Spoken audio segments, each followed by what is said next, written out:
And good morning. I hope everybody had a good rest. Get on with the day. Good morning, Vincent. How are you? Bright and early? I did. Look at that. You see that right there? I was getting there. I was getting there, fish nerd.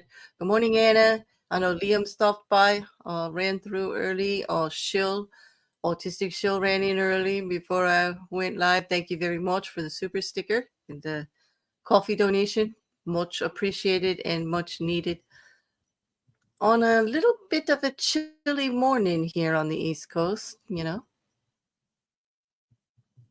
Well, for anyone in the chat, Nerd and Anna, how is the volume? I just want to make sure I'm not like overly loud, you know? Yes, I see that, fish nerd. You're very serious. You know what I really love to see is your little Chucky minion after your name. It's adorable. That's one of my favorite little minions there. Means you've been a member quite a while then. That's the biggest one. I love the little murder minions, the serial killers. Thank you very much, Anna. She says it sounds clear. Yeah. It's going to be quite a busy morning. Judge Boyce does plan on starting right away at 8:30 their time or 10:30 our time here with motions that he heard yesterday. Motions in Limine from March, actually, on two witnesses. Um, Let me just get that. One of them is Janet Anderson in regards to a comment of Tammy Daybell in regards to being referred to as zombie. The other one is from Janice Olson, another proposed witness in regards to life insurance, something to do with the life insurance form or policy. Both of these are being objected to. Both of these witness statements and testimony are being objected, being entered into evidence in this motion in Lime. Because Pryor keeps saying hearsay. Okay. We'll see how that goes. They argued it with the oral arguments after court yesterday with the judge. I didn't keep my stream up for that hearing, although do not panic, everyone. Later tonight, the video from yesterday is edited and will be uploaded, and it does include the whole motion hearing from Judge Boyce's recording. They do take those down. Also, I did make sure that it was preserved, even though I had cut the stream. It was still recorded. We do still have the whole thing intact. I will timestamp all of that on the end again and make sure that you can just go right to it if you want to hear the motion hearing later. Yeah. How is everyone liking being in hardcore mode? Morning Rocket Couch. Yeah, hardcore. Yeah, it's gonna be yeah. Should be very interesting. We're gonna have Detective Kaaiakamanu, Vincent Kaaiakamanu. He was with Fremont County. He's now chief deputy over at Madison County. He was promoted, but he's back on the witness stand. Lyndsey Blake will continue with direct with him, starting at 9 o'clock their time, 11 o'clock our time. The jury will come back, but the first half hour will be Judge Boyce coming with his decisions on both of those witnesses' testimony and statements on whether they're going to be allowed to be entered into evidence, and we're going to hear that testimony. The other thing that they discussed in the motion hearing was the designation of those representing the victims. And again, prosecution put forward that they wanted Kay Woodcock, they petitioned for her to represent as J.J. Vallow and as Charles Vallow's sister.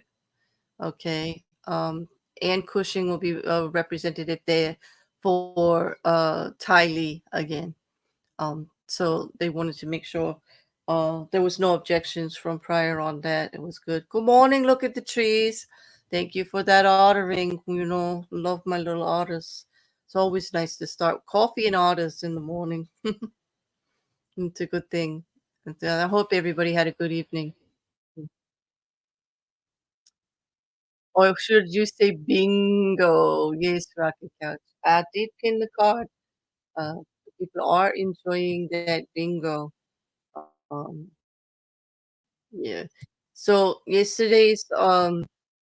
I was saying, yesterday's video will include the motion arguments from yesterday that they did after court ended.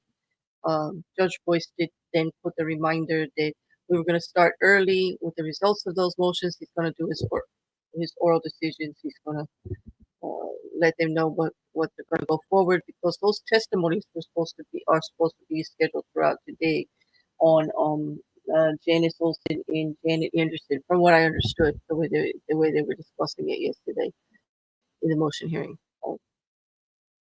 And so they wanted to do that outside of the jury yesterday. They took care of all of that. They took a 20-minute break and then they came back. So I had already cut the stream, but it's all recorded. It'll all come up intact. The only thing, as you know, because I cut the string, there won't be us discussing anything about it. That will be now on this video in the beginning. Um, you found a button to make the card 7x7. Hey, that's cool, Couch. Yeah, you're learning a lot about that program there. It's a cute little generator. It really is. It should be an interesting day of testimony today. Yesterday was very fast paced with a lot of tech issues, and I'm wondering if they did get the monitor issue resolved. There was problems yesterday in regards to posting the evidence for the jury to see. While their monitors were having some trouble, Lindsey Blake was then having trouble. After the audio recordings, they were having trouble over at the podium. Something there also. The mics have been okay as long as Pryor remembers to turn his on. Oh, when he's objecting. Of course, he wants to be muted when he's talking to Chad Daybell. Well, ever since he's been working on his mic a little bit, making sure that it's on for objections and stuff, he's been forgetting to mute at the table. And we hear him whispering and talking back and forth with Chad Daybell. Although most of the time I cannot make out what they're talking about, at all. So, I guess it's not going to be any kind of serious violation or anything like that.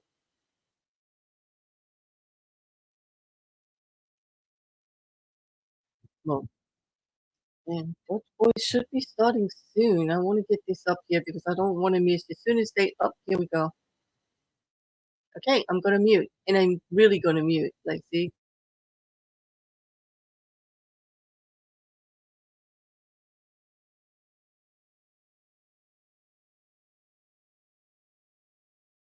to 21-1623, State of Idaho versus Chad Guy Daybell.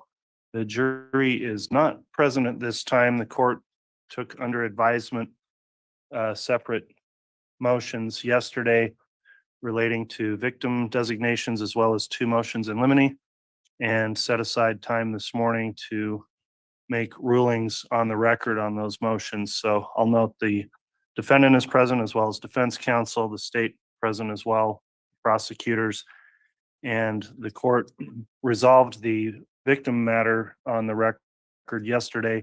I do have rulings as it relates to the motions in limine this morning.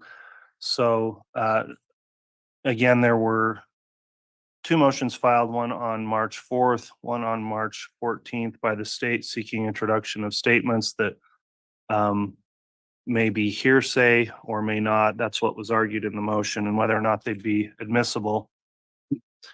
In terms of what is hearsay or is it hearsay, the Idaho Rules of Evidence define hearsay as a statement, oral or written, other than one made by the declarant while testifying at the trial or hearing, offered in evidence to prove the truth of the matter asserted. That quotes Idaho Rule of Evidence 801 A and C, and from a case Sandoval Tana 138 Idaho 911. The evidence has been objected to by the defense, and so there's a question for the court to resolve of whether or not this is inadmissible hearsay. There are general exceptions to some of the hearsay statements that are in the rules, and the court has to analyze those, looking at rules 802, 803, and 804. And then so the court has to first determine whether statements are in fact hearsay, and second, whether there's any exception that allows them to be admitted. So the first matter we'll take up is the statement requested by the state in the first motion in limine filed March 4th. That is a statement of Janice Olson, and the state seeks to introduce an out-of-court statement made by Tammy Daybell to a coworker and friend, Janice Olson, somewhere around 6 weeks before the time Tammy Daybell passed away. The statement that the state seeks to introduce is quoted in the motion. That was a statement Tammy allegedly made to Janice Olson, quote, she would just, I'll read that again, quote, she would, comma, she'd just say, comma, my husband thinks I should up my insurance here at the end of my, comma, at the end of my career, comma, before I retire. He's thinking I should up my insurance. The state seeks to introduce that statement, has argued that a exception would apply permitting that under Rule 803.3. And under 803.3, that allows for statements that are citing from the rule, then existing mental, emotional, or physical conditions.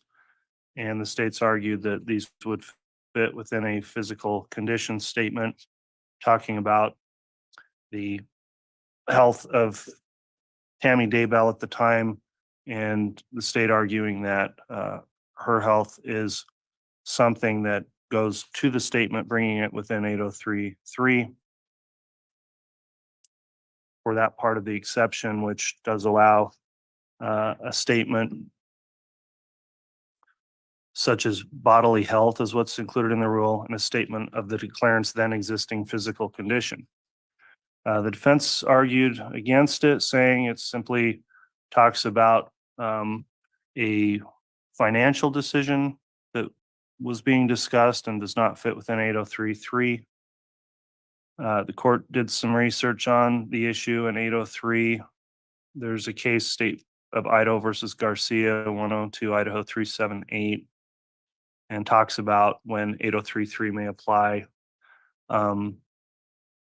Talks about 4 areas. One, claims when there's claims of self-defense as a justification for killing, that would not apply here.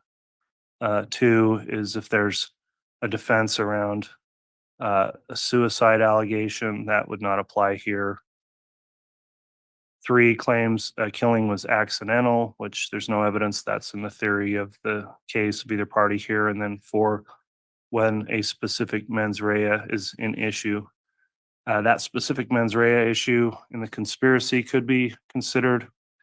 However, upon weighing things out, both under 803.3 and also under Rule 403, the court finds the statement is problematic for a few reasons. Number one, just reading through the statement again and precisely what the statement is, this talks about Tammy saying, quote, my husband thinks I should up my insurance at the end of my career before I retire. And so first of all, there's an issue there with when that would occur. There's some vagueness there. The testimony in the record so far is that Tammy had not worked at the school all that long, a couple of years. There's no indication she was preparing for or nearing retirement. And this statement that insurance should be upped, quote, before she retires or at the end of her career, I think makes the statement vague as it would relate to evidence in this case. Also, under 803.3, I don't find that this fits in one of those exceptions as the state has argued. It's not a statement about physical health. It's, I think in the context here would agree with the defense that it's really a statement about a financial decision. And so based on that analysis, the court is going to exclude the statement on the motion in limine the state would not be permitted to introduce that statement in the state's case in chief, as I would find it would be impermissible hearsay.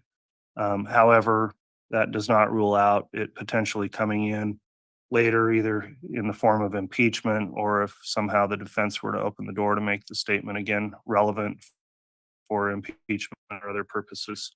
So that's going to be the ruling as to the state's first motion in limine, denying the motion without prejudice to have it re-raised if it comes up in either impeachment or from the door being opened by the defense. The next motion had two separate statements that were sought to be introduced. And this is the March 14th motion. The first statement is a statement where Tammy Daybell told Janet Anderson that Chad had told Tammy, quote, she is a zombie.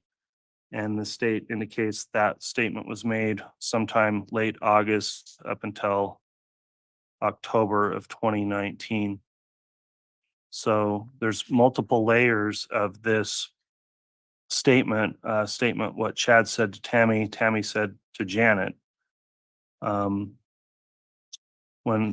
the court has gone through the analysis of this, it may be permissible on Chad's statement under statement of a party opponent or under Rule 801 D2B.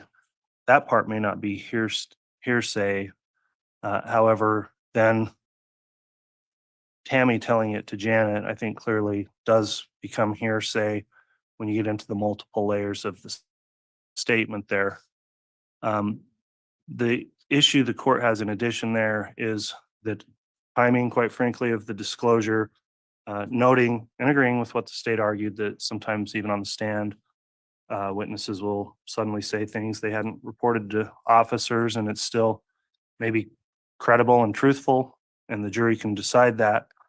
However, in this case, looking at the fact that it is a hearsay statement, apparently this witness was interviewed first about 4 years ago, May of 2020, and then the statement just came up in March of 2024, almost 4 years later. That is a concern. Further, the actual statements and how they were made were, the brief said, were attached as an exhibit B to the motion. And to the court's knowledge, I don't have exhibit B, so I just don't know exactly what was being said. But looking at the multiple layers of hearsay here, I don't find that it's fitting in any exception to allow its admission in the state's case in chief. And also, I think it's problematic, the timing of when the statement occurred and was disclosed. And so the court is going to preclude the admission of that statement from Janet Anderson about, quote, she is a zombie. Also noting that the statement, even when it was made, at least according to the motion, was sometime over a 3 or 4 month period, which again, I think goes to the credibility of the statement of the court weighing out whether or not this would be a statement that would be more probative than unfairly prejudicial under a 403 balancing. So the court is going to exclude that statement from Janet Anderson.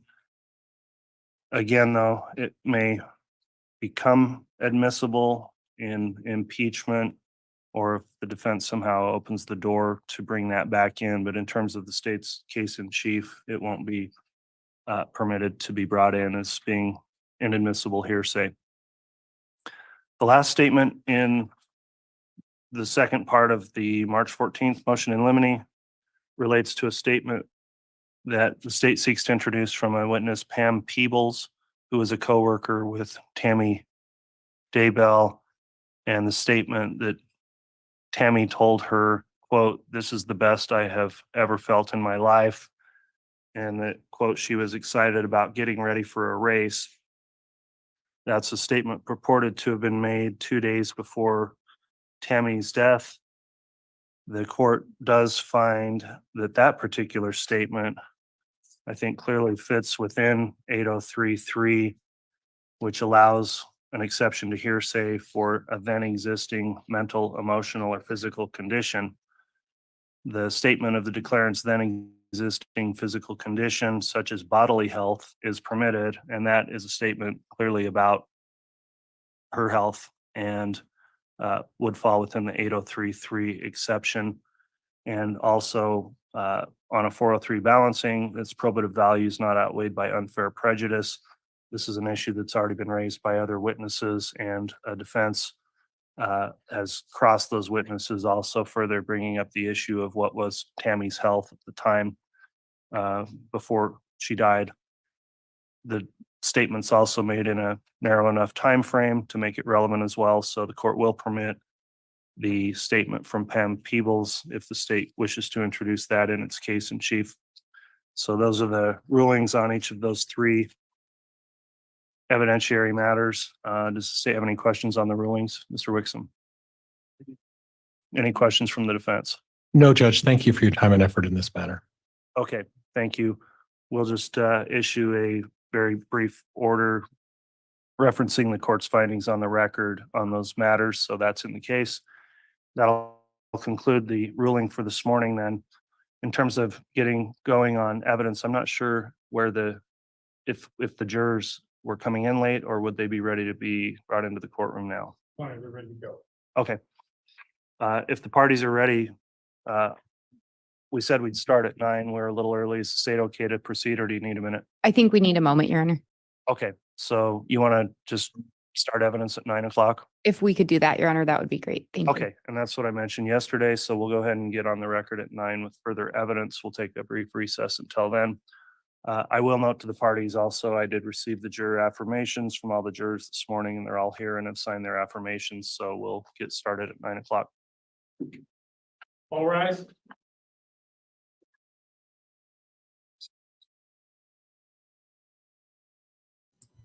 All right, sufficiently unmuted. You can hear me here. All right, so there we go. We have the rulings in the motion in limine in regards to the witness statements. The first two, for the one for Janice Olson in regards to Tammy Daybell discussing upping her insurance based on her husband Chad's request and statement that he made because of hearsay, because of timing, and because of the statement recall not having sufficient date. Same thing with the zombie statement of Janet Anderson in regards to she is a zombie, which John Pryor had argued extensively in regards to hearsay on that. And as you heard, the judge mentioned, mostly because this is a 4-year-old witness statement, and the witness just recalled 4 years later, this March, that statement in regards to zombie. Extremely prejudicial in regards to the zombie statement because of the teachings and because of linking Chad Daybell to actually testimony in Tammy Daybell in regards to the things that Lori Vallow was also saying in regards to a zombie and etc. and the light and dark and all of that. It was directly a link into the third murder here, the one with Tammy Daybell, which Chad Daybell is directly being indicated in. And Pryor earned his money there arguing, keeping these statements out. Both of those statements were extremely prejudicial to Chad Daybell, and both have been excluded based on hearsay. And the second one also based on hearsay because they're third-party statements. Tammy Daybell talking to someone else and relaying something that someone else said. So Tammy Daybell is saying it to these witnesses, but it's in regards to what someone else has said. First case in regards to Chad Daybell telling her it was a good idea to up her insurance at the end of her career, yada, yada. In the second one in regards to she is a zombie, a statement that someone had said to Tammy Daybell about something. Those are out. The one that's in is important because it has to do with Tammy herself saying how great she felt a few days before her demise. Chad Daybell giving statement that Tammy had been sick lately, really sick lately, and not doing well. and their state is entering evidence to the contrary. There was quite a few statements entered the other day in regard to the contrary from those that work with Tammy in regards to taking of the classes, Zumba, in these strenuous workout classes that she was doing, her Fitbit, etc. On on Twitter, there were 3 pictures that Mandy, our good friend, had posted for me of Tammy Daybell wearing that Fitbit. And yet John Pryor was like, well, how do you know it belongs to Tammy Daybell? Well, there's actual physical evidence. The detective did testify that the reason they knew about the Fitbit was because of all the pictures of Tammy Daybell wearing the Fitbit. But the Fitbit is actually missing. But what's not missing is the account of the Fitbit and all of the information that is stored there, which is the Fitbit readings. So they are still able to get that all on record. And that was all in the testimony from yesterday that is all going to be time-stamped on the video at the end. I just have to finish all of that up, and it will be back up later this evening for those that want to check that out. What the exceptions that were allowing this statement to go in are under the exceptions 8803, which has regards to health statements and physical well-being and things like that, which are allowing these statements to come in, even though they would be hearsay. They are Tammy Daybell speaking about what someone else has said to her to another person, and the other person entering that testimony into evidence. Okay. So that was interesting, so we got to hear them argue it yesterday after court, after the jurors were excused, and then we've got the results of it this morning. So that will probably hit the website or later today, the idaho.gov website, his actual rulings on the statements and the cases that he referenced to support Judge Boyce, he being Judge Boyce. He those rulings, he said he'd be doing them. He did the oral announcement today. He will actually put the physical orders out later on the court today, for those of you interested in that kind of reading. We did end with detective Kaaiakamanu, Vincent Kaaiakamanu, yesterday. He was the detective for Fremont County at the time, and he's testifying to his in the investigation into Tammy Daybell's death. And he is now chief deputy over at Madison County. He was promoted. But I do believe that the state will be starting in about 9 minutes or so. With continued direct of Detective Kaaiakamanu. It's already an interesting morning. Look at that. For first half hour in, and we've got motions on 3 different witness statements. Yes. We'll see. I thought that this, it was the timing of the one statement coming in March, and these actual motions, both of these motions were made in March, the 4th and the 14th, I believe, by the state to have these statements entered. There is, often ongoing with these things. The investigation process never really stops, and during your interviews and your preps for the trial, witnesses can recall things. I mean, that was one of the arguments that Rob Wood brought up as Judge Boyce stated, that that's not unusual that a witness would actually just have a different kind of recall. But the problem with these were the actual specific times and dates these witnesses recall weren't able to say when exactly that statement was made. That was one of the concerns. Having too big a window. One of them was like a 4 or 5 month window that it could have been said during that time. Makes the statement, much more damaging than it is beneficial. And so we had to weigh that out. And we always hear those terms sent around all the time. 404B and 403B that we heard so much of in the Alex Murdaugh trial because of the charges being murder that he's up against, and yet all of the financial crime information that this state had wanted to present. And in that case, it wasn't so much a health statement or anything, but more of a state of mind and leaning towards motive or state of mind as to what the actual defendant may have been thinking or feeling at the time, like what presence of mind he was in. That's how that information got entered in. Good morning, Couch. Might be an unpopular opinion, but I don't get why Chubb would be hiding the Fitbit to begin with. All the info is stored in the cloud to begin with. So what would he gain beyond looking suspicious? The only thing I could think of, and that did occur to me, Couch, and I did get a couple of messages on that yesterday after the testimony, which I want to thank people for sending me to. Like, put your questions, go ahead and put them on the back of the videos. I know you couldn't on yesterday's because I had taken it down temporarily to edit, but it's a good question. Like, the Fitbit is missing. The information isn't. I doubt very much that it was a lack of knowledge of the technology, because I do believe, also probably an unpopular opinion, that there's a lot of savvy there tech-wise with Chad Daybell. I don't think that he's tech ignorant. I do believe he can get, he understands. I do believe they are quite aware. I know Lori Vallow would have been, and I know they're in communication all the time. So if we're discussing things like a Fitbit, they fully well know all the information is going to be there. So the only thing I could think of, Rocket Couch, and I'd like to hear what you think about it, is that it gave him time.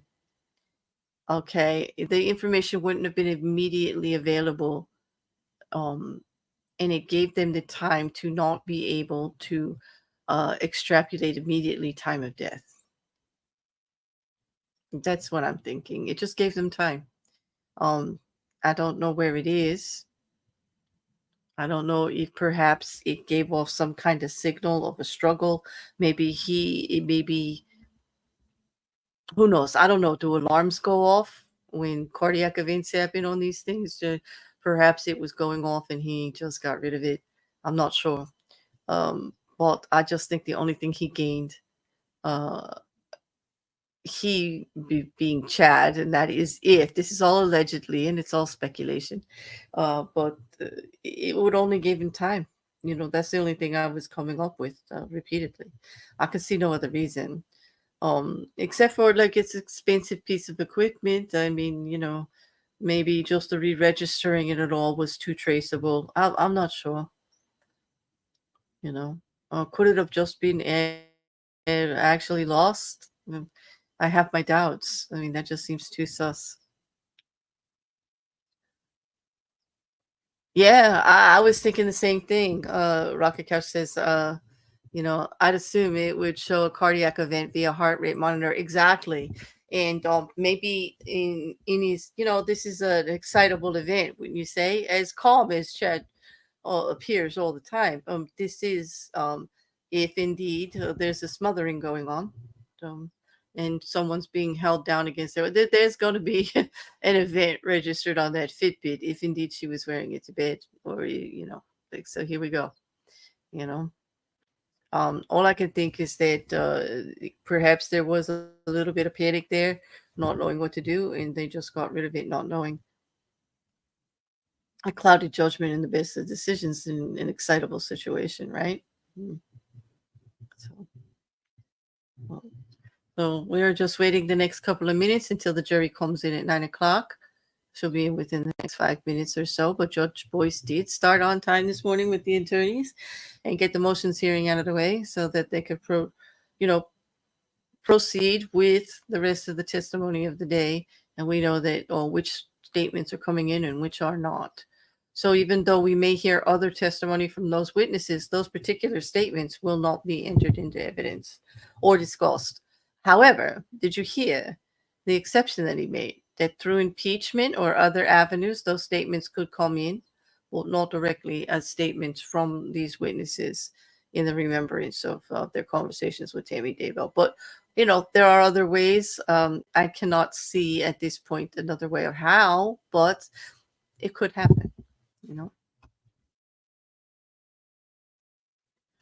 Yeah, exactly. Here you go. Never a good psychic around when you need one. Rocket couch. That reminds me, I've got to go look and see what happened with our TikTok psychic, because remember, she ran out. They ran out of time, and the last was Rebecca Schofield's team filing for summary judgment because of missed deadlines.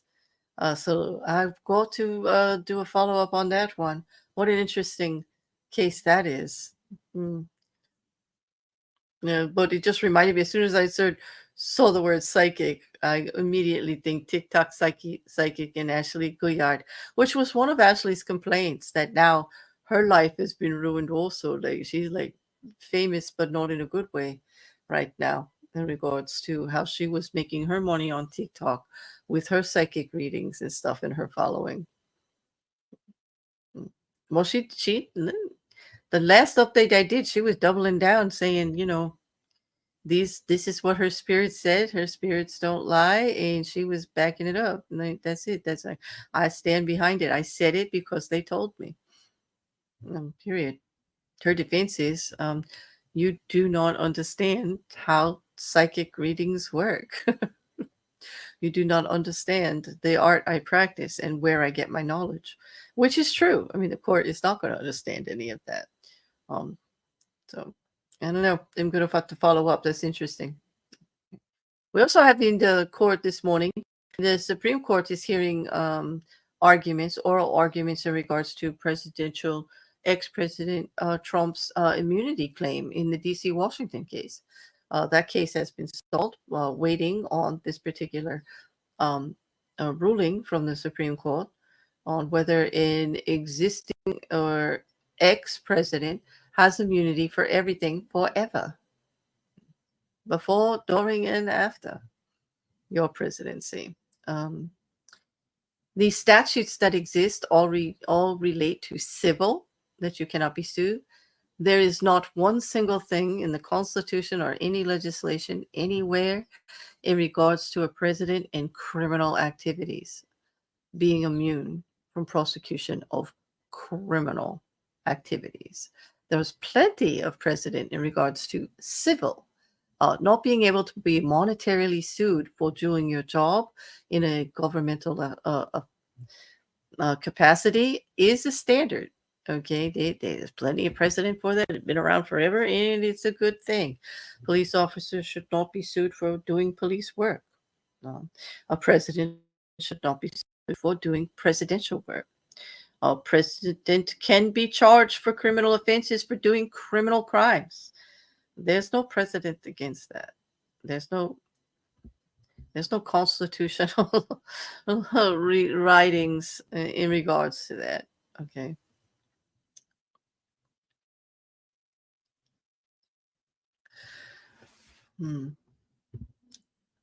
Yeah. Oh, in regards to Ashley, her guides are all off base. I see. What kind of expert witness would you even bring in for a case about ghosts? Exactly. Well, her spirit guides, I don't know if they're ghosts, whatever. They were the ones that actually gave her the information in regards to Professor Schofield and her involvement in the Idaho 4 case. Problem being, there was clear and easy knowledge available to contradict what the spirit guides were saying, and that happens to be from it. Good morning. Hi. Nope, they can't. I guess they might be able to call Dan Aykroyd to the stand. I mean, just as maybe he's one of the, I don't know. All rise. All right, District we are Court's back executive session. in muting. All right, if we could please have the jurors brought in. Well, there will be a little bit of silence while the jury comes in, though, so I am not muted, although I'm off the screen. There we go. Oh, Chad is not wearing a white shirt today. Thank you, Chad, for not being like so big and bright there. He's wearing blue with a red tie. I'm glad to see the red tie. I really despise the yellow one. He keeps wearing that one, and it's just not a good look at all. We have everyone from the prosecution present. We've got Ingrid Batey. We've got Rocky Wixom, who did a lot of the direct yesterday. But I believe Lyndsey Blake will be starting today. Rob Wood's there also.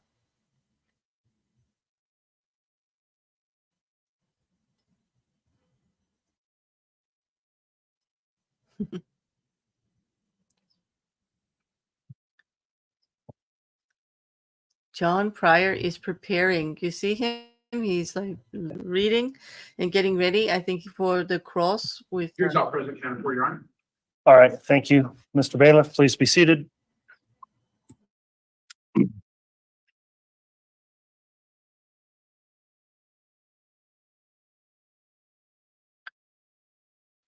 All right, good morning. We're back on the record on case CR 22-21-1623, State of Idaho versus Chad Daybell. We're continuing evidence in the state's case in chief. We left off yesterday with Detective Kaaiakamanu on the stand in direct examination. I believe the state's still proceeding with more direct. Is that correct? That is correct, Your Honor. Okay, if you'd like to continue with testimony, Detective Kaaiakamanu is here. You can go ahead and take the stand and we'll allow you to continue on direct. I will note also, I received all of the juror affirmations and the jury is all here properly seated. So thank you again, ladies and gentlemen of the jury, for continuing to follow the court's instructions as you retire home each night. And with that, Ms. Blake, once you're ready, you can continue with your direct.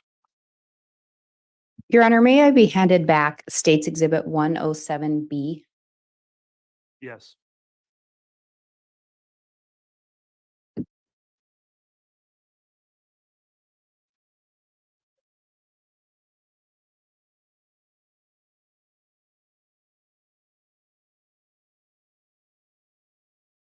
Detective Kaaiakamanu, when we left off yesterday, we had been talking about some searches linked to a Homer J. Maximus account. Do you recall that?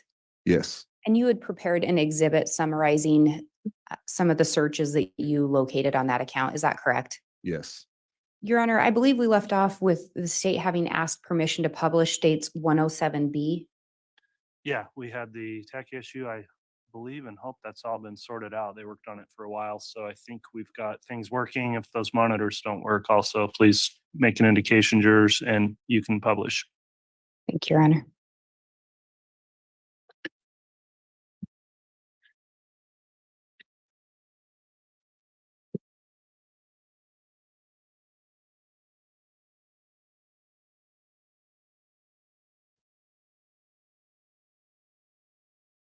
If I may have just a moment, let's see if I can get this fixed.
It does appear we're still having a tech issue.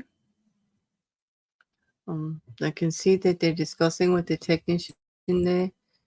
Something going on again with the evidence monitor. Oh, I don't know if they're getting anything to play. This could be regards to the audios that we heard yesterday. Remember there was some back and forth in regards to the 911 call where the one witness had said to John Pryor that you didn't play the whole call because they did mention gun back and forth and not just paintball gun. Yeah, I don't know. There seems to be a delay here, Couch. I don't know if this is new tech issue or not. I wouldn't count it if it's yesterday's tech issue because it's already was done yesterday, but this looks to be not resolved or new. Or she's trying to work the evidence monitor now, in calling in for evidence to come in. But it looks like hopefully they'll be ready to go now.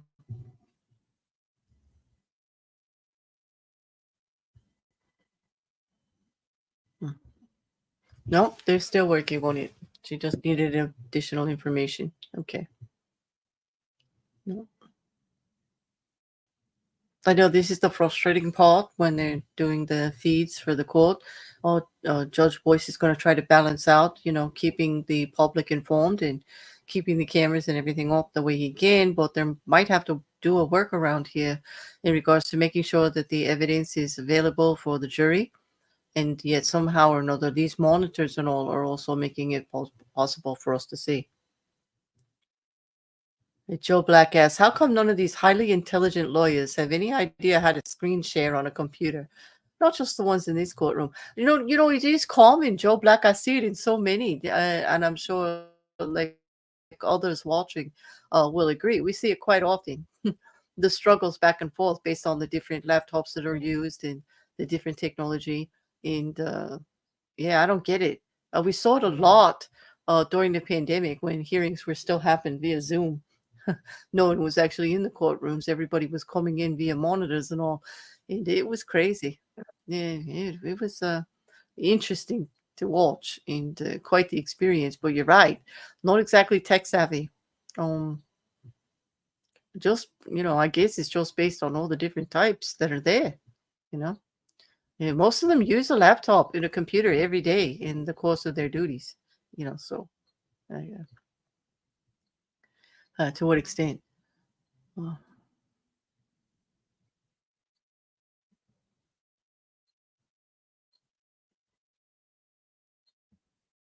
Each courtroom has their own different setups too. This setup is completely different in how they're using everything, different than what they were doing in South Carolina with uh, with Judge Newman in Judge Newman's court. Thank you for your patience, everyone. Sorry about that. Muting. Detective Kaaiakamanu, does this look like the start of the PowerPoint presentation that you created? Yes. And can you remind the jury, who was that Homer J. Maximus account ultimately associated with? Alex Cox. And if we turn to the first slide, can you see the date on there? Yes. And what date is that? October 8th, 2019. And can you remind the jurors when the attempted shooting of Tammy Daybell occurred? October 9th, 2019. What is it about these searches on October 8th that caught your attention? These searches, Alex Googled the 100-yard drop to 200 and 100 to 300. And when we talk about a drop, can you explain what that is? During shooting and sighting in your rifle with your scope, depending on how far you're out in yardage, a lot of times you will dial in that scope to a precise point of impact of your bullet. The drop of the bullet, the further you're out, the drop of the bullet tends to go down a little bit. So essentially the idea being that from where you're standing, that's going to be where the bullet will go and where it will ultimately land or hit a target. Correct. And also in there, it looks like it was a 6.5 Grendel specifically. Yes. What kind of gun was recovered from an apartment associated with Alex Cox? Alexander Arms 6.5 Grendel. And then it looks like there's another date on there, October 9th of 2019. Is that correct? Correct. And there's some additional searches there. What about those caught your attention? He searches just different uppers for ARs, muzzle energy brake of a 6.5 Grendel, and frog sizing of frog tog pants. And breaking those down a little bit and actually going back to October 8th, was there anything else other than it being the 6.5 Grendel that stood out to you with these particular searches? Not at this time to me, no. And then on the October 9th, we've talked about the 6.5 Grendel. What about the frog tog sizing caught your attention? There were some frog togs purchased on this same day at a different location.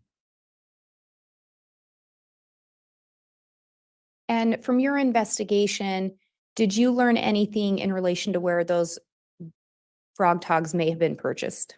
Yes, And where was that? Sportsman's Warehouse in Idaho Falls, Idaho. Did you learn anything in relation or review anything in relation to where a device associated with Alex Cox was located that same day? Yes, And where was that? Sportsman's Warehouse in Idaho Falls, Idaho. Do you know what color those frog tog pants were? Black.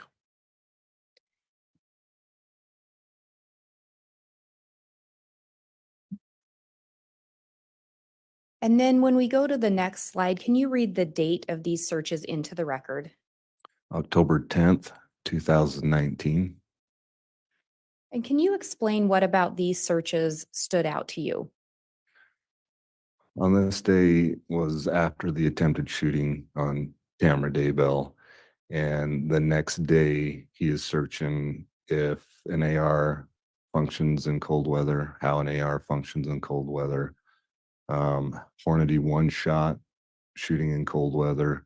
Also had a prep your AR to shoot in cold weather. He also is searching if mag rings shrink in cold weather. Do you reside around the Fremont County area? I do. Have you resided there for some time? Yes. What are Octobers generally like in that part of the state? Microphone, please, Mr. Pryor. Objection, Judge. It's calling for speculation. He's talking in generalities and he has no testimony or knowledge of what the weather was like at any time this particular year.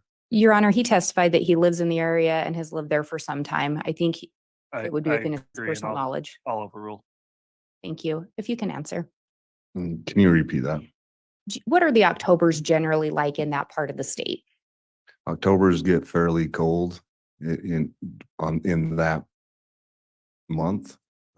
Sometimes prior to that month, Octobers in eastern Idaho are hit and miss. Do you know what the temperature was on that day? I believe it was 26 degrees. Judge, I'd like some foundation as to how he knew that. Ms. Blake, knowing the precise, I agree, degree temperature would require additional foundation. Did you do anything to look into what the temperature was that day? I did. What did you do? I Googled and got on to the National Weather Service and put in that date, October 9th, 2019, to see what the temperatures were during that day. And what were the temperatures? 26 degrees.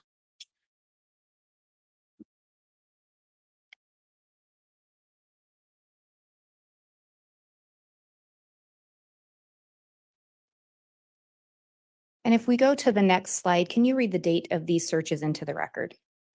October 12th, 2019. What about these particular searches caught your attention? So this was after the attempted shooting on October 9th. On this search, he is Googling how to attach a ghillie suit, a cover to a ghillie suit. He's also Googling if a 6.5 Grendel will shoot through a windshield. He Googles the penetration through Dodge Dakota, 2008 Dodge Dakota steel body thickness, the thickness on the doors of a 2008 Dodge Dakota, and the gauge thickness of, or how thick 22 gauge steel is. And if we break these down a little bit, can you explain what a ghillie suit is? A ghillie suit's used a lot in the military, snipers. It's a cover that they can use for cover while in the weeds, the brush, the trees, so they're not seen. And what about a 2008 Dodge Dakota stood out? Tammy Daybell and Chad Daybell had a 2004 Dodge Dakota registered to them.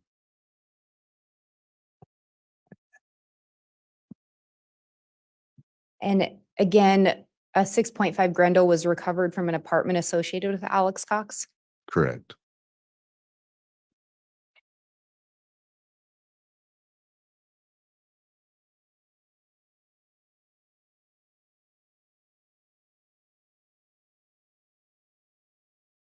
As part of your investigation, did you also look at some shooting range records?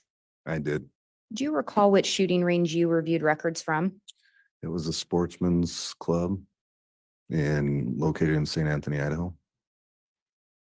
And Your Honor, I have what's been marked as States Exhibit 396 and 396A.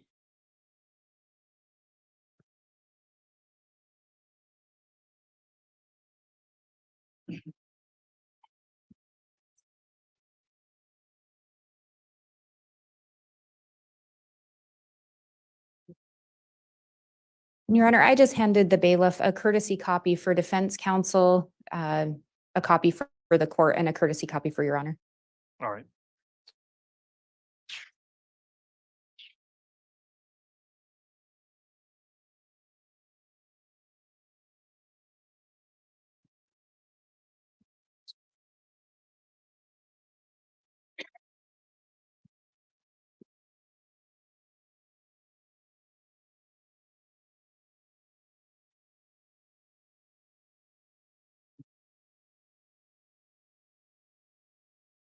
And Detective Kaaiakamanu, if you just look through those particularly Exhibit 396A.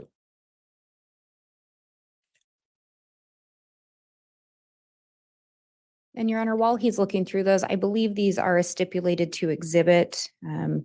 The first exhibit 396 would be the affidavit of business records, and exhibit 396A would be the actual logs.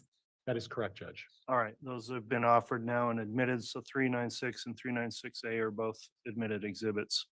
Thank you, Your Honor.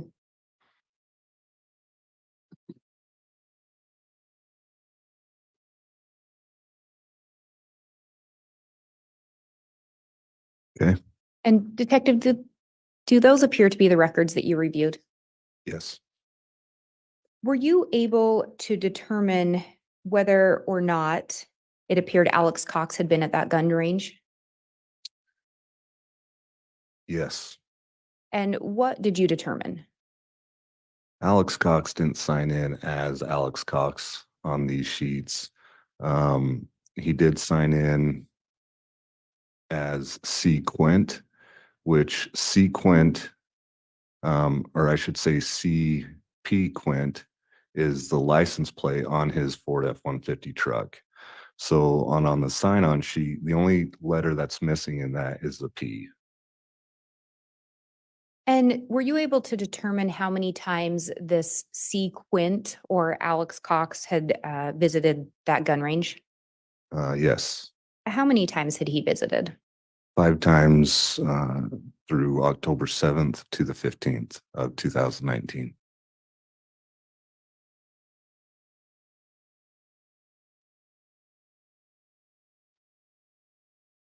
And again, the attempted shooting of Tammy Daybell was which day? October 9th, 2019. And what day was Tammy Daybell pronounced dead? October 19th, 2019.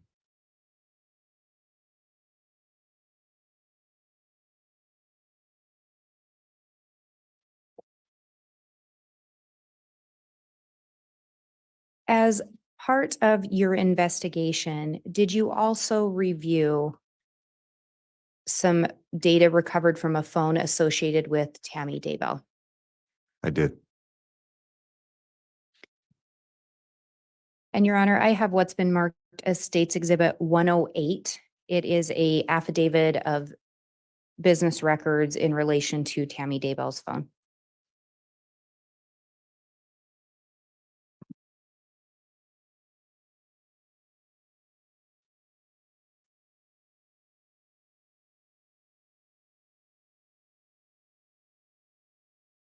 Thank you.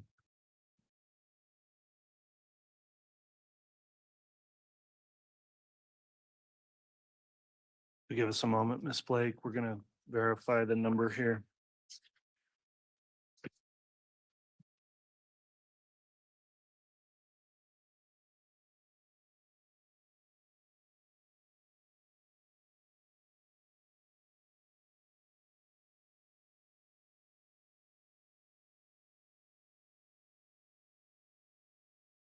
I think we've already got 108 admitted.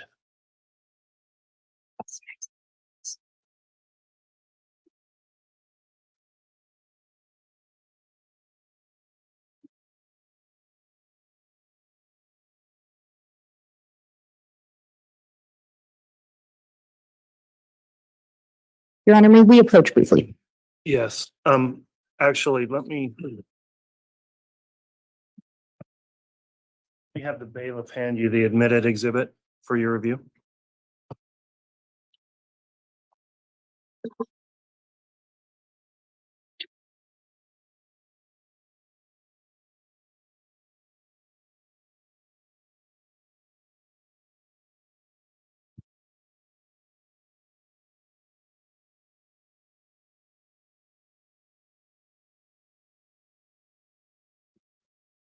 Yeah.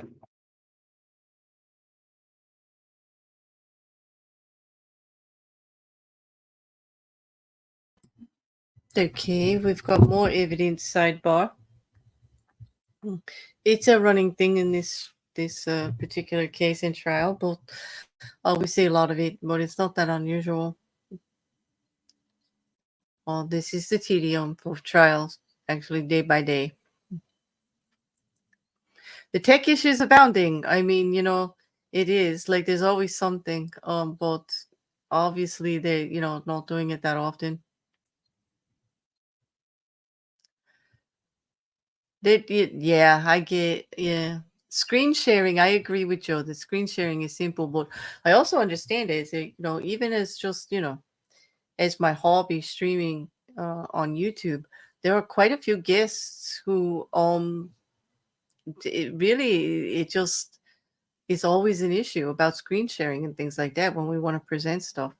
Oh, so it's not as like we think that it's like common, but I guess like for them it's just not. It's just a different way of thinking and doing. And if they're not doing it all the time. A lot of a lawyer's work is not actually in the courtroom. And it's not their technology. It is the court system's technology, and each courtroom is different. Each system is just a little bit different, but just some basic ability. Tech makes me nervous, and I use it every day. And I would say that I bumble through, as we all know, with some of it. It is All right, Your Honor, frustrating. I think we have sorted that out. So States Exhibit 108 was already admitted. Yes. The state would ask to have the witness shown States Exhibit 291.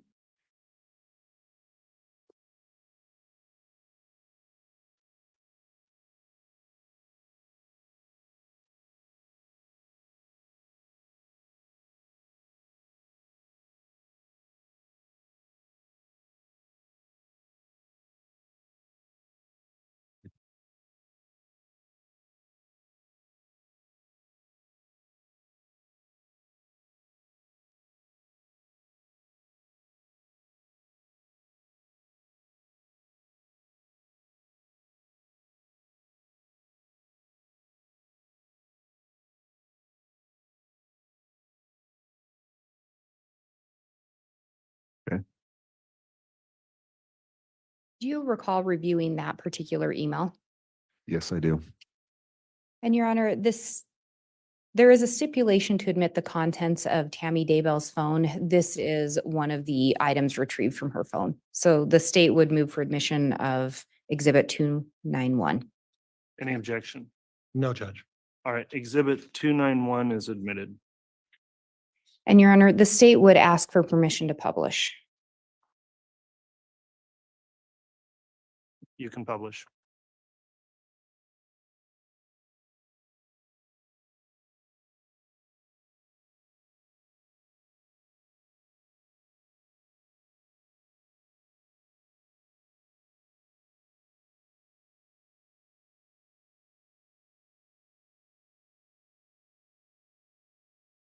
And Detective, are you able to see who sent this email?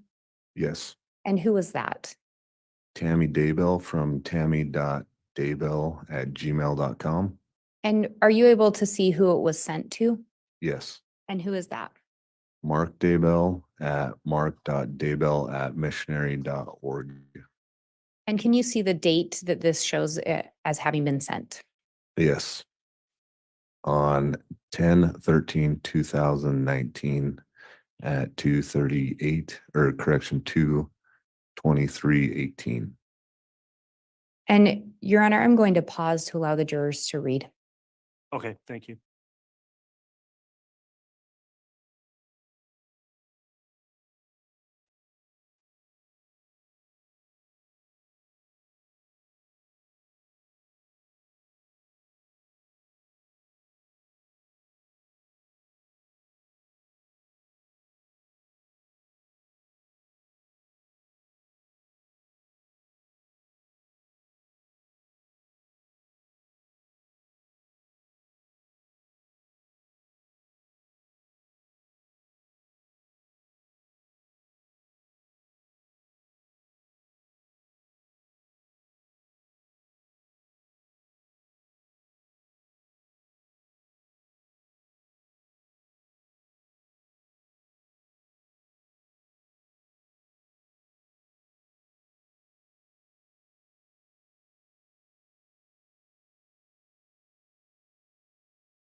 And Detective, this was sent just 4 days after that attempted shooting, is that correct? Correct. And when we look at that second paragraph, are you able to see approximately what time Tammy says she arrived home that night? Yes, approximately 9:15.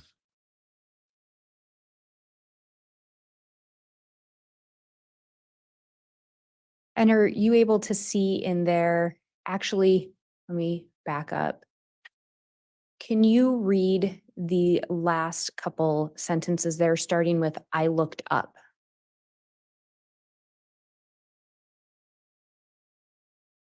I looked up thinking it was Dad or Garth to help me carry stuff in. Nope, it was a guy dressed all in black with a ski mask on, pointing a rifle at me.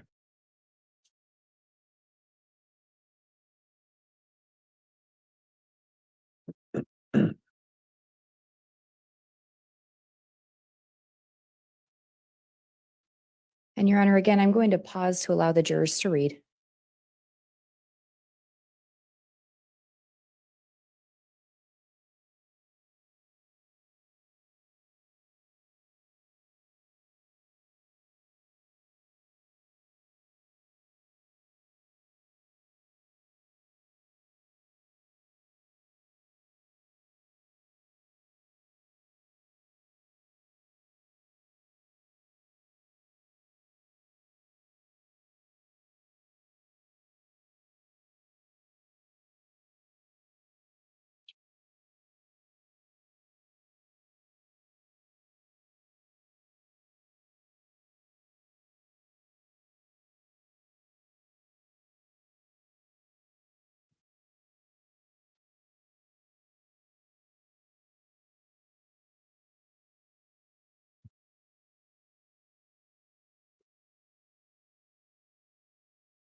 And Detective Kaaiakamanu, could you read the paragraph starting with, "I think I was," that first full paragraph into the record?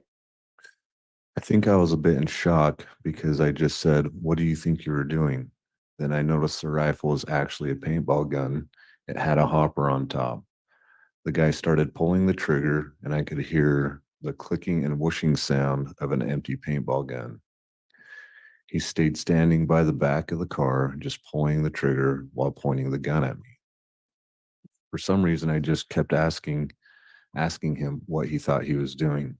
At that point, I was actually more annoyed than scared because he was standing between me and the door and he didn't step towards me or even say anything. The scared part came after when my brain thought of things that could have happened.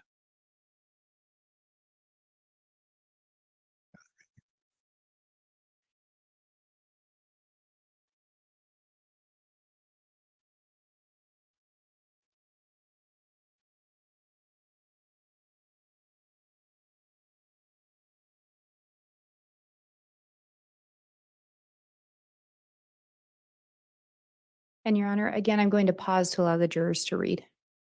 All right.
And Detective Kaaiakamanu, could you read the last sentence of that second paragraph, starting with "on Thursday night"? On Thursday night, though, I didn't go to Zumba because I was quite understandably did not want to be out after dark alone.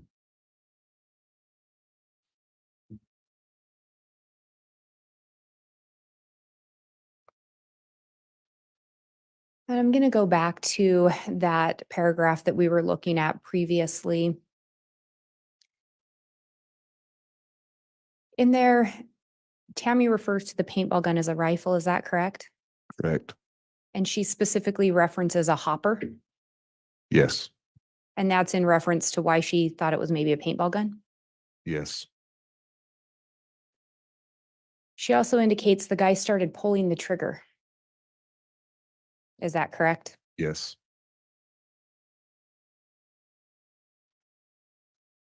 In this, do you see where she indicates that she was scared?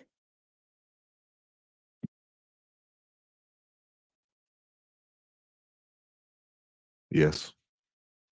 And in that last sentence that we just talked about, she indicated she was scared to go out alone the next night. Yes.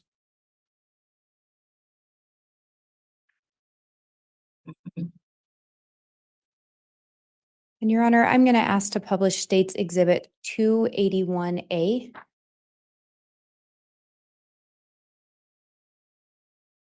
It was admitted yesterday.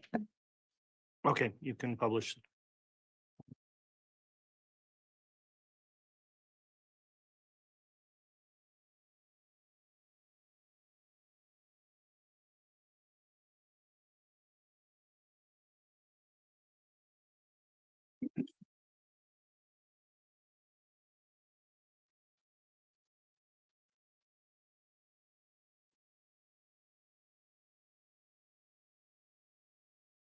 And Detective, we talked about this firearm yesterday. Do you recall that? Yes. And where was this recovered from? This was recovered from Alex Cox's apartment. And can you remind the jurors what type of firearm this is? This is an Alexander Arms 6.5 Grendel. And I think you have a pointer up there. But when we just looked at that email from Tammy, she specifically references a hopper or what she thought might be a hopper on the firearm. Can you again explain where on this firearm, if this were a paintball gun, where the hopper would be located? Again, like I was referencing yesterday, the scope is on the top of the rail of the gun right here. On a paintball gun, it comes off right on the side and up right there. So the hopper would be around the same location as this scope. Yes. We saw some searches about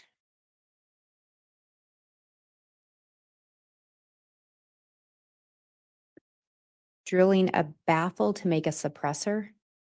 Can you talk a little bit about what a suppressor is? A suppressor is a device that can be screwed onto the end of rifles, handguns, miniguns that will make the bullet coming out quiet. Sometimes people make homemade suppressors, which they have to drill holes.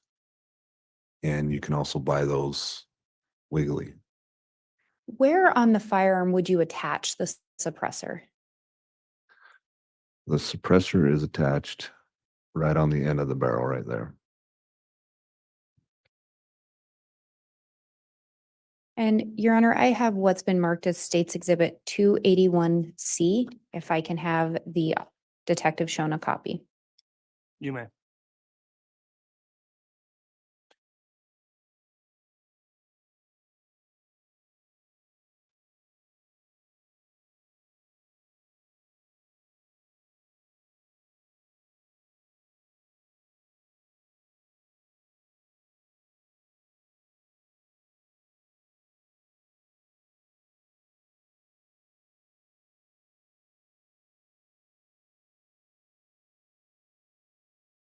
Detective, do you recognize that photo?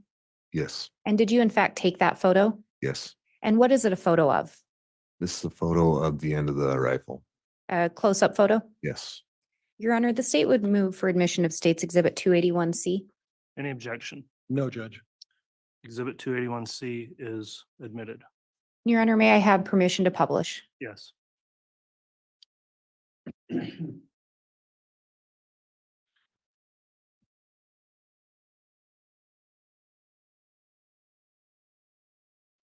And officer or detective, can you tell us what we're seeing on the end of that gun? So at the end of the rifle right there, it's threaded. A lot of times there's muzzle brakes on there, or you can take that muzzle brake off and thread a suppressor onto that.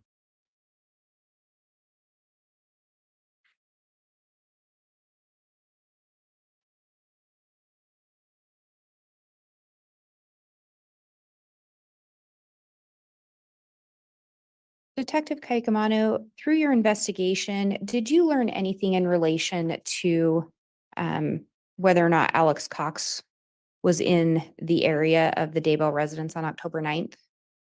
Yes. And what did you learn?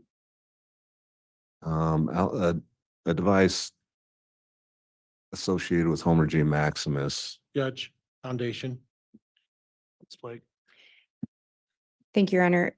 Detective Kaaiakamanu, as part of your investigation, did you review reports of other investigators? Yes. And did you discuss the matter with other investigators? Yes. And through your discussion and review, did you learn anything or review anything in relation to the location of a device associated with Alex Cox on October 9th of 2019? Yes. Did you learn anything in relation to a device being in the area of the Daybell residence? Yes. What did you learn? On October 9th, 2019, a device that was associated with Alex Cox, known as Homer G. Maximus, was located going up and turning next to the Daybell residence and driving and making a turn and going back around the Daybell residence. This time frame was about 4:40 4:55 PM to 5:03 PM.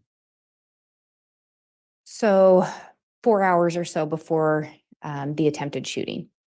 Yes, And later in the day, that same device was at Sportsman's Warehouse in Idaho Falls. Is that correct? yes.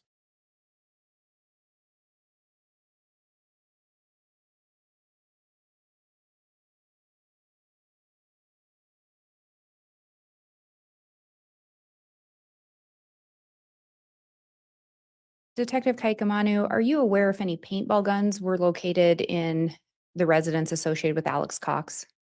Not that I'm aware of. Are you aware if there were any other calls on October 9th that you found in relation to anyone else reporting a masked man pointing a rifle at them? I did not find any. You aware of any other reports around that time about a masked man pointing a paintball gun at anyone? No, So to the best of your knowledge, this was an isolated incident around this time? yes.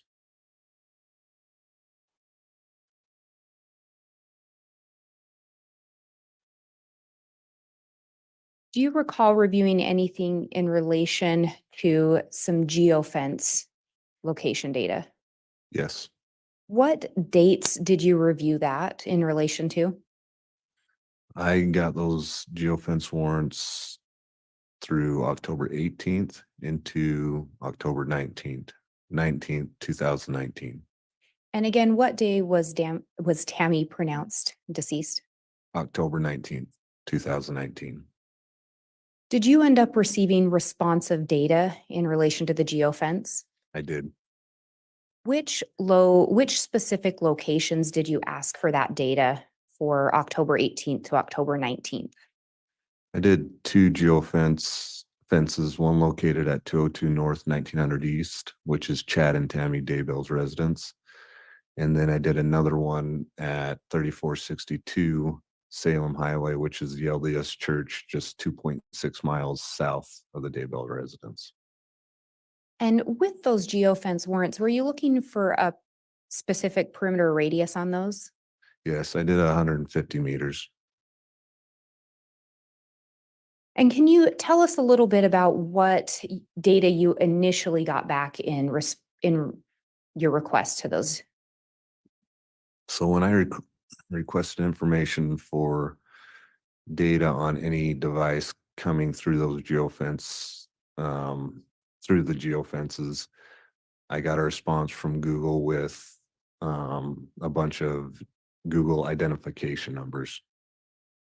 What did you then do with those identification numbers? Can you talk us through that process? So when we write a warrant like that, Google will send back the numbers that have been going through through the geofences. They don't come back with any names. And so we then had to write another warrant with those numbers to try and find out the associated name to those devices or those numbers. Did you locate some specific numbers that you did something with? I did. How many numbers caught your attention in that initial response? So the time I had the geofence warrants up, there were 4 numbers that had gone through both geofence warrants or locations. Did you do anything to follow up on those 4 numbers? I did. What did you do?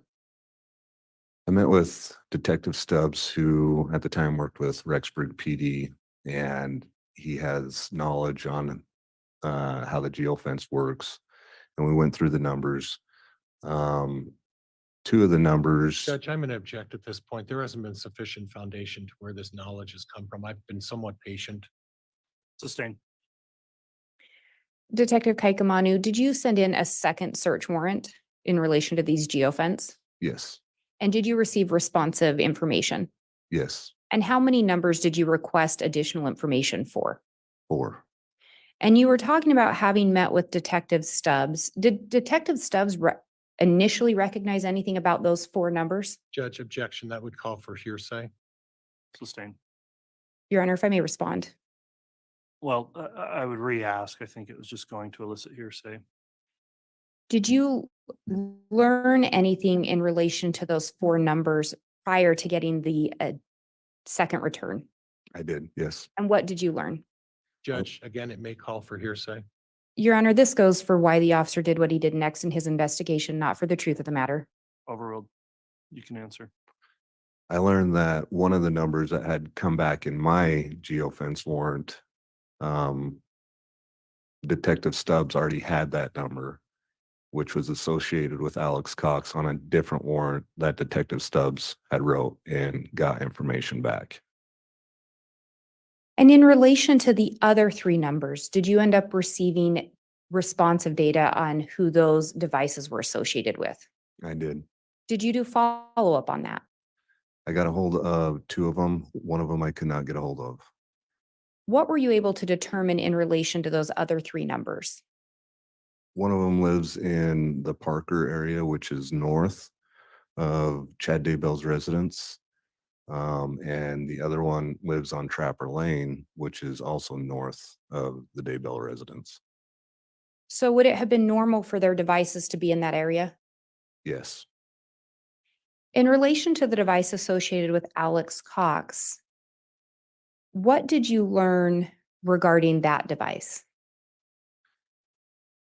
The device that was associated with Alex Cox and Homer J. Maximus, and looking through the data,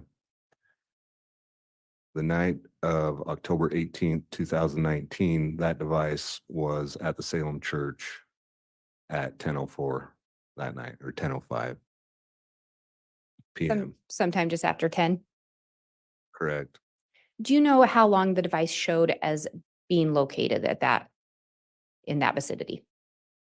In correctional time, I believe it was 10:07 p.m. and it showed him there until 10:45 p.m. And when we're talking about a geofence warrant, do you know what type of data they're looking at as far as placing a device there? I believe that is off Wi-Fi and GPS.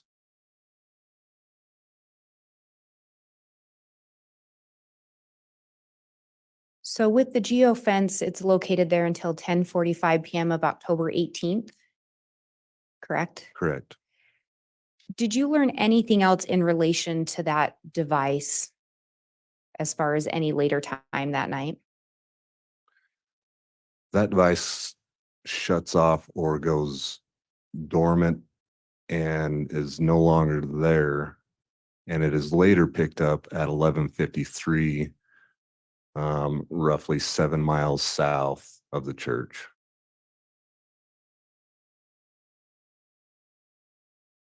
Judge, could we identify what church he's talking about? And is this the same church that you previously referenced? Correct, the Salem Church. And again, how far is the Salem Church from the Daybell residence? 2.6 miles. So we know a device associated with Alex Cox is there from 10:07 to 10:45 p.m. Is that correct? Correct, And from there, we're not sure where the device is correct, until 11:53 p.m. correct. And at 11:53 p.m., can you remind us again where that's located? It was located about 7 miles south of the Salem Church on Highway 20. Through your investigation, did you learn who the last person besides Chad Daybell to see Tammy would have been? Garth Daybell. And through your investigation, did you learn where Garth Daybell was on the night of October 18th of 2019? October 18th of 2019? He was at work. Through your investigation, did you learn if he was at work all night? I believe he got off around 1 o'clock in the morning. Do you know where he was working? He worked at that time, he was working at the Haunted Mill. And what is the Haunted Mill? It's October. The Haunted Mill is a haunted, scary attraction. And it's seasonal. Seasonal, yes. When you looked at that geofence, did you get any return on a device associated with Chad Daybell? No, Not at either location. No, Did you later learn where Chad had indicated he was on October 18th into the morning hours of October 19th? from other deputies' reports, he had told them that he had been home. And yet no device was located in relation to Chad Daybell. Correct.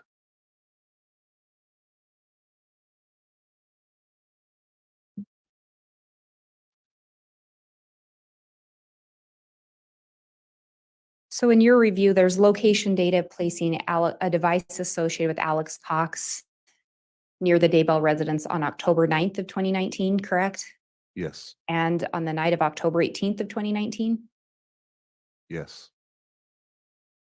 Were you able to find any connection between Alex Cox and Tammy Daybell? no, Were you able to determine who Alex Cox knew in that area? at that time, no. The only person that I was aware of would be Chad Daybell.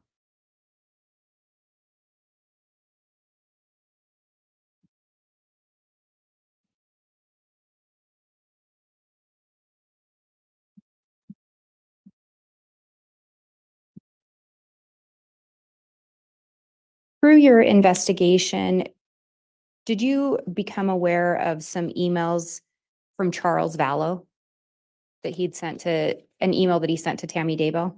Yes, Did you also become aware of an email Charles Vallow sent to Chad Daybell? yes. Do you recall what the content or what the gist of the email that he sent to Tammy was about? Email that was sent to Tammy was on June 29th, 2019. And Charles was reaching out to her school address, email address, and telling her that he had some information about an affair going on. He didn't go into too much detail because he didn't want to explain all that over email, and left Tammy his number to have Tammy call him. And through your investigation, were you ever able to determine whether or not Tammy Daybell had contact with Charles Vallow? I was not able to confirm that. And in relation to the email Charles sent to Chad Daybell, do you recall the gist or content of that? Yes. And what was that about? So Charles sent on the same day an email to Chad telling Chad that he was aware of what was going on between him and his wife. And Chad needed to tell his wife or Charles was going to expose them. He was also aware that Lori had sent him some dance videos of her, and that was inappropriate. Through your investigation, did you learn whether Chad and Lori were married? Yes. And what did you learn? I learned that they got married November 5th, 2019. And again, Tammy Daybell was pronounced dead on October 19th of 2019. Yes. Do you know when her funeral was? October 22nd, 2019. So just 3 days later. Yes.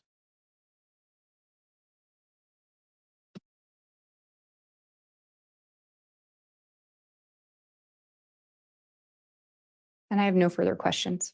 All right, thank you, Ms. Blake. Cross-examination. Judge, would you like me to start or do you want to take a break? Why don't you go ahead and start and we'll take a break here in about 20 minutes or so, if that works.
Can we have the microphone, please?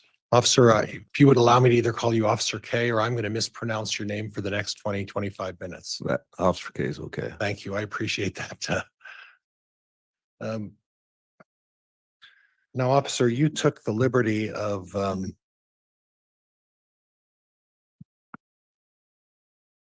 find this. Going through talking about your report about the emails between Mark Daybell and Tammy. Is that right? Yes. And Judge, I believe that was Exhibit 291. And if I could have 291. Yes, we'll have the bailiff hand that to you or to the witness, Mr. Pryor, Okay. which, Just to me. And Judge, if I could have permission to just publish. you may publish that.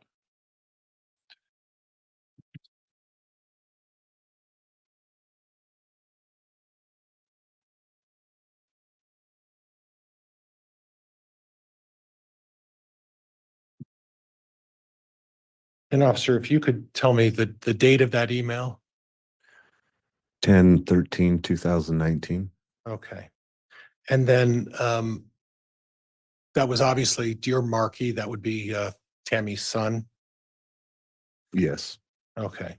In the very first sentence, it said on Wednesday during the day, a lady pulled into the Price's driveway, grabbed their dog, drove off, right? Yes. Then she went on to talk about what transpired about that and about where they tried to locate where the lady lived. Is that fair? Yes. Okay. Now, from your investigation, were you able to determine where Regan Price lives? Yes. Where's Regan Price live? Regan Price lives directly south of Chad Daybell's house. Okay. And then that would be directly east of Joe Murray's house. Correct. Yes. So if we have if we can visualize this, we have Chad Daybell's property. And approximately how big is Chad Daybell's property? Do you know? Not aware of that. Okay. It's a more than an acre. Yes. Okay. And directly across the street from Chad Daybell's property is another house, correct? Yes. And then kitty corner to the south and to the west would be Joe Murray, right? Yes. And directly southeast of Chad's property would be Regan Price. Would that be fair? Yes. Okay, so 4 houses all kitty corner from each other. And this is more of a rural setting. Would you agree with that? Yes. And the houses are all on larger plots of property, correct? Yes. But the houses themselves are relatively close in terms of location. Would you agree with that? Yes. All of the houses on that particular corner, we heard on the 911, there was something about a flashing yellow light. And on that very corner, that's where all the 4 residences are located, pretty much on the corner of each of those, that intersection, right? Yes. Okay, so relatively close together are these homes that we've established that, right? Yes. Okay, so one of the close neighbors is this lady by the name of Regan Price, correct? Yes. And she talked about how somebody pulled into their driveway and grabbed their dog. Do you recall when that took place? Well, in this email, she's writing it on the 13th about the night of the attempted shooting. So I'm assuming it was on the 9th. Okay, so if you look at the very first line to her, she's writing this on the 13th to her son, which was a short time after the paintball incident. She says on Wednesday, during the day with Reagan outside. So can we presume that it was that Wednesday of that week? Yes. Okay. So at that point, somebody grabbed Regan Price's dog, took off, stole the dog and disappeared, correct? Yes. And then now she says on the same day, You look down below to the second paragraph, right? You see that? Yep. Yes, She was coming home from clogging.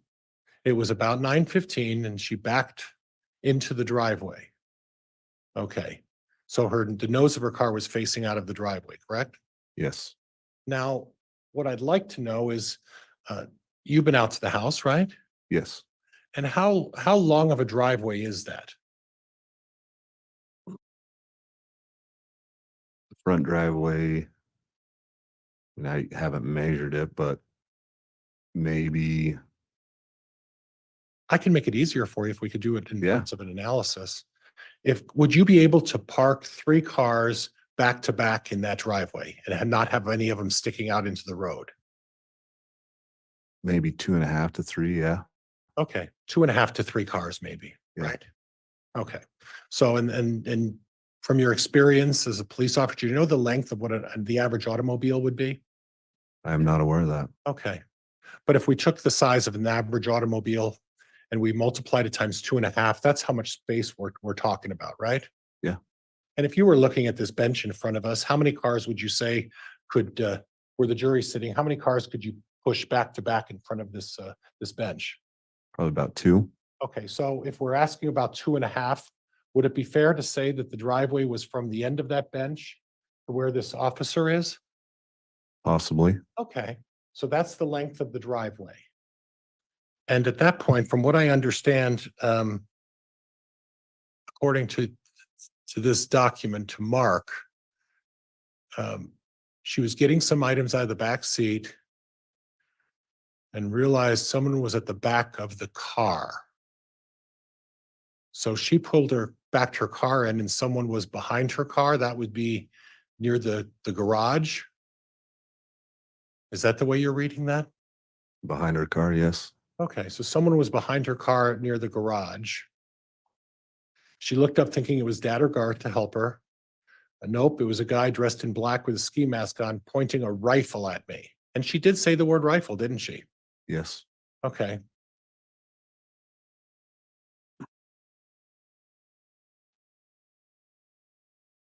Then she went on to talk about that she was in shock because what do you think you were doing?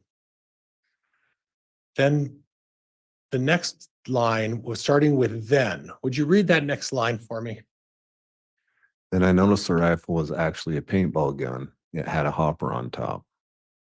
Okay. Now, you know what a hopper is, right? Yes, You've seen a hopper? yes, You know a hopper is different than a rifle scope, right? yes. And you know that, Judge, I'm gonna.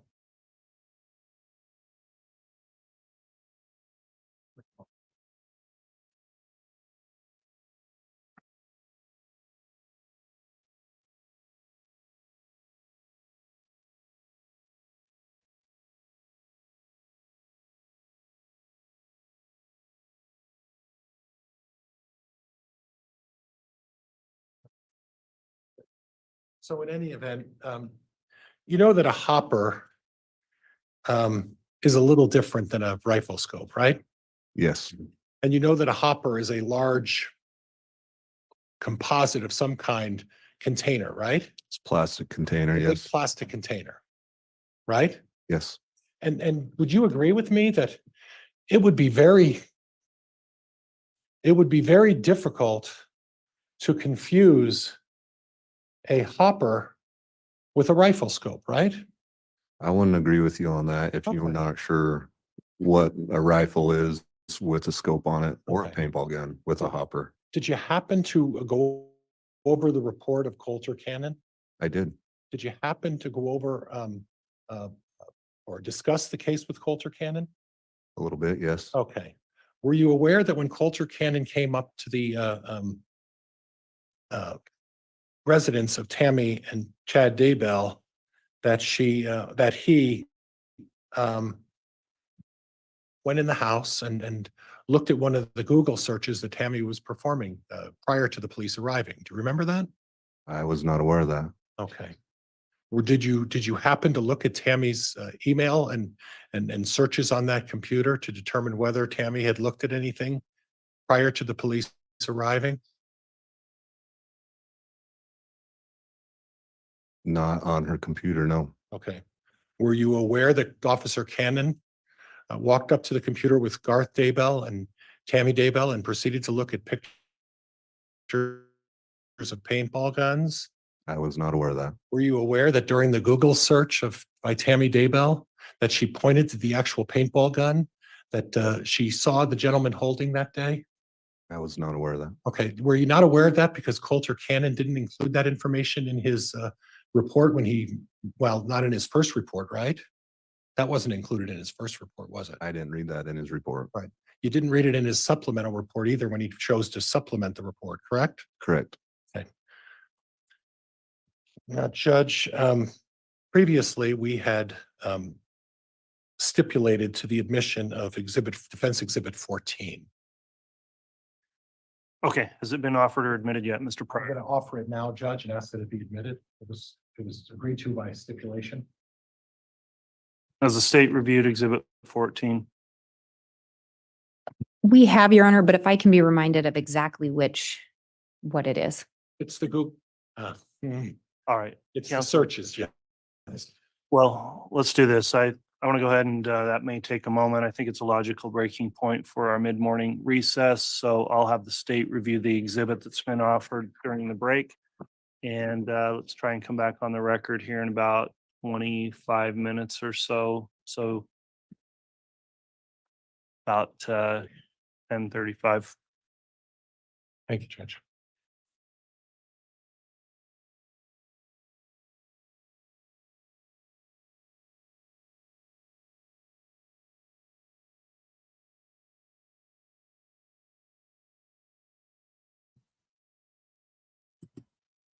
Okay, so we're on break for 30 minutes, you know. Yeah, I think it's a swing and a miss also, Rocket.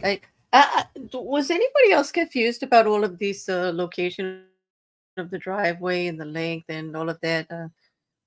I'm just not clear how that discredits the testimony of where Alex Cox was the night of Tammy's death. I'm not sure how that was. How that would have went over with the jury. I was a little lost on it. So, well, Rocket Couch says he's finished reviewing the technical part of things. And from what I've heard, I think it should be pretty clear. I would assume between everyone in the jury, the GPS references would be reasonably clear. I think so. I think she laid enough foundation and had him explain certain terms and words. And I noticed that Pryor didn't go there. He did not go there to try to discount the technology or anything, except for like with these, how far everything is away from each other and whose house is where. To me, it just was confusing. I think more relevant enough is, Mark says, I guess he's developing a picture which can present in full later on, perhaps, in all of this in regards to, is it a gun or is it a paintball gun? Tammy Daybell definitely thought in her estimation that it was a paintball gun. But she also admits, I do believe the state was trying to show in that email, that she wasn't really thinking very clearly, like it was all upsetting and then afterwards. And so, her exposure to guns and etc. Maybe she absolutely did think it was a paintball gun. The gun that they are showing that was recovered from Alex Cox's residence is similar in nature, and they do believe that is the gun that was used and aimed at her. They have properly identified the vehicle.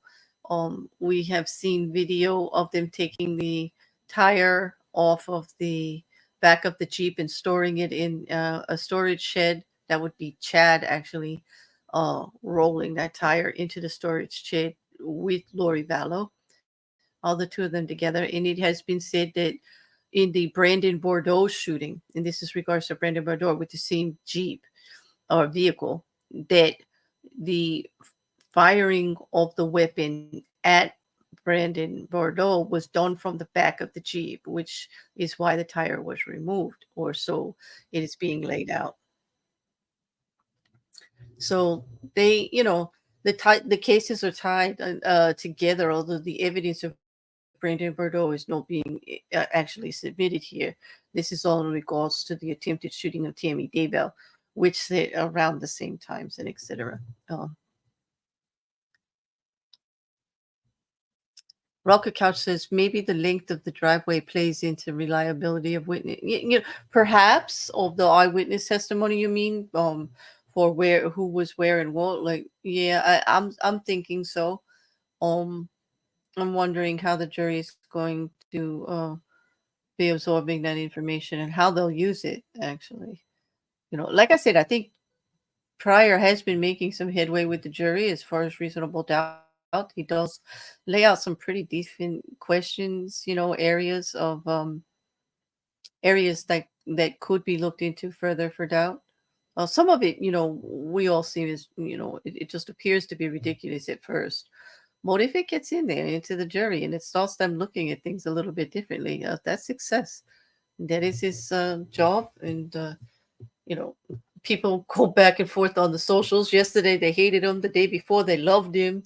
Everybody wanted him for their defense attorney. Yesterday they were like, "Oh, damn, Pryor, what are you doing?" Like they were all over him, in regards to speaking about Tammy and her fitness and her health.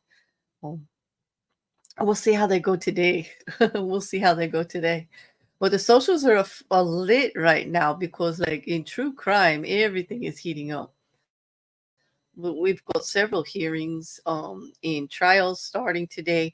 We just had a huge appeal be decided upon in the Harvey Weinstein case. He has won his motion for retrial based on prejudicial information being entered by the judge of other acts because witness statements of other acts that were not being charged were entered into evidence.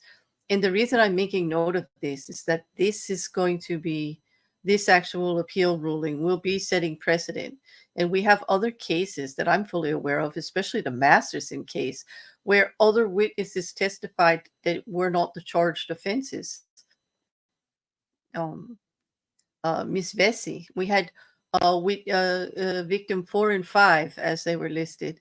That were not charged offenses, the evidence was entered in at trial, and they were allowed to testify in regards to what they felt happened to them, even though it wasn't a charged offense against Danny Masterson. So this is relative. This is going to be relative.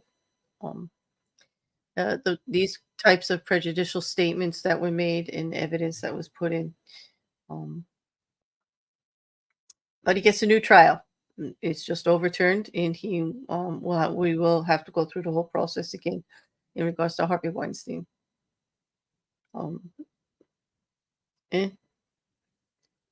The other thing is the Supreme Court is actually right now listening to oral arguments from both special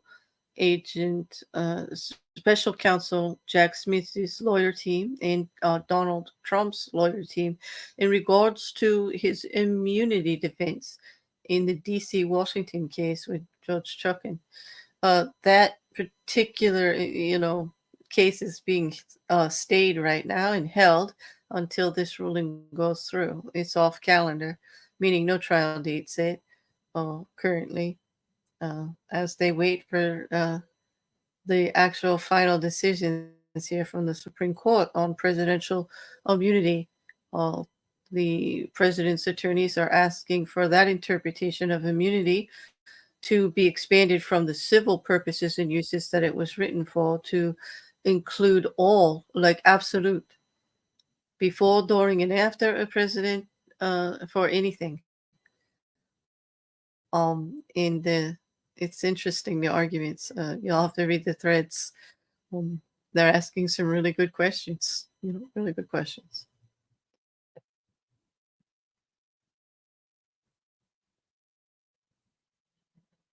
Okay, so the Mandy is saying that the driveway itself of the home on the Daybell home is quite short. Yeah. So I was wondering what that all had to do with it, Mandy. It was very quite confusing.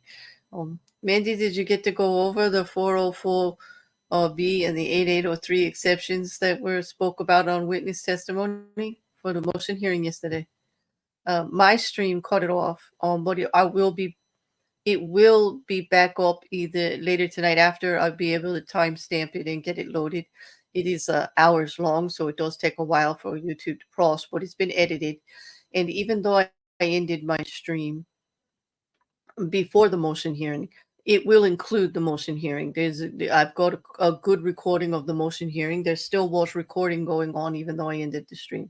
I did save the motion hearing. I've trimmed it up. It's all there for the record. In the whole video will be up for the entirety of the court date of the 24th later today, just to continue. So we'll have every day there. But this morning, Judge Boyce did a pretty good review when we first came in, and I timestamped it there for you, that they went over with the attorneys his actual rulings on those motions. And he denied 2 of the motions in limine. He denied Janice Olson and Janice Olson and Janet Anderson. Olson in regards to testimony about Tammy Daybell stating that Chad wanted her to offer life insurance, and Anderson's statement was in regards to she is a zombie. Another statement by Chad that was made that Tammy Daybell was conveying. They are allowing Pam Peebles, though. They are allowing testimony in regards to Tammy Daybell a couple of days before, stating that she had never felt so fit in her life. That she felt good. And that would come in under the 8803 the health exceptions there in regards to a physical state of well-being and mental health. They just agreed that definitely could come in. He didn't, and Judge Boyce was mentioning denying on the others in regards to timing of them. One was a witness statement that was originally given 4 years ago, and then in March when she was spoken to again, she just happened to remember this zombie comment 4 years later, but doesn't remember the exact time or date and gives a window of like 4 or 5 months. It was just not able, they weren't able to argue the actual, non-prejudicial. It was quite prejudicial. Judge Boyce decided it was more prejudicial than probative. It was not beneficial to the fairness of the trial to put it in. It would actually tilt the scales the other way. And there was just too much there to look at as far as the not being able to pin down the time and date and the witness changing all of the testimony. Thank you, Mandy, for finding the picture of the driveway. And thank you yesterday for all those pictures of Tammy Daybell wearing her Fitbit. I can't believe Pryor said, well, how do you know it belongs to Tammy? Like, he already had said he'd seen, that they identified it as hers based on photographs that they had seen of her wearing it. Like, that's how they discovered that it even existed, because it is still missing. Although, as we discussed earlier, all the data was available. And we were discussing back and forth as regards to would not Chad Daybell be aware of that, that the information would forever be available, and why the Fitbit is missing. And my opinion is that it just gave him a little more time. He panicked. I don't think there was a lot of planning ahead of time for that. But it would register a cardiac event. It would register a stressful event, like being suffocated with a pillow if she was wearing it. So could be alarms were going off. Who knows? But I'm curious, Mandy, why do you think that Pryor was focusing so much on that? And it seems to be just for witness credibility, or just for, I don't know. I wonder how that's going to go over with the jury. It confused me a little bit.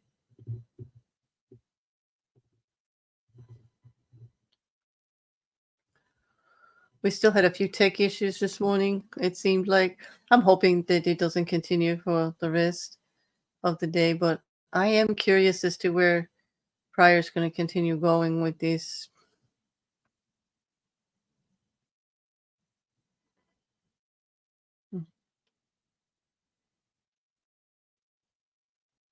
Well, I don't know about the demonstrations, Mark. I think I addressed this, but just in case, why aren't they bringing demonstrations of the guns to show the jury? Hmm. Oh, you mean like the similarity? It would be nice to see a paintball gun and that gun next to each other, so that instead of pointing at the picture, we could actually see how similar they are. That could have played well with the jury to see how similar these things are and how Tammy Daybell could have actually seen the other weapon and not a paintball gun. But maybe they chose just not to push back as hard if they have it if they could get it there in another way. Either way, they would have been someone besides Chad Daybell shooting that weapon at Tammy Daybell, threatening her. Um, uh, it is popular theory that it was Alex Cox. And it seems to be that's the one John Pryor wants to press. Well, this is about Alex Cox. What does this have to do with Chad Daybell? The direction he takes.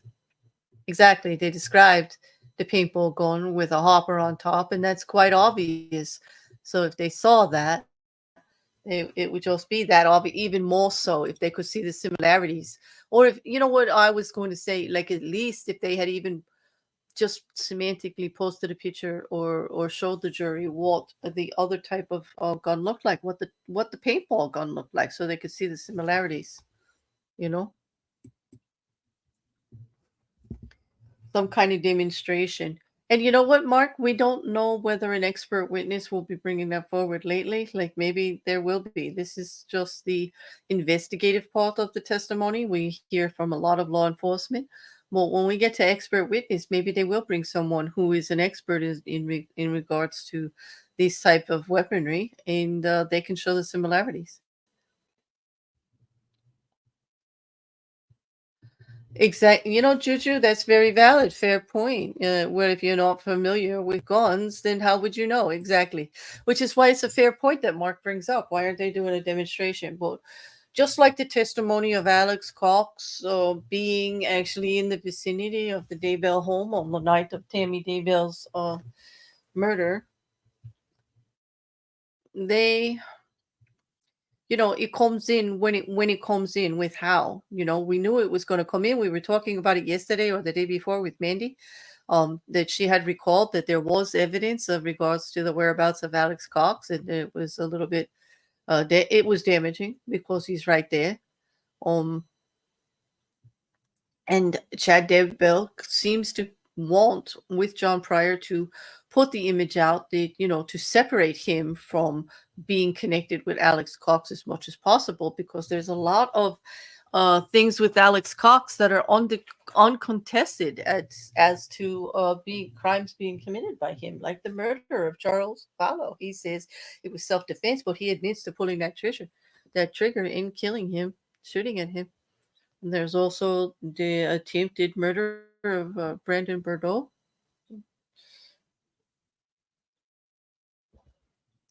So, and that trial is in August in Arizona. Lori Vallow is facing charges on Charles Vallow's death and the attempted murder of Brandon Bordeaux, his ex nephew-in-law.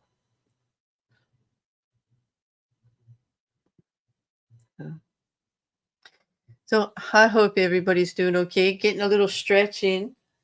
Um,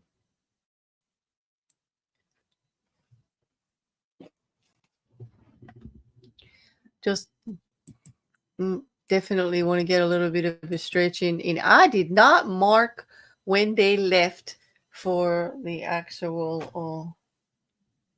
I know he said 30 minutes.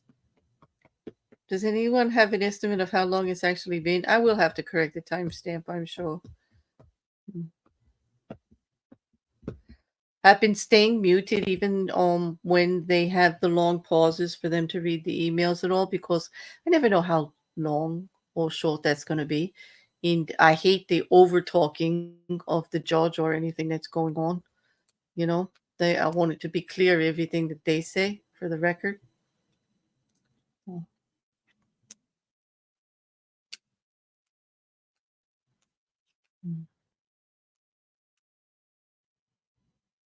They wonder what we have in store for us for the rest of the afternoon. It does look like we will be hearing from a few more of Tammy Daybell's friends and acquaintances.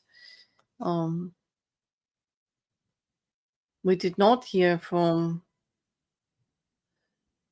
Tammy Daybell's sister.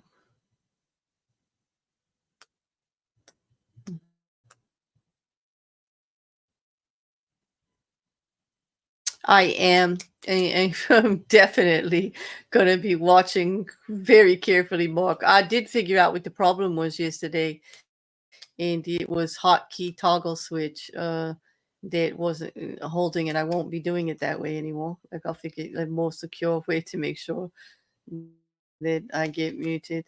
Because, you do get, like, hey, things happen. I'm a fallible human being. It's going to be, I get calls, I get messages. Like, while I'm streaming 7 hours a day when the trial is going on. I'm not here talking the whole time, but I'm here. I am, kind of like connected with my headphones for 7+ hours. Yesterday went on for like 8.5 hours because they did the motion hearing after the court hours, even though they ended early. They took a break, but then they came back for motions, and all of that gets recorded. It's got to be maintained. And I'm not complaining. Like, I do this because I like it. This is a hobby. Like, I don't have to do this, but I want to do this. But yeah, those kind of things like happen. The point being, the good news on that is it's all edited and ready to go in. I'm going to have it back up in actually the trial record will still be complete A to Z, like, so far. Like, I'm not going to mess that up.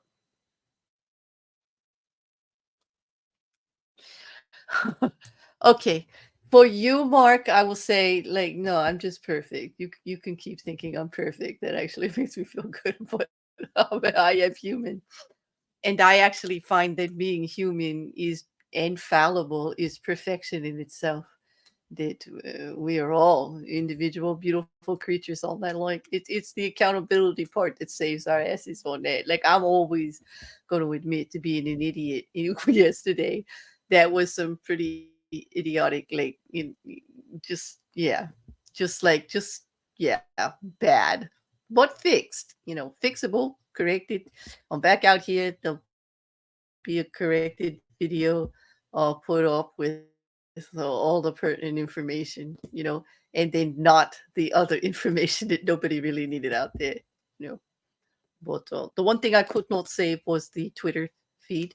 I do live broadcast the trial also to Twitter at the same time, and that needed to be just deleted and hold because it's non-editable. It's not editable. I cannot edit it. Forget that. Tongue-tied there for a minute. Since I was unable to edit the Twitter part of the stream, that is just completely deleted. But there's a full record on. There'll be a full record on YouTube. And that's the important part. We did lose the live chat, though. There'll be no live chat. Some good questions you all put out. Hopefully, me discussing those questions will be enough to add them to the record. Yes. Enjoy the rest of your day, Joe Black. It was good to see you this morning. Thank you for joining us. And if you have any questions later on in regards to anything, please hit the back of the video in the comment section and I'll get back to you anytime.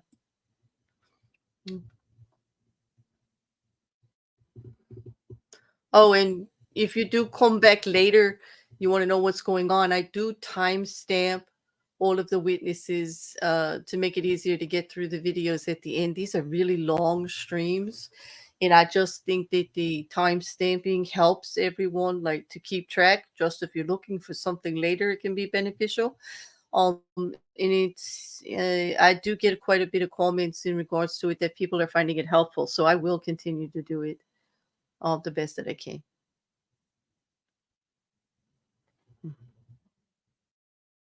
Well, now you can hear it in my voice, like talking for 30 minutes straight. I'm trying to think what else. Yesterday before motion hearings, Judge Boyce did announce when he was leaving that there would be no court on Tuesday. So we won't have a 7-hour court daytime stream, but we we will have a true crime in legal update episode that night, like we normally do, going over what's going on for the week, for multiple cases. There's a lot going on this week, just like last week, and I'm trying to keep. Well, I am keeping track of everything the best that I can, and we'll update on those other cases that we're following besides the Daybell trial, on Tuesday night. So more of them.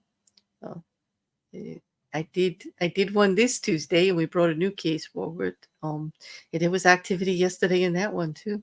There's been a 5th arrest in the Kansas missing mobs homicide. Veronica Butler and Jillian Kelly. Those homicides. They finally arrested Paul Grice, the 5th person that was spoken about in the affidavits. And that was interesting to read some of his filings that he's been doing in regards to, land matters in the area. We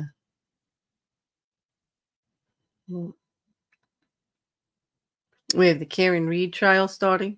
We've got Trump's New York criminal case in regards to campaign finance irregularities or interference in the election in regards to the Stormy Daniels hush money. We had yesterday motion hearings or status hearings, rather, status conferences in regards to Courtney Clenny was scheduled for yesterday. Dwayne Davis, Keefe D, in regards to the Tupac homicide, was also scheduled yesterday. We'll be updating on a bunch of that. There was a bunch of stuff about Alec Baldwin. Anybody catch that on the socials? For once, I'd have to admit he was not the biggest asshole in the article and or the video that I saw. It was I'd say mutual assholeness between him and someone who was like just targeting him and harassing him. Oh, yeah.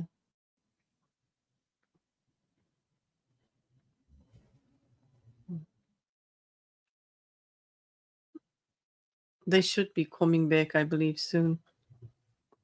I think we're almost up on that 30-minute break, at least from my timing.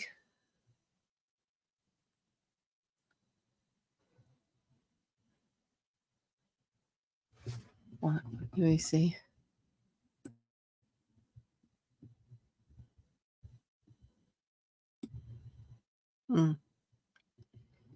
So if that was at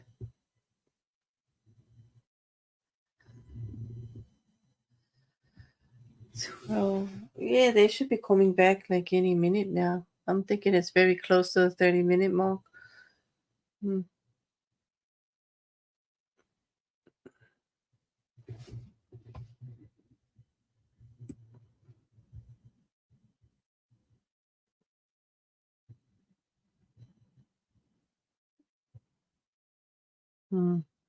I didn't see that part there. Rocket Couch, when he was saying, and if they need to, the jury can ask for clarification anyway, right? Is in regards to the words that they're reading in the emails. So you mean in regards? All right. Oh, they're back.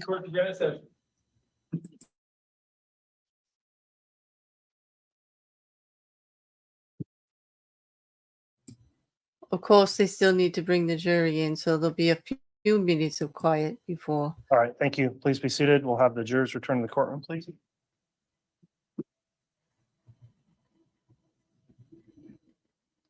So they'll be bringing it back. But like, yes, Couch, like the jury can ask questions about all of that,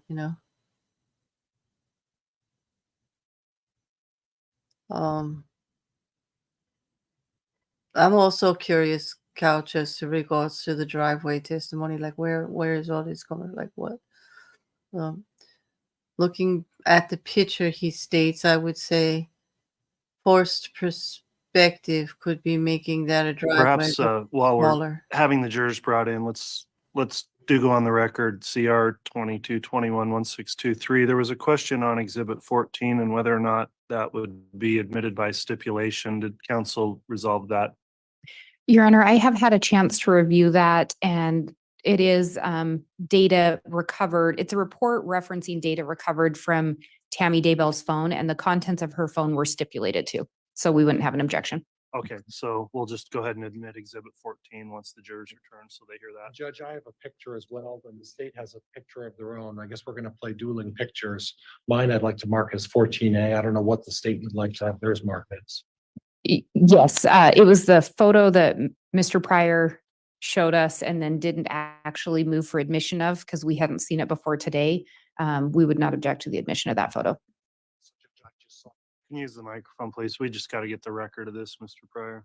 And Judge, I also just saw their picture today, so I will stipulate to the admission of their picture as well. But mine is 14A if the bailiff wants to.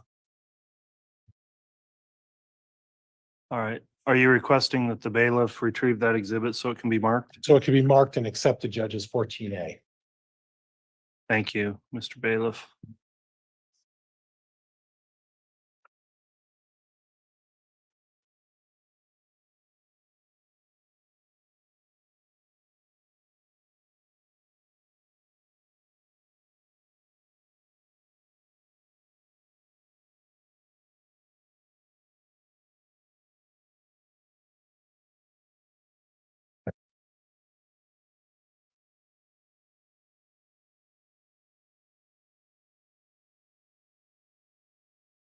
And we can have the jurors brought in once they're ready. Sure. Thank you. All right, please.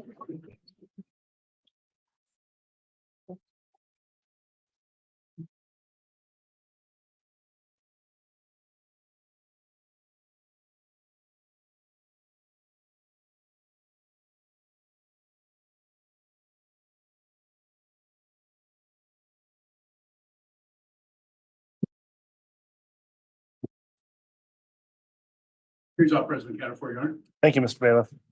Please be seated.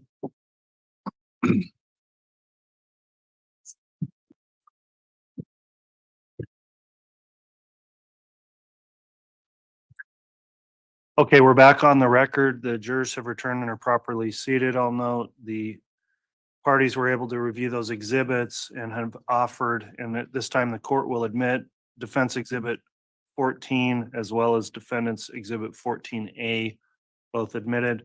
You can continue with the cross-examination, Mr. Pryor. Judge, if we could put the monitor back up with what I was discussing, which I believe was exhibit 291.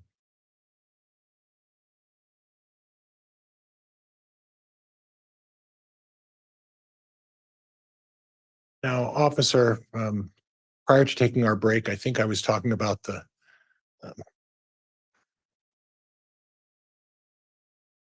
third paragraph down.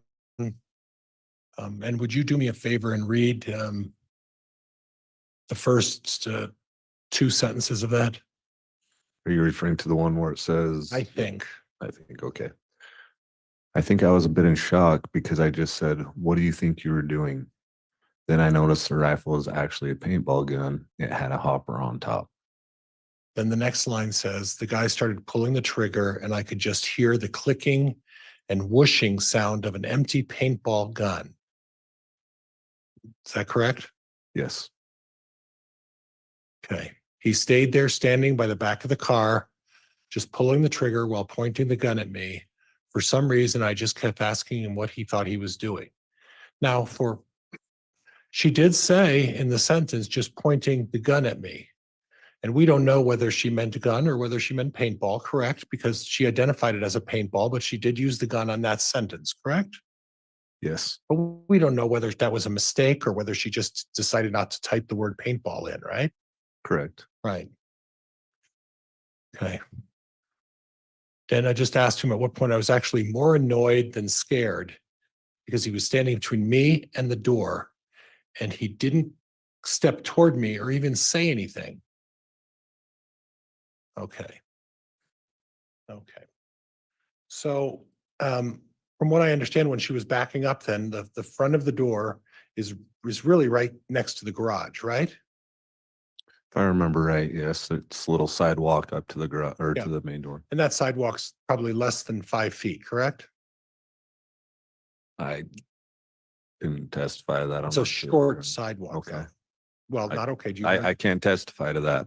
Objection, Your Honor. Counsel's adding facts, not in evidence. That's sustained. And in addition, please don't talk at the same time as each other. Mr. Pryor, wait for a concluded answer before you ask a new question. Would you agree that it's a short sidewalk from the gate into the yard to the front door? It is a short sidewalk, but I can't testify to how long it is. Okay, that's okay.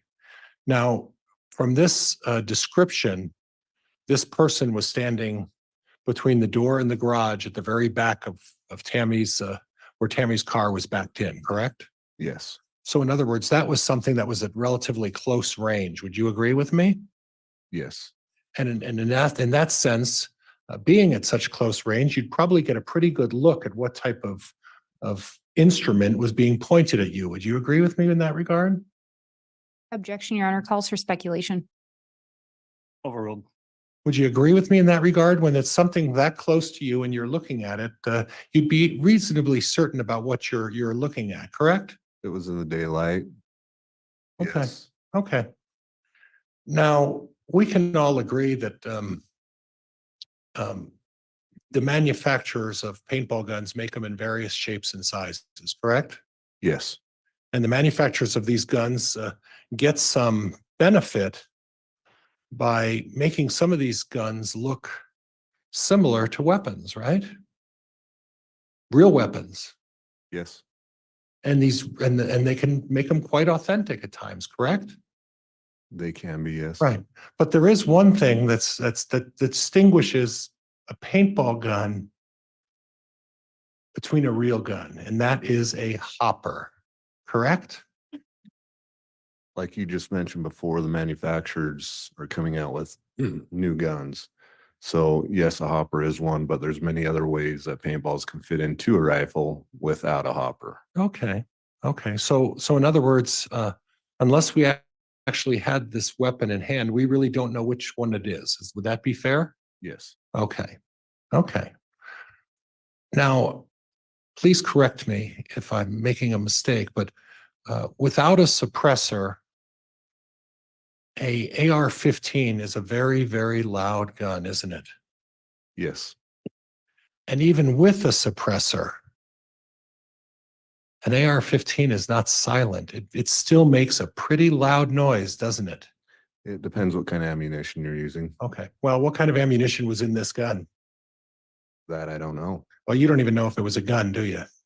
I know it was a paintball gun or a rifle that she referred to. Okay. Okay. But depending on the ammunition, there's still going to be a loud noise, right? Are you asking with the suppressor on or off? With the suppressor on, there's still going to be a noise, right? There will be a noise, but not as loud depending on what Okay. ammunition you're using. Okay. And when you're just several feet from the front door of a house with Garth Daybell and Chad Daybell inside the house, you would think they would have heard a gun if even with a suppressor, you think they would have heard the rifle shoot, right? Again, it depends on what ammunition is being Okay. shot through the gun. But what we do know and what we're certain of is that when a paintball gun is shot, they can't change the fact that there's a whooshing noise, can they? There's a popping noise with the clicking, And a whooshing noise. whooshing and popping. Right. Okay. Okay. So when Tammy Daybell in this report talks about the whooshing noise that she heard, sounds like she's describing the whooshing noise from a paintball gun. Objection, Your Honor, move to strike. Counsel's testifying. Sustained. Did it sound from this email that Tammy Daybell's describing the whooshing noise of a paintball gun? She said she heard a clicking and whooshing. Okay. Okay.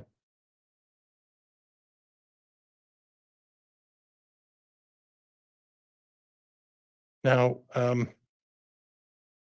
we move further down and we talk about where it says the thought crossed my mind to hit him with my clogging shoes. Looked toward the house and yelled, Chad. They ran off around the north side of the house. You see that? Yes, Got Dad and Garth. They looked outside, couldn't find him, called the police, reported it. Then she uses the term, they suspect it was a bipolar teenager who lives down the street and walks around a lot. But Matt Price has an even better theory, right? yes, Okay. So it's really unclear who they say they suspect it was a bipolar teenager. They don't know if we're talking about the police told them or whether it was Chad and Garth said it was a bipolar teenager. Is that fair? That's fair. Okay.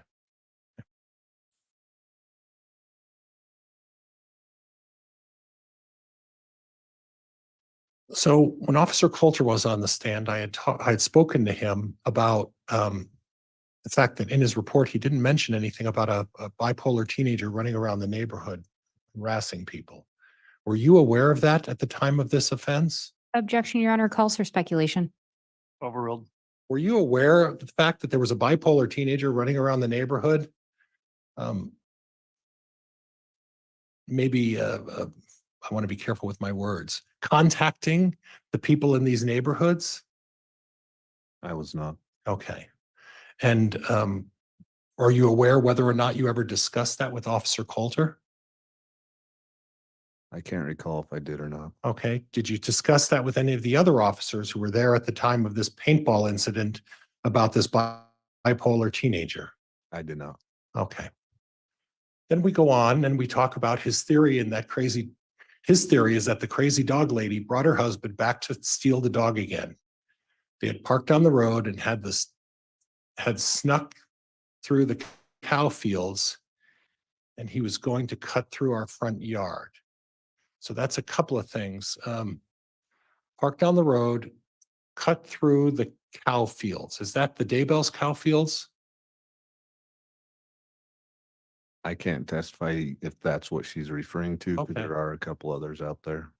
But there are cow fields next door to the Daybells. The Daybells have a pasture behind their property as well, correct? Yes, And then they said they were going to cut through our front yard. So that would mean Chad and Tammy's front yard, correct? yes.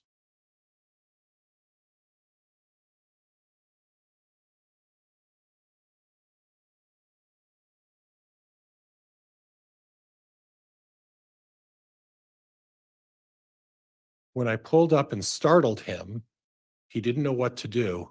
So he panicked and tried to menace me with his not real gun. So at that point, she's pretty clear that she knows it's a not real gun.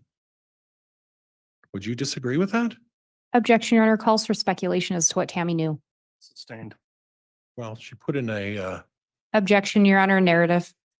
Yeah, Mr. Pryor, I ruled on it. Okay. So ask a different question. so after the line that says it was a not real gun and then ran off back across the field, which would explain why he ran across the side of the house. I never heard a car and we couldn't find anywhere. You see that? Yes, And then she wrote, it's actually a pretty good theory. You see that? yes. Did you guys interview Regan Price? We spoke with Regan Price, yes. Okay. Did you talk to Matt Price? Yes, Okay. And did they confirm the fact that someone stole their dog around the close in time to this occurrence? I'd have to go back to my report. I know we spoke with them after this incident, quite a ways after this. Okay. But you do know that this incident with the dog, I believe it occurred on the same day that the paintball gun took place. Is that right? Yes, And the issues about the bipolar teenager running around the neighborhood, that was close in time as well, correct? that was Matt's theory, yes. Okay. And then finally, honestly, would you read the word honestly down to the end of the paragraph? Honestly, I just kept wondering what kind of person walks around with a ski mask on, carrying an empty paintball gun. Bipolar doesn't mean you want to hurt people, so I'm leaning more towards Matt's theory. The guy didn't try to rob me or even really hurt me. On Thursday night, though, I didn't go to Zumba because I quite understandably did not want to be out after dark alone. So in this particular incident, it's saying that I'm leaning towards Matt's theory. The guy didn't try to rob me, or the guy didn't try to hurt me. So she wasn't threatened by someone holding a paintball gun like a rifle, right? Objection, Your Honor. Calls for speculation and mischaracterizes this email. Sustained. And Judge, I need to go back to,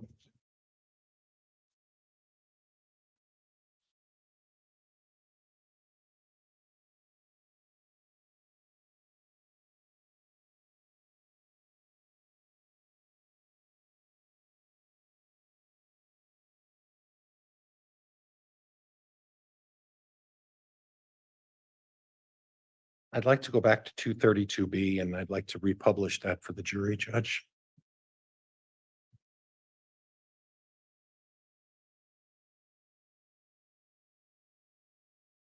All right, we'll have the bailiff provide that to you, Mr. Pryor.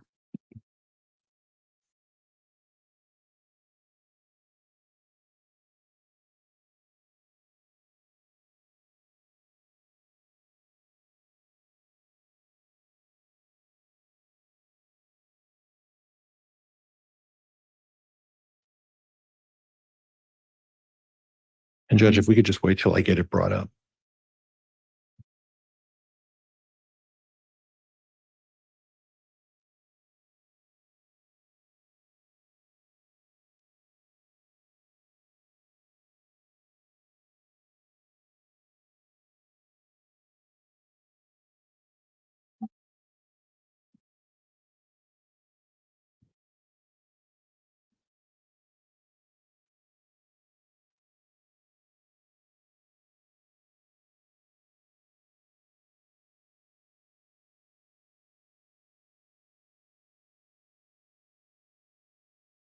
I think I'm ready, Judge. Let's hope. All right, you may. Minutes, 20 seconds. Fremont County Sheriff's Office. Hi, I need to report something. Okay, go ahead. What's the address? Okay, at 202 North, 1900 East, the corner with the blinking yellow light on Salem Highway. Is it a suspicious person? Yes. Okay, what was he wearing? He was all dressed in black and he had a ski mask on. And he said the blinking light now is where you saw him? No, he's gone now because I pulled up into our driveway and I was getting stuff out of the back seat in my car and suddenly he was there and he had a paintball gun and he was and like he was going to shoot at me. And I kept asking him what he was doing because I could tell it was a paintball thing. Okay. And then he just kept doing it. So I yelled for my husband and then he took off running around the back of my house. Okay, give me just 1 minute. Stay on the line with me. Okay. October 9, 2019, 21 hours, 50 minutes, 28 seconds. That was north 1900. Yes.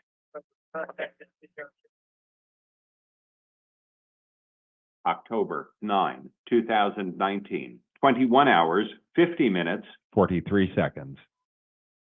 In what direction he was going?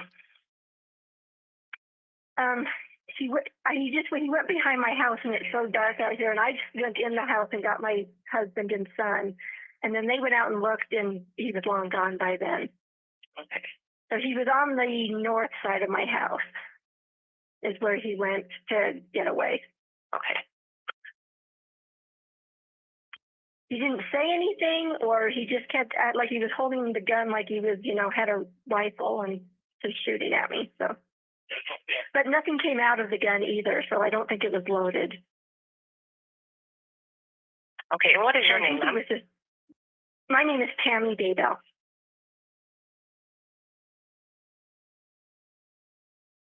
Okay. I will pass your information on to my deputies. We actually just had a previous call about this individual, so they're out in the area looking now. Okay, yeah, I think it was my son-in-law who lived diagonal from us that called you guys already. Oh, so okay. Just wanted to make sure it got reported. So, let's see. And what's your son-in-law's name? Joseph Murray. Okay, yep, it was him. Okay. So, all right, I have a deputy that will be out at your home here shortly. Okay, thank you. Yep.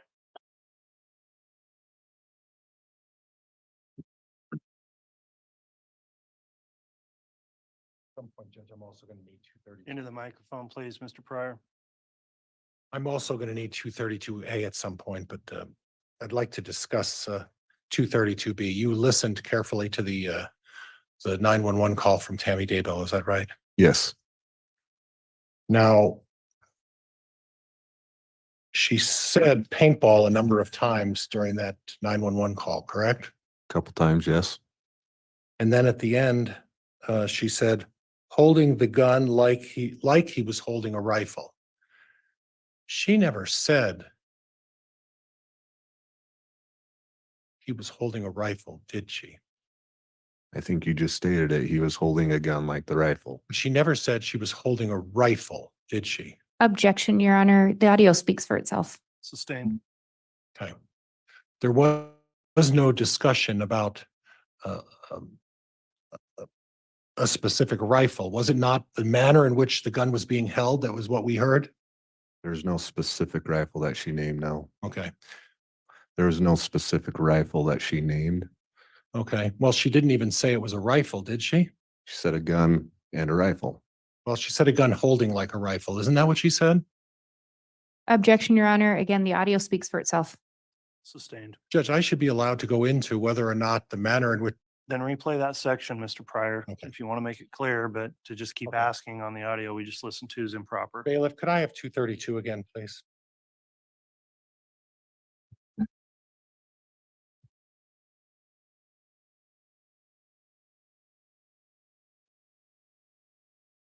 I think I want A. Thank you. So Judge, again, we'll ask to publish 232A again. I believe we just published 232B.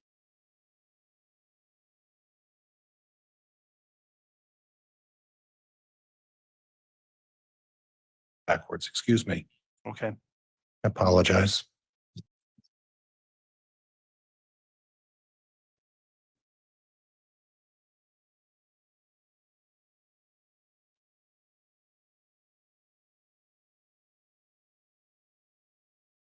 I think I'm ready, Judge. Go ahead. Seconds. Fremont County Sheriff's Office. Hi, I need to report something. Okay, go ahead. What's the address? Okay, at 202 North, 1900 East, the corner with the blinking yellow light on Salem Highway. Is it a suspicious person? Yes. Okay, what was he wearing? He was all dressed in black and he had a ski mask on. And he said the blinking light now is where you saw him? No, he's gone now because I pulled up into our driveway and I was getting stuff out of the back seat of my car and suddenly he was there and he had a paintball gun and he was and like he was going to shoot at me. And I kept asking him what he was doing because I could tell it was a paintball thing. Okay. And then he just kept doing it. So I yelled for my husband and then he took off running around the back of my house. Okay, give me just 1 minute. Stay on the line with me. Okay. October 9, 2019, 21 hours, 50 minutes, 28 seconds. That was north 1900 East? Yes. Okay. October 9, 2019, 21 hours, 50 minutes, 43 seconds. In what direction he was going? He went behind my house and it's so dark out here and I just went in the house and got my husband and son and then they went out and looked and he was long gone by then. Okay. So he was on the north side of my house is where he went to get away. Okay. He didn't say anything or he just kept like he was holding the gun like he was, had a rifle and just shooting at me. So, but nothing came out of the gun either. So I don't think it was loaded. Okay. And what is your name? My name is Tammy Daybell. Okay. I will pass your information on to my deputies. We actually just had a previous call about this individual, so they're out in the area looking now. Okay, yeah, I think it was my son-in-law who lives diagonal from us that called you guys already. Oh, so okay. I just wanted to make sure it got reported. So, See, and what's your son-in-law's name? Joseph Murray. Okay, yep, it was him. Okay. So, all right, I have a deputy that will be out at your home here shortly. Okay, thank you. Yep.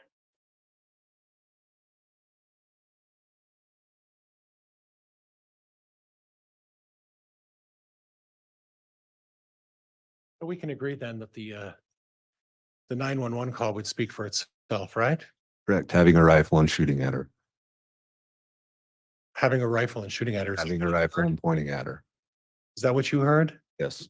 Okay, but I guess we can let the jury make a determination about what they heard, right? Yes. Now, we previously talked to, and Judge, I'm going to ask to publish 14A.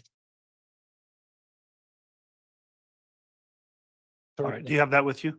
I do, and it's already been admitted and accepted. Okay, 14A may be published.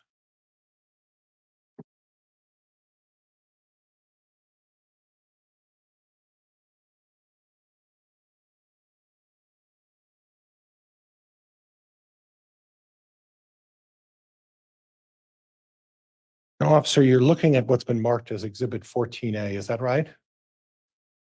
Yes. Okay. Now, there's a big black round thing on the top of that gun. Do you know what that is? That's a hopper. Okay, and it's pretty distinct, right? Yes. Pretty clear to identify that it's a hopper on the top of a paintball gun, correct? Yes. So if someone is in a situation where they're looking at something and they're clearly able to determine that there's a hopper on the gun, this would be a situation where they'd be able to clearly see that there's a hopper, correct? If they're clearly able to see that, then yes. Okay.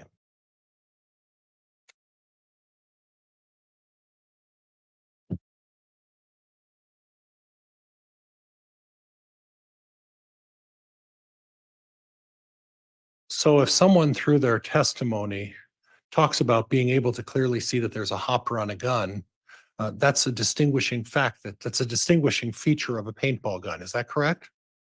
If they clearly see it, yes. Yeah, and if they're able to identify the fact that a particular paintball gun has a hopper and they can identify the hopper, it's obviously they saw a hopper, right? Objection, Your Honor, calls for speculation. Sustained. But you spoke about it a little earlier where you said they're now designing paintball guns that look like rifles. Yes. And they're being very creative in doing that, correct? Yes. In fact, I would suggest to you that there are instances where people have manufactured paintball guns to make the scopes on a gun look like a hopper. Correct? Are you suggesting that to me or asking? Yeah, me? I'm suggesting that, asking you that. Possibly. Possibly. Okay. So if that were one of those special guns where they created a gun that had something on it that looked like a scope, someone could confuse the difference between a scope and a hopper, right? Yes. But if someone specifically says they saw a hopper on a gun, there's no, Objection, Your Honor, this is going to call for speculation. Sustained. clearly that was a picture of a hopper on the gun, right? During the day, yes. Yeah, and you're able to distinguish that very clearly, right? In the daylight, yes. Oh, you tell me that there's a difference? You wouldn't be able to tell that in a night on the back of a porch with a light on? Objection, Oh. Your Honor, argumentative. Sustained. And strike the answer. Are you aware of that there are lights on the front of the garage of the Daybell residence? I was aware on that last call you played that Tammy Daybell said it was dark outside. Right. But you didn't hear anything about the fact that there were lights out there or that the garage and the driveway was illuminated, right? I didn't hear any of that. Okay. I didn't know if I heard an objection or not, Judge, to that. Withdrawn. Go ahead. But you did note that she identified it as a paintball gun, didn't she? She used that with the rifle and gun. Okay. And whooshing sound, right? Correct.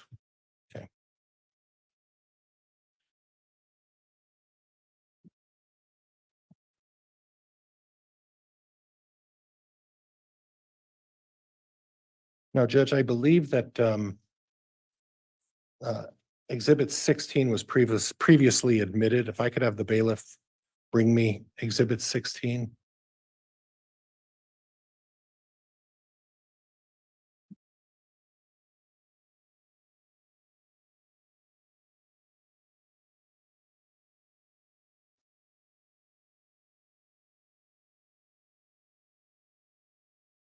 And Judge, if I could just have a moment, please. Yes. Thank you, Your Honor.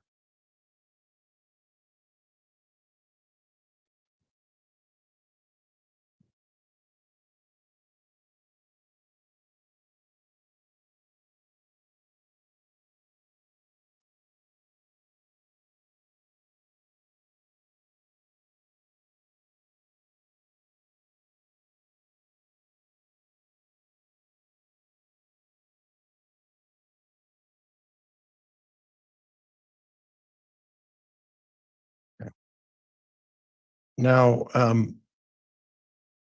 Officer,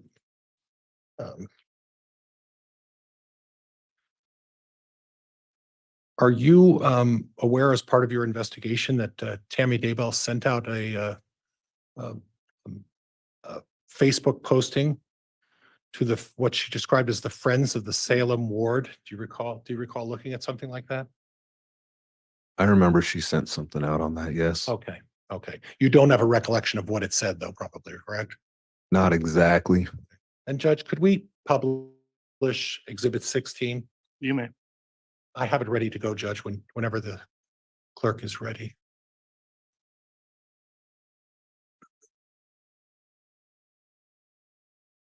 Okay, I don't know if I can expand that or not, Judge. No.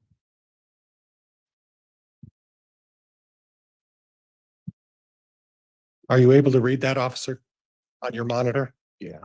Yes. Okay. Go ahead. Would you read that email for me?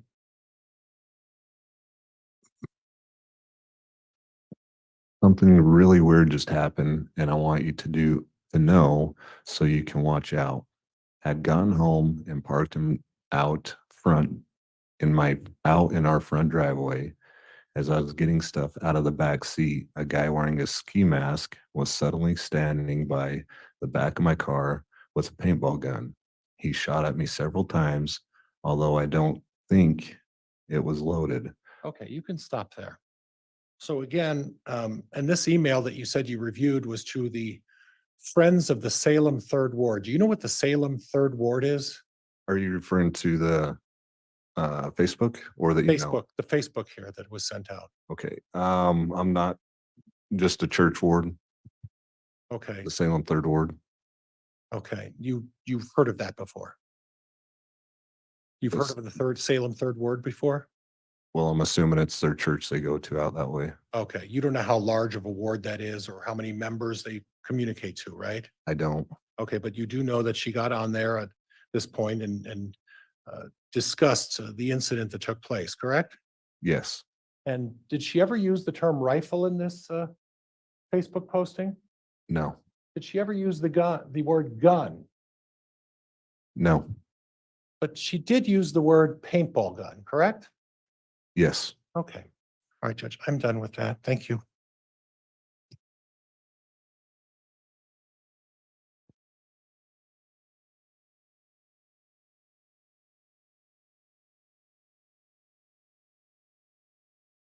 And Judge, I have, I don't.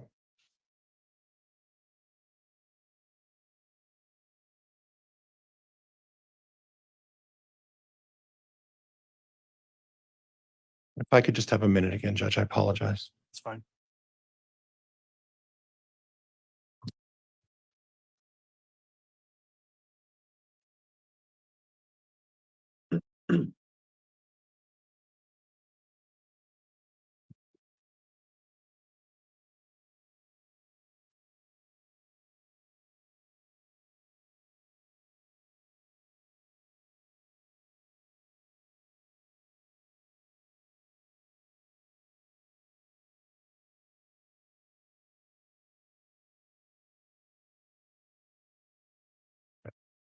Now,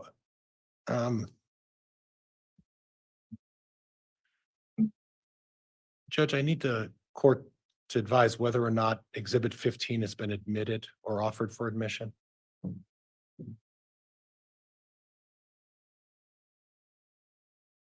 We'll check. No. And I guess I have to pull this out and Judge ask that the court, I think this is by stipulation of the parties. Exhibit 15 has been stipulated by the parties to be admitted, and I'd ask it to be marked and accepted with the court, Exhibit 15. All right, I'll confirm with the state.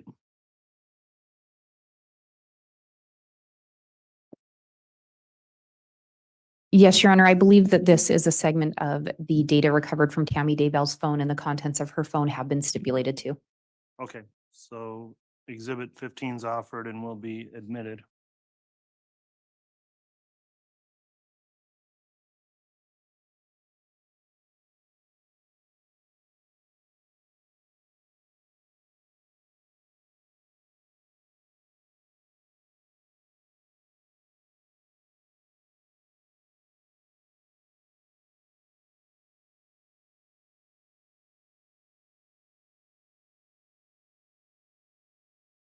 Now, before I go into Exhibit 15, Officer, you discussed that you did a lot of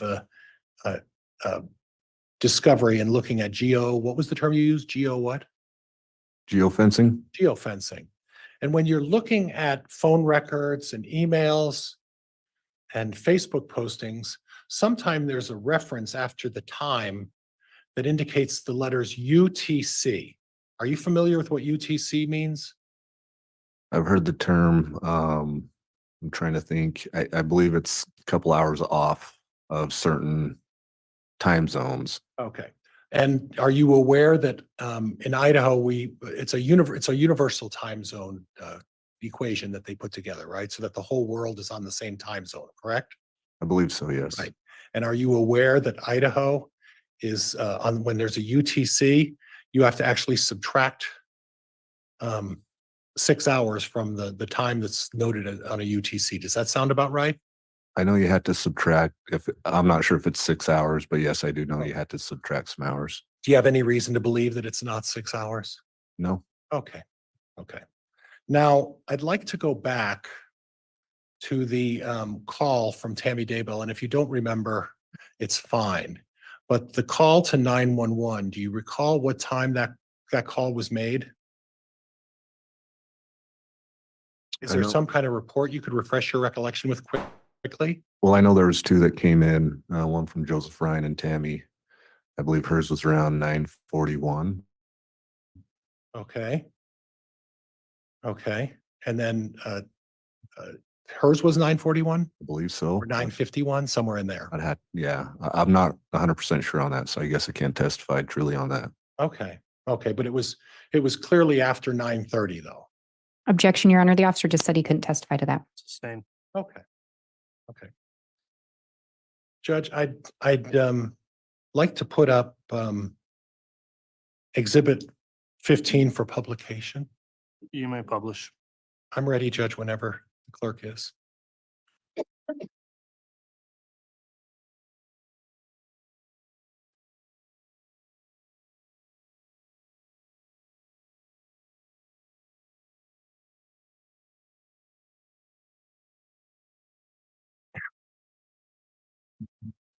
I'm showing it, Judge.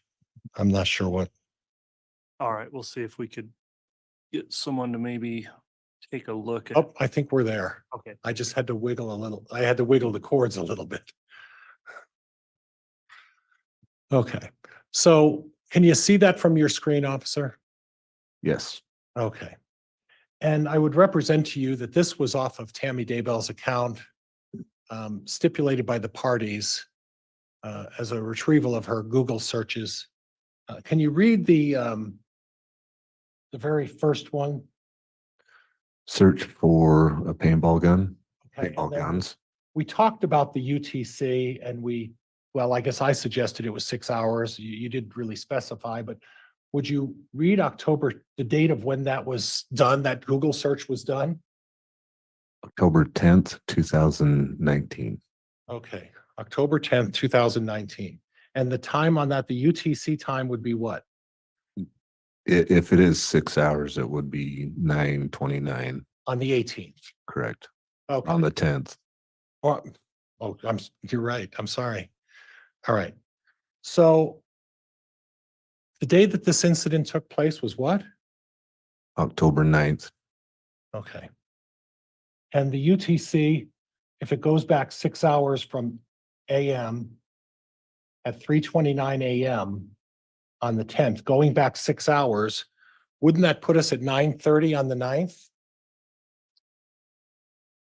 Yes, Okay, so at well, actually, let's Well- be clear, 9:29 on the 9th, right? yes, Okay, so at 9:29 on the 9th of October, there was a Google search by Tammy Daybell searching out paintball guns, correct? correct. Now, I don't remember seeing a discussion with Officer Coulter in his, I guess it was his second report, where he talked about that Tammy Daybell did a Google search on paintball guns. Objection, Your Honor. Counsel's testifying. Did you see that? Wait. Objection pending, it's sustained. Did you see a reference in Officer Coulter's second report about Google searches at 9:29 on the 9th of October? No, Okay, well.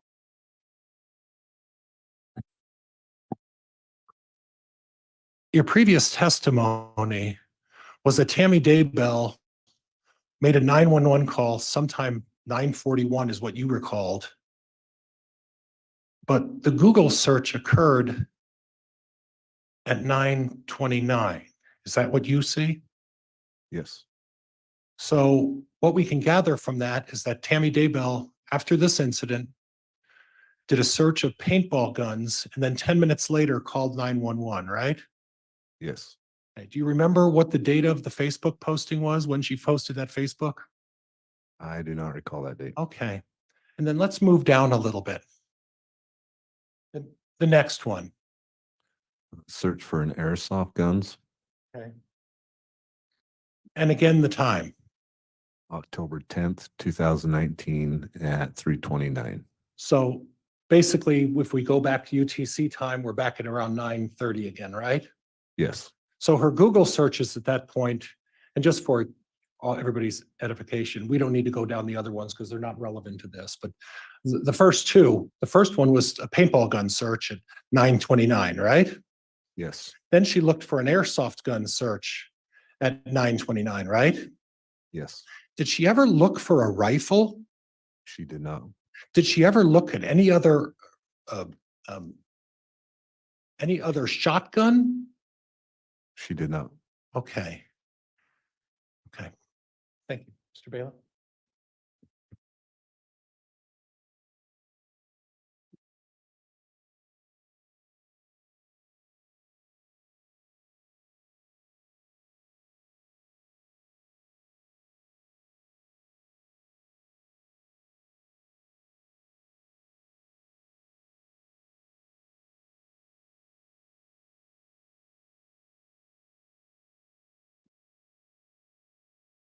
Nobody was there from your agency at the time of this incident with Tammy Daybell and this person. Is that correct?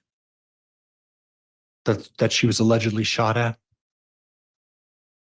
We responded to that, but nobody was Yeah. there when it occurred. correct. And in fact, Chad wasn't there either, right? Objection, Your Honor. Calls for speculation.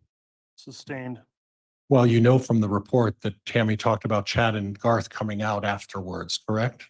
Yes, And there's no indication at the time of this occurrence that there was anybody other than a masked man and Tammy Daybell. Is that right? and in Tammy's email, Chad and Garth.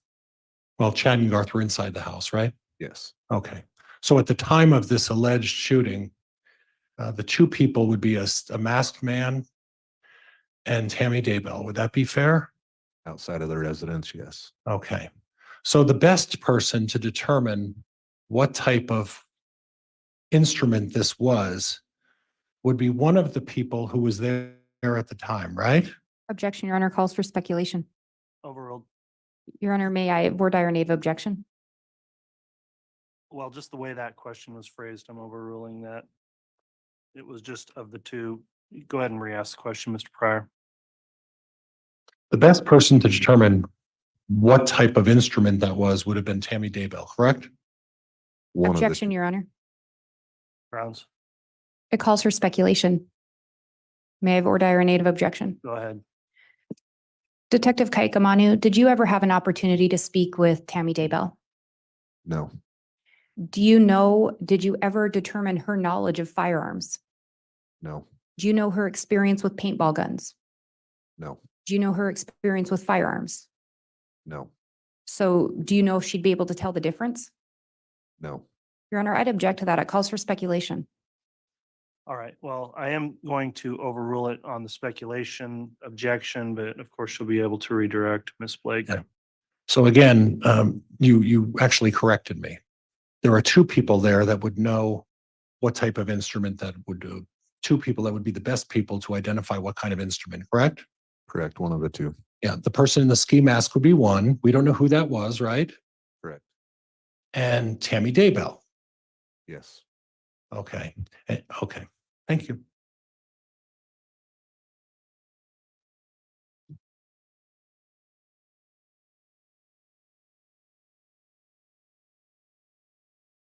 Officer, or Judge, I'd like to now go through on the Elmo Exhibit 107, if I could. You may. Thank you, Your Honor. We'll allow that to be published. It's already been admitted.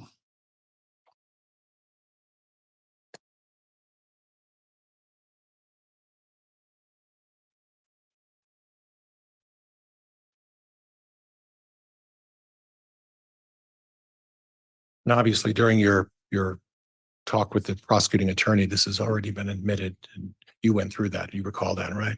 Yes. Now, as part of your examination, you provided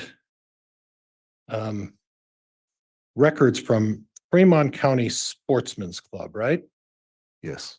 And you did the start date of sometime of 10/16, is that right?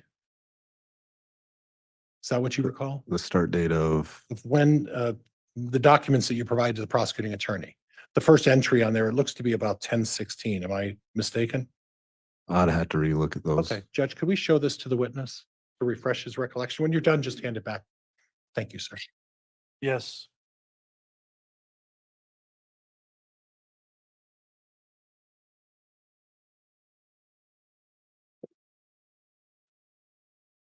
And Your Honor, may the state know what's being shown to the witness? Which exhibit did you just reference? It's their exhibit of the entries to the visits to the sportsman's, I don't want to misstate the name of the organization, Sportsman's Gun Club. Thank you. That is exhibit 390A. I'm sorry, 396A.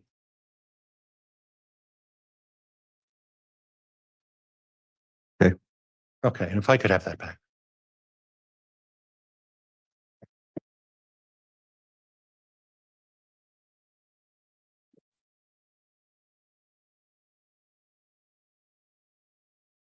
Now I'm looking at this exhibit and it appears that it starts on 10/16. Is that right? That's correct. Okay, now, did you happen to take the time to look at the entries prior to that time? Prior to 10/16, yes. You did. Yes. And Alex Cox arrived in Idaho from what you learned from your investigation about when? On the 1st of September. So on the 1st of September. So after arriving, as part of your investigation, what did you discover from September 1st to October 15th in terms of the number of times that Alex Cox visited the gun range? Give those dates one more time. September 1st we'll just make it October 15th. So Alex Cox, from my knowledge, was at the gun range in St. Anthony from October 7th to the 16th. Okay. And you don't have any entries of him being there in September? Not at the Fremont County gun range, no. Do you have him at any other gun range in the month of September? I believe there were some in Rexburg, Idaho. Okay. And when you say some, that would indicate that there were more than 2 or 3. Is that right?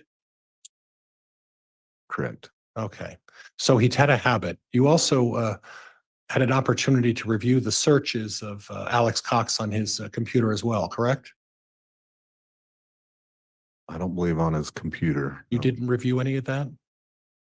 I reviewed some of the Homer J. Maximus. I'm not sure if that was off of his computer or not. Okay. But as part of the Homer J. Maximus, are you aware that Alex Cox had been looking at weapons as early as 2017? I was not aware of that early. No. Okay.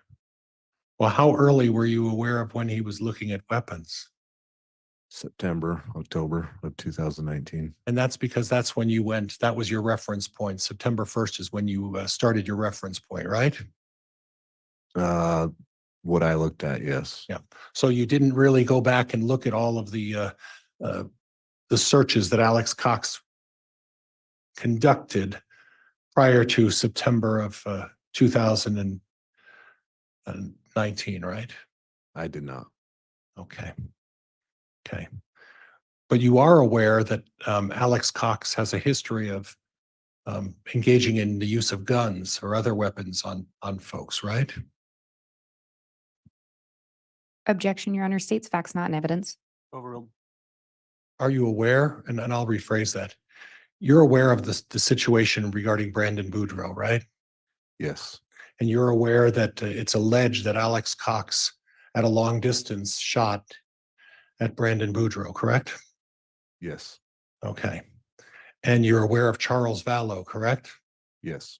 You're aware that Alex Cox took a gun and at close range murdered Charles Vallow, correct?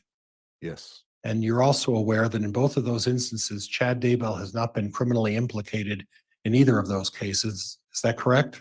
Yes. And Chad Daybell has not been charged in either of those cases. Is that correct? Correct. Okay.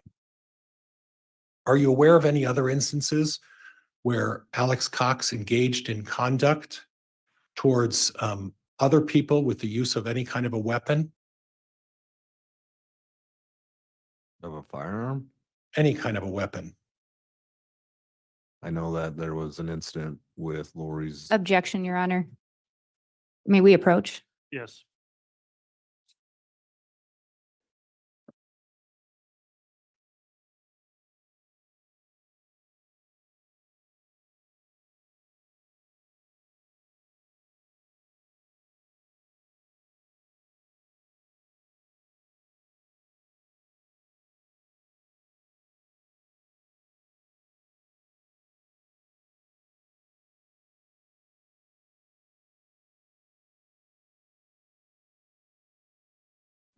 This has been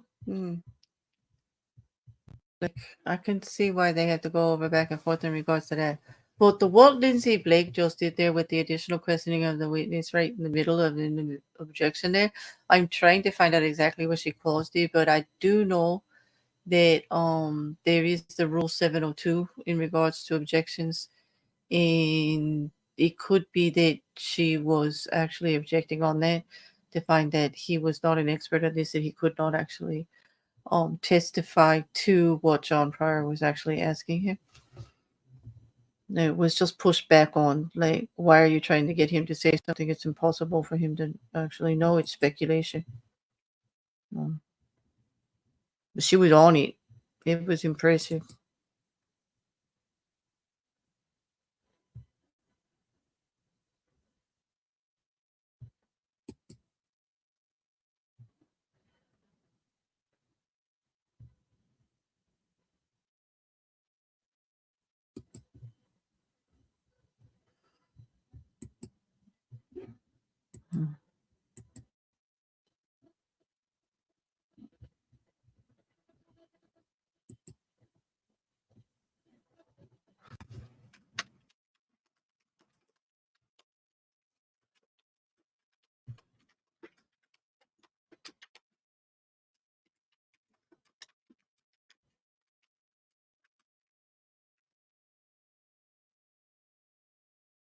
Okay, so it does look like in going back, Liam agrees, it was voir dire. I was looking back, I thought that's what she said, and that is when you're allowed to question a witness in the course of cross or direct from the opposing side as to their expertise or their ability based on the evidence to actually form that opinion, which is why Lyndsey jumped in there, because it would be speculative. It was very I would agree, Angela. That was kind of badass. I don't get to see that kind of stuff very often, and so that was impressive. And she was on it.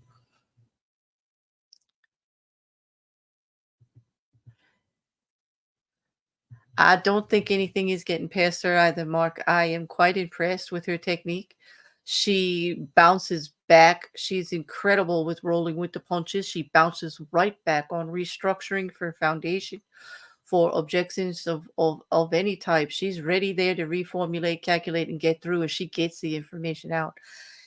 I'm impressed with the clear conciseness of how it's done also. It's much less confusing for the jury, and it's absolutely necessary in a prosecution case, because remember, the defense's main purpose is to muddle all of those facts. Put a mysterious cloud above all of the evidence that prosecution is putting out, so it's not seen clearly for the issue that it is. Let's just take the paintball gun for instance. We could hear that word over again. But when you're presenting that evidence, it is not the paintball gun that we put forward as the evidence.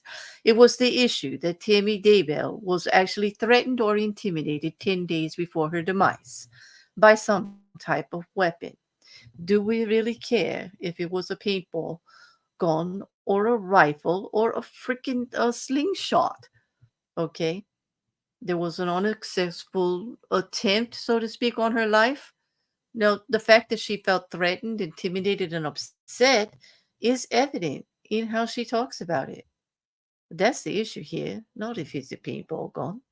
Somebody tried to either make an attempt on her life or threaten or intimidate her 10 days before her demise. Something was going on.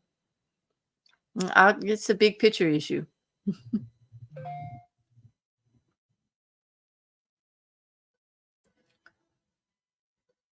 Yeah, I picked up on voir dire, and I think Liam is correct. That is the proper term for what just happened, because voir dire is the, intense.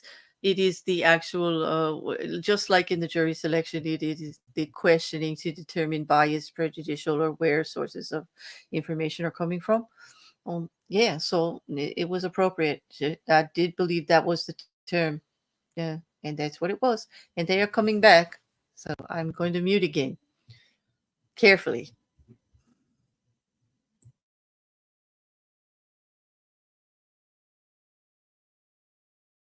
Exactly. That's the term, Couch. He was technically underqualified Right, for the thank you, questions being counsel. asked. We took up a evidentiary ruling outside the presence of the jurors. Mr. Pryor, you may continue with your cross-examination.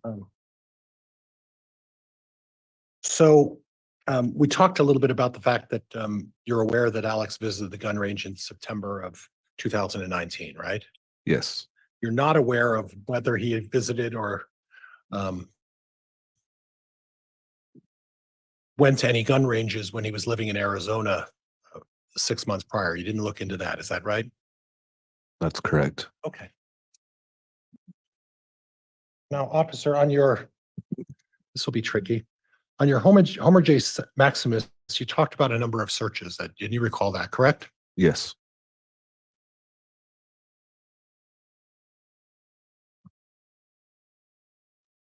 Oops, Judge, this is the Elmo. I'm sorry. And what is it you're publishing? Uh, Okay.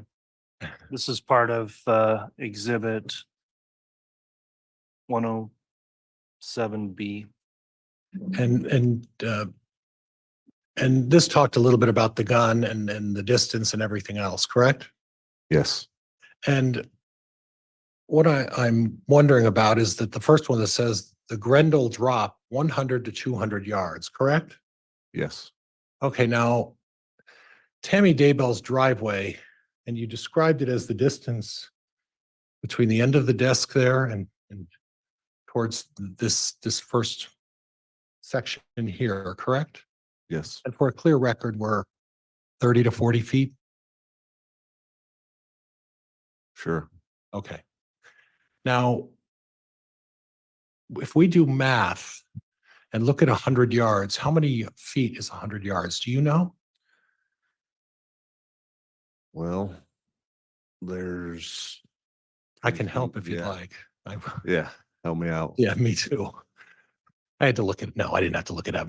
It's 3 feet per yard. Correct. Okay, I'm sorry, and I know you weren't, that's not fair. It's 3 feet per yard. Okay, you know Yes. that, right? So if we're looking at a Grendel drop, we start at 300 feet, right? Okay. And then if we go to 200 yards, we go to 600 feet. Would that be fair? Yes. Now, none of those feet distances really apply to Tammy Daybell's driveway, right? Not her driveway. Okay. And then the 100 yards to 300 yards is the same thing, 300 feet to 900 feet, correct? Yes. So obviously what he was looking at this point is the distance and how to put a rifle and the amount of drop after you shoot it, that the bullet drops after a certain distance, right? Yes. And when was this in October? This was searched October 8th. Okay. And, you know, when I looked at this, I was curious, is there any indication that Alex Cox purchased a big game hunting license in October? That I am unaware of. Okay. And would you agree with me that October is also hunting season for various big game? It is hunting season, yes. Okay. And then he looked at, and you could use a Grendel for a hunting gun, is that correct? You could, yes. Yeah. Okay. And if you were to purchase pants and just trying to just conceal yourself while you're out hunting, it wouldn't be inappropriate to buy different various suits to conceal yourself. Would you agree with that? Yes. Okay.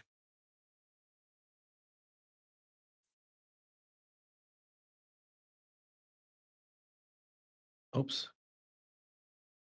I'm grateful to whoever put the tape up there. And then we go to October 10th. How to prepare your AR for cold weather. Now, if you're out shooting and you're out hunting, and I'm not suggesting we use an AR for hunting, but in October, when you're out hunting, that's a cold time to go hunting, isn't it? Yes, it could be cold. Okay. Okay.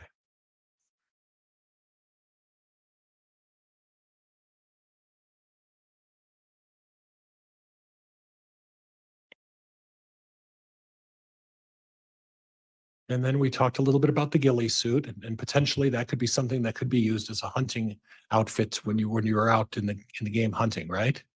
Could be, yes. Yeah, well, you can buy those at Sportsman's Warehouse or Cabela's or any of those stores, right? Yes, You looked into that, and that's where you get them, right? you can, yes. Yeah, Sportsman stores for outdoor activities in October, right?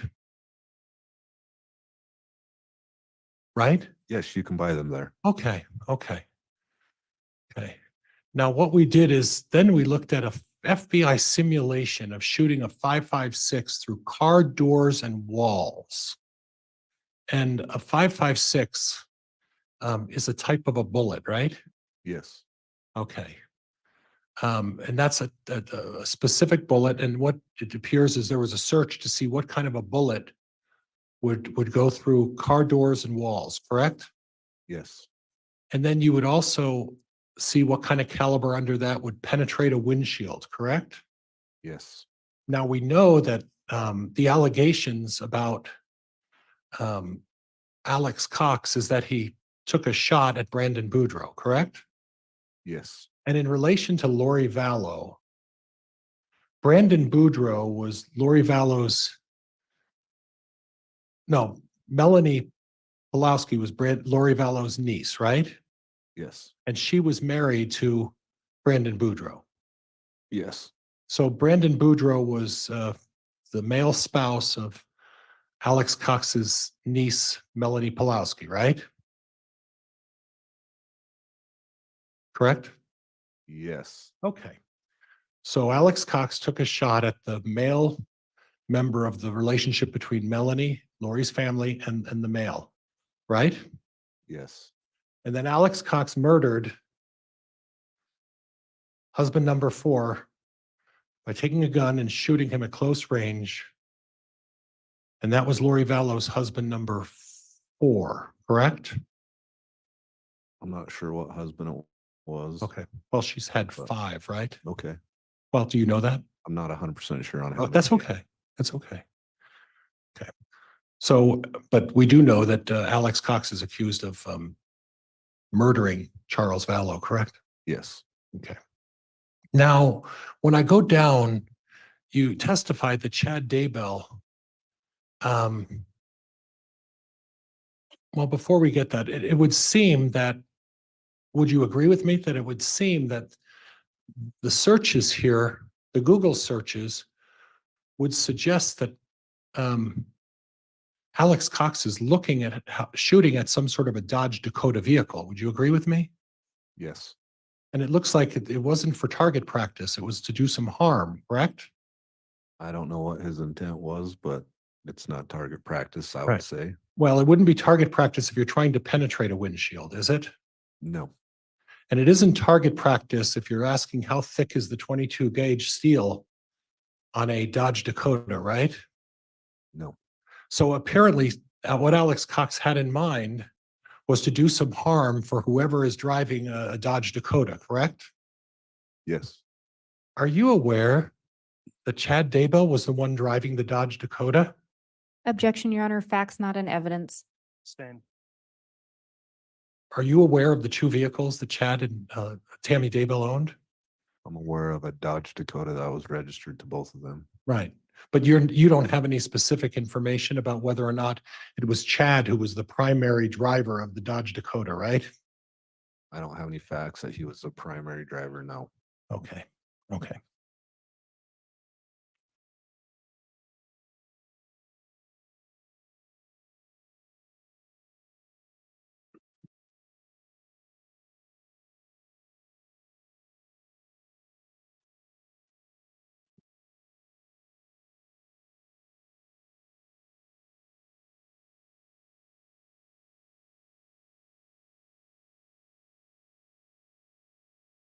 Now, as part of your investigation, you talked a little bit about phone records, right? Or I'm sorry, phone records, Alex's records in terms of his location, right? On Homer J. Maximus device. Okay, yes. and you looked at that. What was the device that you were reviewing to determine that? I'm not sure what device that was. Okay, okay. All right, then we'll save that for another day.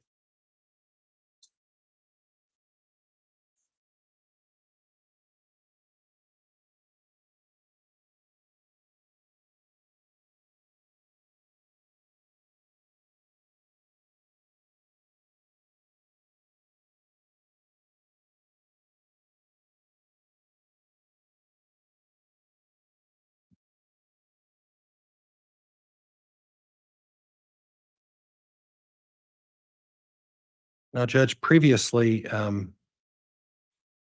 we stipulated and the court entered exhibit number 14. I'd like the court's permission to go over exhibit 14 with the witness. All right. Has that previously been admitted? Judge, I have it here with the stamp on it. I think we had already established Yes, Your Honor. I think, established and stipulated to it, Judge. I'm sorry. and the state had reviewed this. It's my understanding these are the extracts from Tammy Daybell's phone or contain extracts. I think it's actually a police report referencing those extracts from her phone. Okay. It's been admitted, so it may be published. If I could just have a moment, Judge, I'm sorry.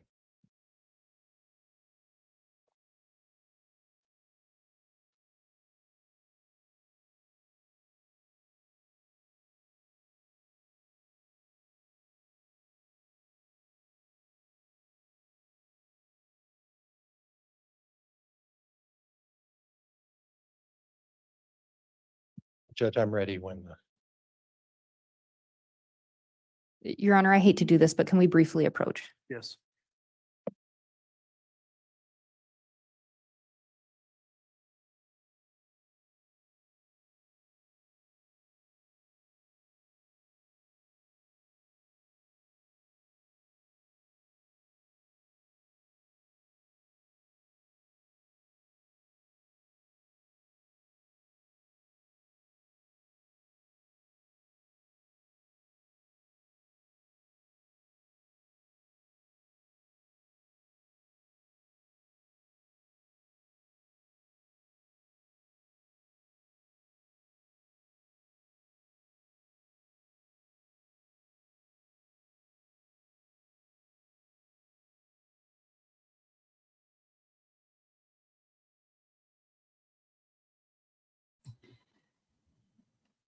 Well, she actually apologized before approaching the bench, which means she also is feeling, I think, a little bit like we are in regards to this is getting a bit redundant. This is getting a little bit like going around in circles. Yeah, I don't know about you guys, but I'm so tired of hearing about this paintball thing. It don't matter to the big picture. The big picture of her being threatened, and he decided, and all of this stuff about trying to infer that it may have been Chad Daybell as the target. Like, I do understand Pryor's reasoning here. If he can say that Alex Cox was threatening Chad Daybell, then they weren't so close, because other evidence is pointing to the fact that Chad Daybell and Alex Cross spent a lot of time together and that they were together a lot. And that would actually help to bolster the conspiracy charges against Chad Daybell. And so he's trying to put that wedge in there. But there's no proof. Like, Tammy admits to driving the car and to calling Chad over. It doesn't matter that the person with the paintball could have thought Chad was in the car. Let's be clear about exactly what Tammy said. He stood in front of her looking at her while he pulled the trigger. And it went click, click. He was looking at Tammy Daybell and knew damn well it wasn't Chad Daybell, whoever it was, in their little black ninja outfit with their ski mask, pointing whatever type of weapon threateningly at her. Clearly able to see that she was not Chad Daybell. So moot point on the side of Pryor, but again, putting all that smoke over so we don't see the flames of the real evidence, trying to drown it out, trying to cloud it over, trying to make it not visible, which is the defense's job. And they're back. All right, counsel, before publishing that particular exhibit, we just redacted an identifier mark from that we caught. So you may go ahead and publish when you'd like, Mr. Pryor.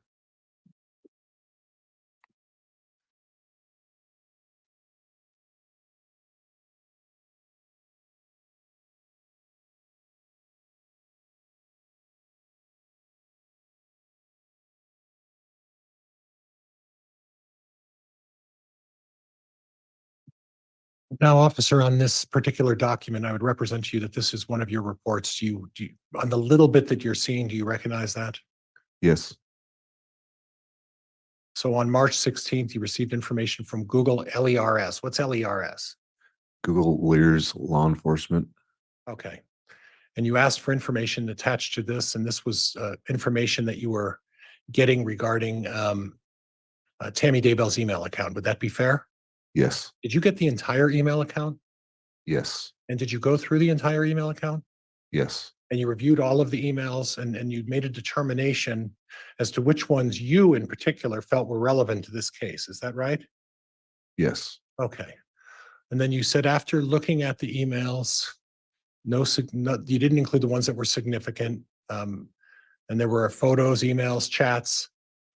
The information that I found relevant to the investigation, you see attached here, correct? yes. Okay. And then would you read the line that starts in the email folder are chats? Would you read that one for me? In the email folder are chats between Tammy and Mark while on his mission. Want me to read the whole? If you would, if you don't mind. There are also chats between Mark, Tammy, Seth, Garth, and Emma. During some chats, it is very clear that Chad is messaging. In the chats, it is also clear that chats are coming from Tammy's email. Okay. And then I'll go to the next line saying, looking over the inbox of Tammy's email, it shows, oh gosh, I'm so sorry. Let me get a record, right? Looking over the inbox of Tammy's email. It shows the first section is chats, mainly with Mark while he is on his mission.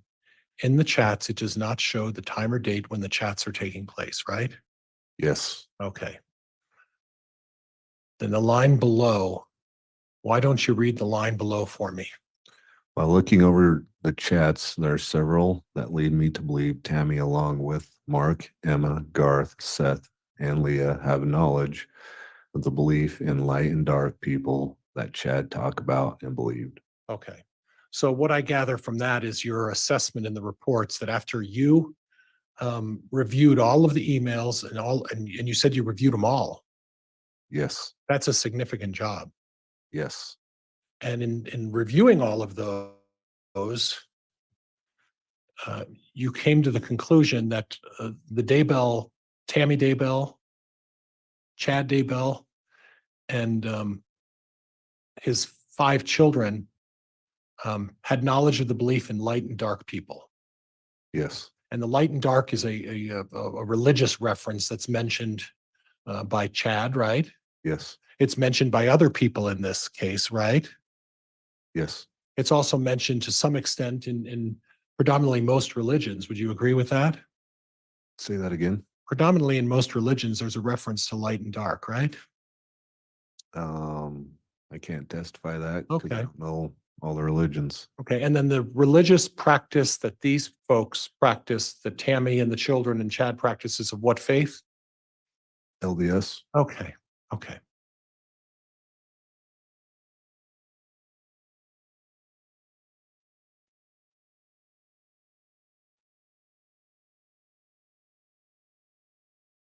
Then we go on and if you would, I'll take a look at the next one where it says during the chats, Mark's camera was not working and Tammy informed him that his camera was cursed and Dad was removing it, right?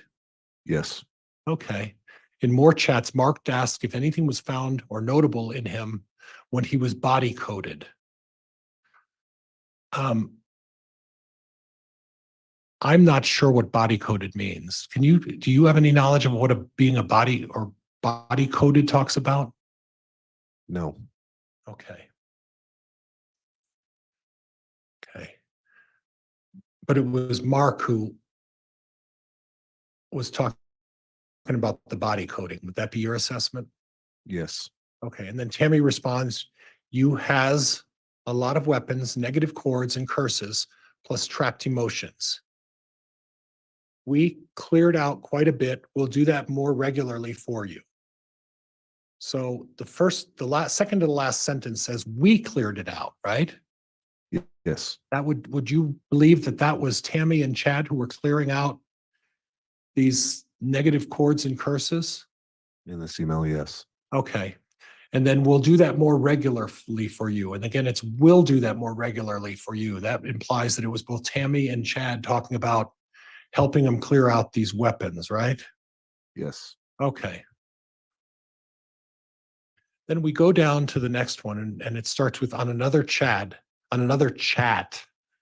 Chad said, Mom and I taught 12-year-old Sunday school yesterday. Canyon Scott's actions confirmed he is 4.2 dark. You see that? yes. Do you have any knowledge as to whether Canyon Scott is dead or has been murdered or any investigation into that kind of a matter? I have no knowledge of that. Okay. And do you know who Canyon Scott is? I do not. Okay.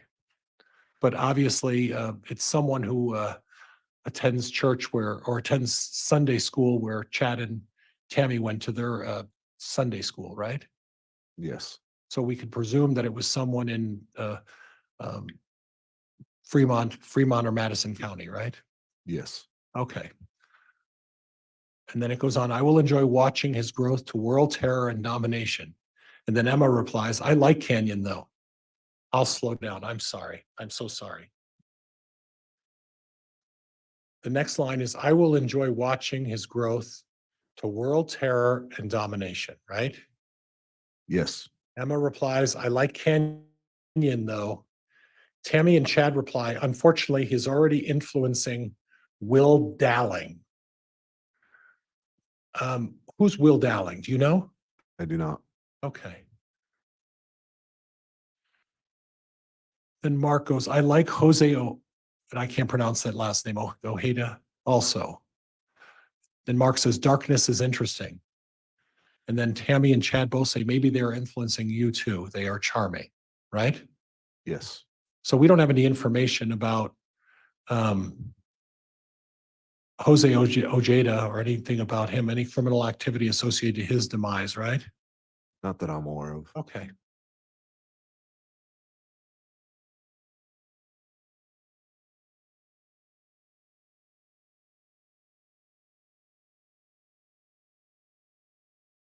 Judge, it's 12 o'clock. Judge, it's 12 o'clock. I don't know. This may take a while. Sure. Let's go It's up ahead. to the court. Yeah, let's obviously. take our lunch recess. We try to do that at noon for timing of things, so that'll work out well. We are stopping right here about noon. We'll try to resume further testimony 1 o'clock and take the lunch break now. And Judge, may I leave my stuff up here? Yeah, we'll secure the courtroom and you can leave that there, Mr. Thank you, Fryer. Your Honor. All right, please.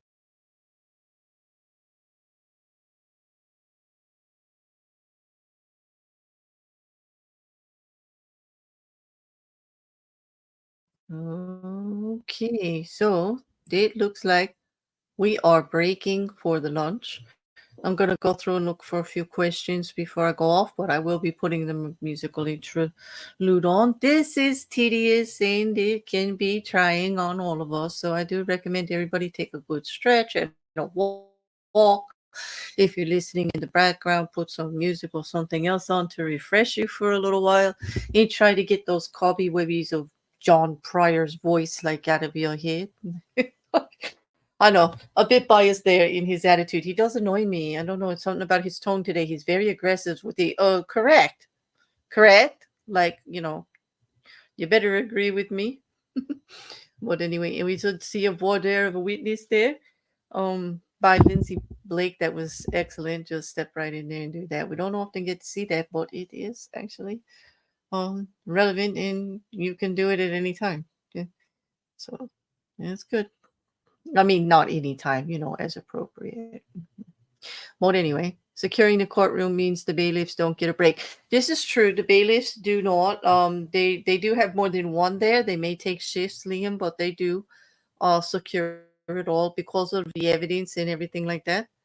Yeah, they do keep everything out, and also the court reporters thing is to be watched.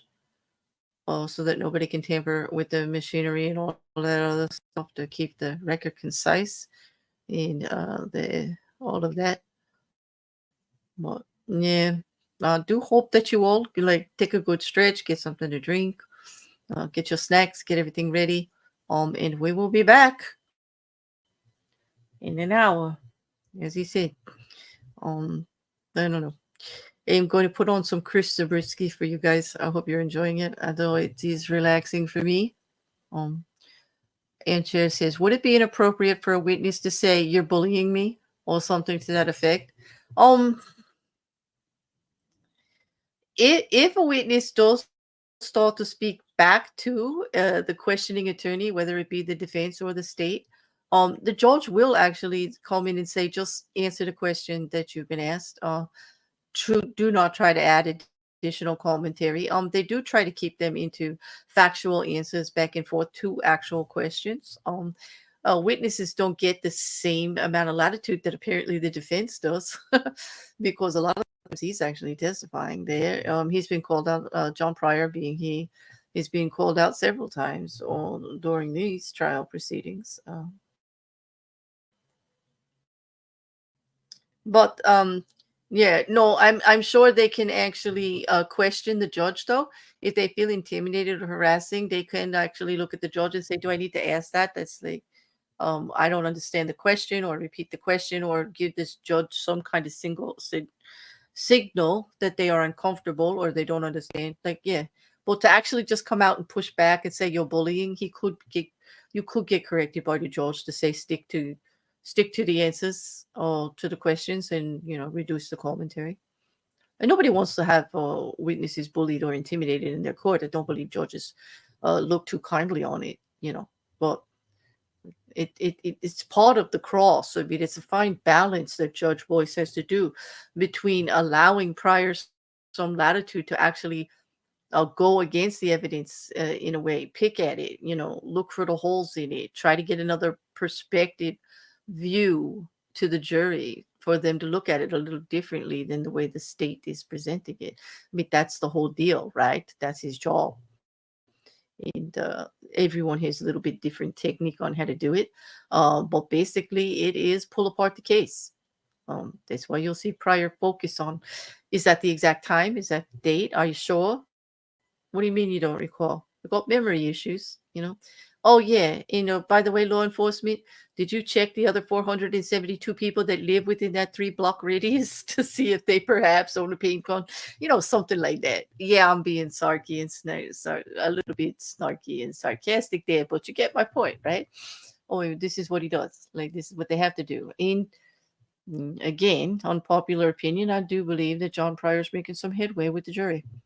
I do believe that he has, in this cloud of mist that he is throwing over the small embers of the case flames, yeah, he's not making the evidence as clear as it could be. And it is the state's job to clear that up. Now, let's see how it goes. But I'm constantly trying to think where the jury is coming from right now. In this morning's testimony, probably has them scratching their heads. Seriously, because it just went round and round and round. Anyway, not over. Detective Kaaiakamanu will be actually on the stand still when we come back from lunch. And on that, I don't see any other questions in the chat. I hope to see you all back here after the lunch.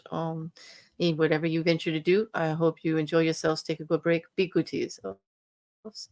And let me just put some music on, and I'm going to take a slight break myself.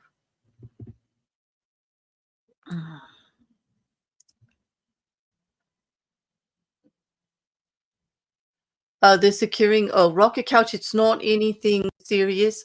They have to secure the courtroom all the time because evidence is still in there. John Pryor wanted to leave stuff up on the podium, and the judge was just reaffirming that the courtroom would be secured by the bailiffs during the time. No one would be coming in and out and messing with any evidence or the equipment or anything like that. So John Pryor could leave his notes and whatever he had on the podium while he took his lunch break. That's all it was. Nothing actually happened. We're just taking a break. Okay.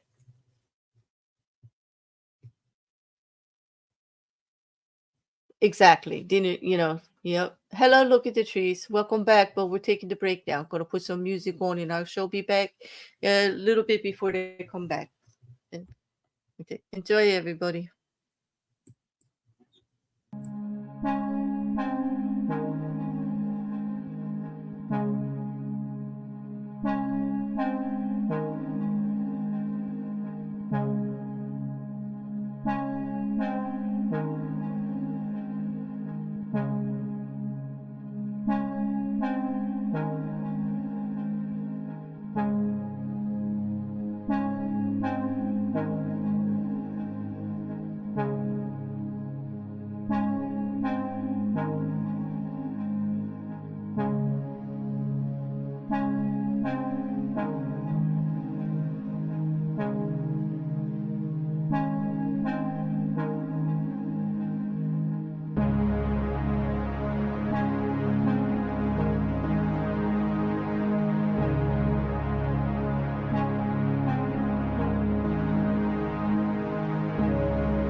Well, we should be coming back shortly, so I'm going to unmute and listen for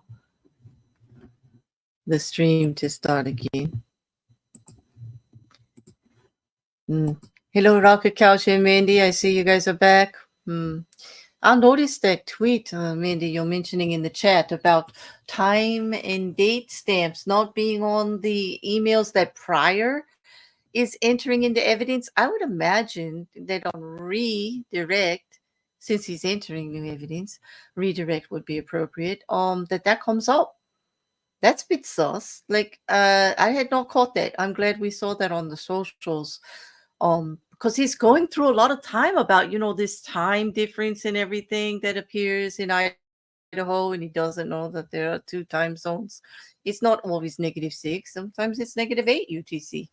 Depends on if you're on Pacific or Mountain Time. Of course, Boise, near where they are, is actually Mountain Time, which is UTC -6. I get it, or GMT, UTC, whatever you want to call it, -6. Oh, I get it.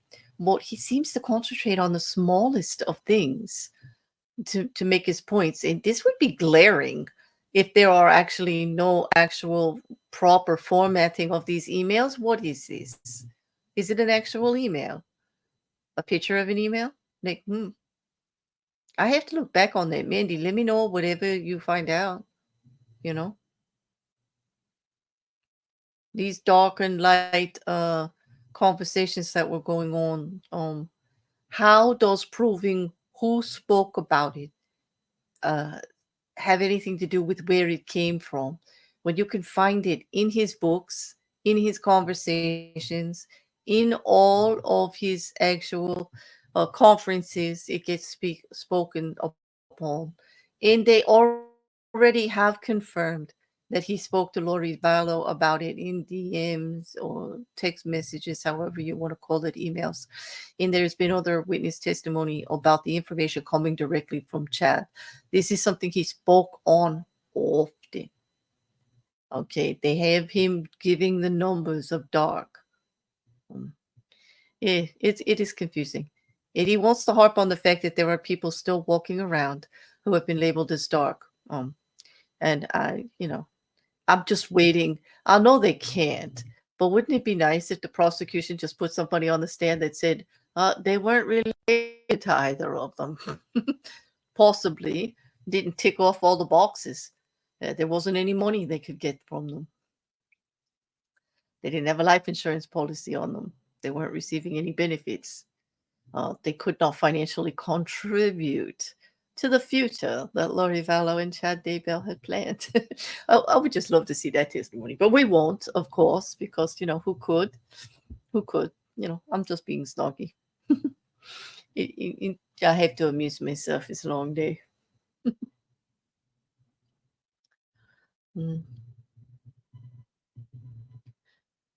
Yeah, exactly, Couch. If we haven't actually crossed off bad evidence on the bingo card, should this come to light out there and be speculated and talked about more, that would definitely be a bingo box for their bad evidence. How about Shady AF?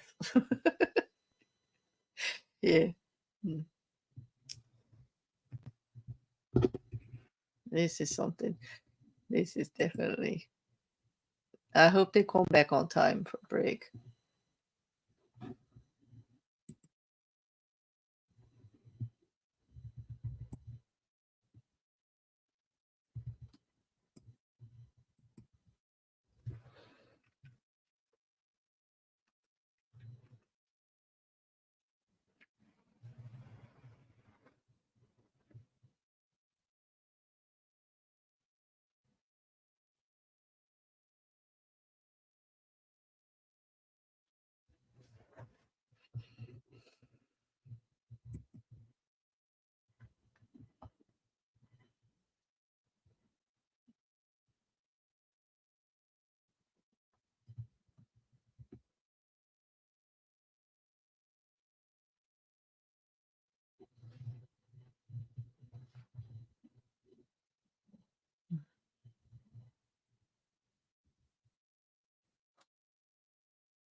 Okay, so it's still not back. Hello, Anna. Welcome. Sorry for the little bits of silence there, people, but I'm actually looking to see and timing, checking the other feeds to make sure there's nothing wrong with the one we have. This one's coming right from the port, you know. So just double checking everything. So far, we've not had any issues, which is really nice. I shouldn't say anything, right? What's that like? It's almost. I can't believe I did a typo again. I've deleted this message in the chat like twice now. Okay, I'm going to try one more time. My keyboard has a mind of its own occasionally. It's one of those wireless ones, and I have to say I've noticed consistently, no matter how much I clean it or what I do, the keys seem to stick. Or periodically, when you're pushing a key, it doesn't actually enter the letter. And even I make typos anyway, because I'm the world's worst typos, and I absolutely will, hold myself accountable for that. I make typos regularly, but to have the keyboard actually working against me and making it worse is not helpful. Keys sticking and letters not appearing is just makes it worse. And some of those messages sound like I can't put two and two words together to make a complete sentence.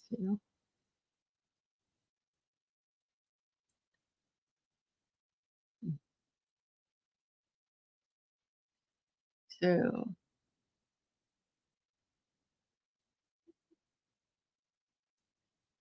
there's a date or timestamps on those. You know what? I wonder if that's the evidence that's on the podium right now. Towards the end, I was getting a little confused by prior. So I'm hoping, Mandy, that gets addressed when we go back in. We already have a secured courtroom because we wanted to leave everything there. Maybe he left everything there, Mandy. And I say this with all tongue in cheek and snark that is implied. Or perhaps he left that evidence on there so that he could say later that somebody stole the time and date stamps from the emails. Okay. Sorry, not sorry. It was totally okay. Yeah, I'm amusing myself way too far now. But yeah. So that they could say Alex stole the time and date stamps. Yeah. Leftover humor cycle from the Murdaugh trials. But yeah, Alex stole the time and date stamps from the emails. You had to be there, right, guys? You had to be there for that trial. Bubba ate my homework. Alex stole everything. You know how it goes. Yeah.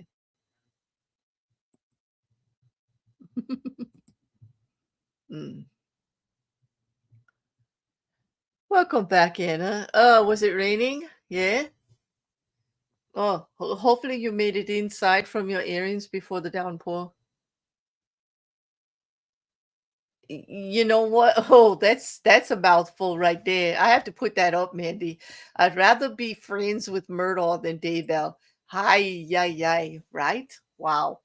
Oh, Mandy, did you see, and everybody else in chat and listening on YouTube, did you see that the autopsy is complete on Suzanne Morphu's remains that were discovered like earlier, like late in 2023? Absolutely, we're going to be seeing that report, and I wonder if charges are going to be coming forward or what's going on. That whole case is messed up too.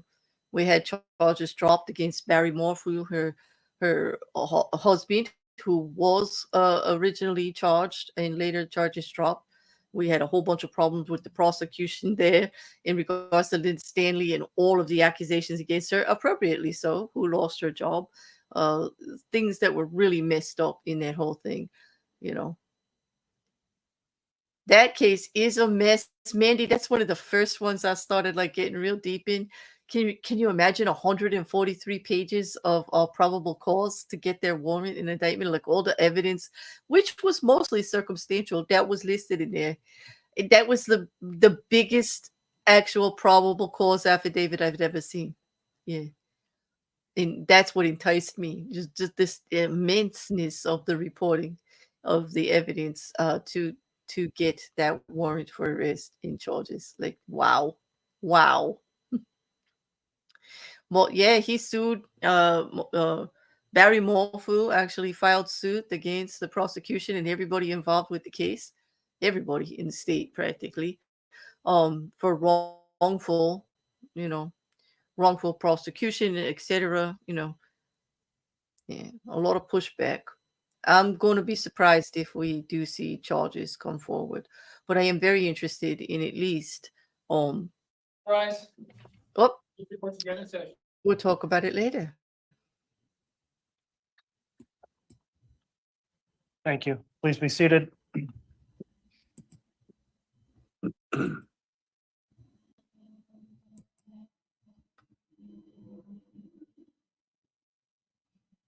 All right, we can have the jurors brought in, please.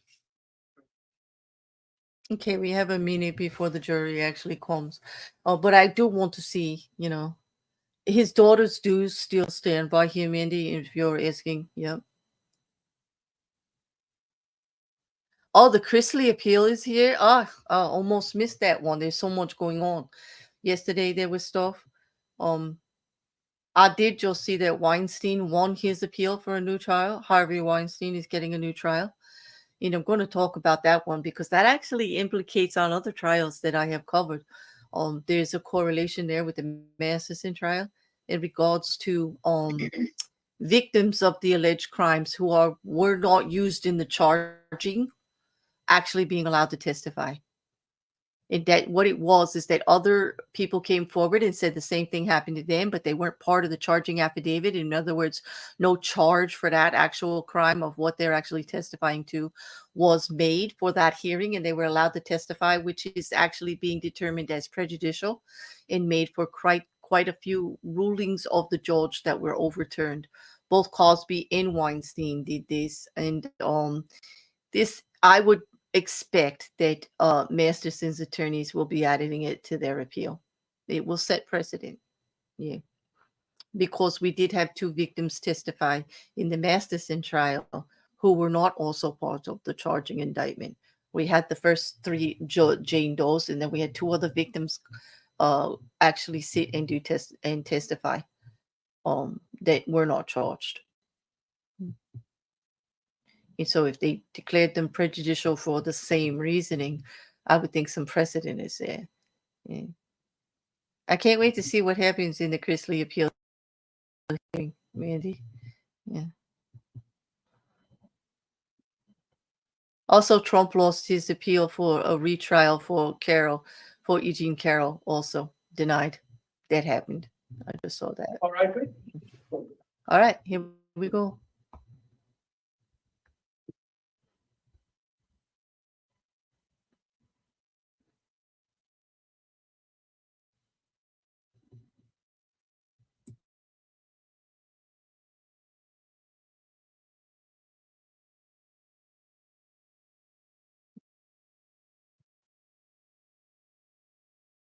Here's all President County for you, Honor. Thank you. Please be seated.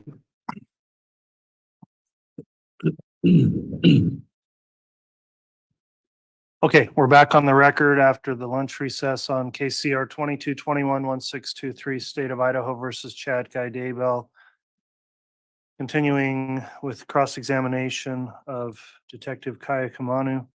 Mr. Pryor, if you'd like to continue with cross, you may. Yes.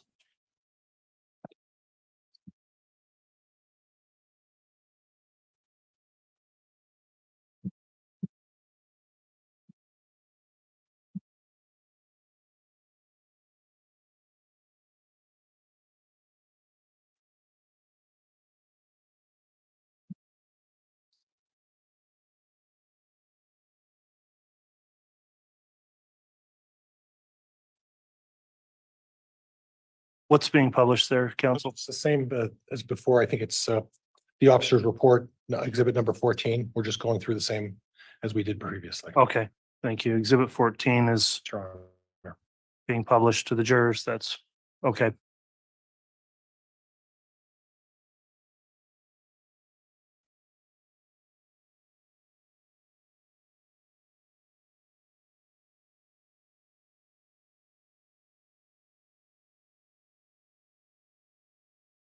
So officer, again, in your report, you noted that these were relevant to your investigation.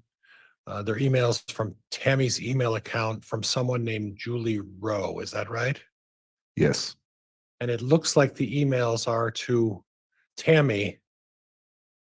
And it says something about support springcreekbooks.com, March 12th, 2019.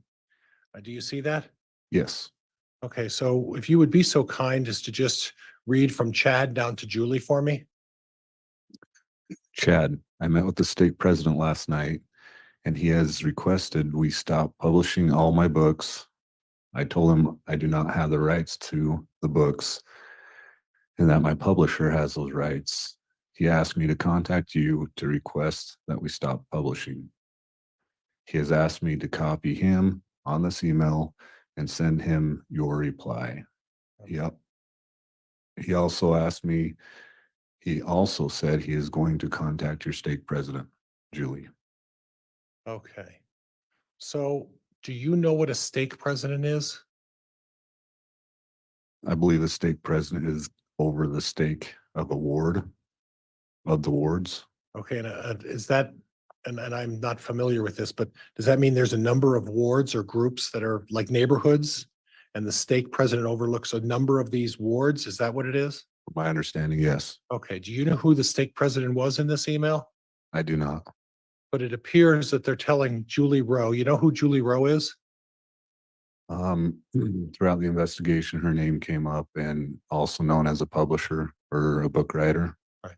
And she was someone who put on presentations all over the Arizona, Utah, Idaho area about preparedness issues, right? Yes, And she published books about that as well, right? yes. And is there anything in the indication of your review of the emails why a stake president would inject himself into the publishing of books? I'm not sure on that. And then and again, told Julie Rowe that her stake president is going to contact Chad's stake president, Correct. right? Correct? Correct. Okay. But there's nothing in the other emails that you had to show why a couple of stake presidents would interfere with Chad Daybell publishing his books? I do not. Okay. All right. Thank you.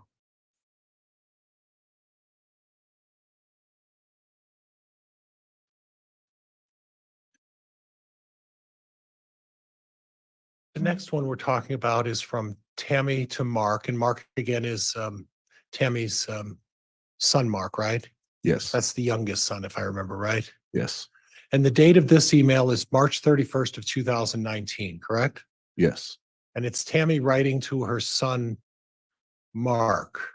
And I'll read. I've got Dad and Garth doing a C to 5K, and then in parentheses, couch to 5K.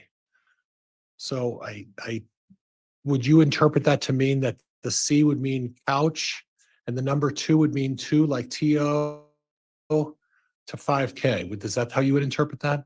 Yes, And if I understand that correctly, what that would mean is that you're starting from the very beginning of your training, and you may be a couch potato, right? you could say that, yes. Yeah. And you're starting from the very start of something, and you're going to try to do a 5K, right? Yes, And it says with me, right? yes, So that would imply on March 31st of 2019, we had 3 couch potatoes at the Daybell house. Objection, Your Honor. Calls for speculation and misstates the email. Sustained. How do you interpret that? that they just wanted to start working out and getting into shape. Okay, from couch potato to 5K, right? Objection, Your Honor. Again, misstates the evidence. Counsel's testifying, move to strike. Sustained, stricken. Okay. Then it goes on to say, we've done the first week twice because quite frankly, I didn't feel ready to move on to the second week. But it should be good for us. Okay, good for me. I have to say, I admire you for running track. Starting from nothing is not easy. Now, when you see the term starting from nothing is not easy, it's not particular whether we're talking about Tammy starting from nothing or whether it's Mark starting from nothing, right? Correct, It's unclear there, correct? correct. But then you put in there not the full email. Is there further explanation in there that maybe explains who we're talking about, who's starting from nothing on this couch potato issue? No, there's not. Okay, all right. Well, thank you for that. And then we'll move on.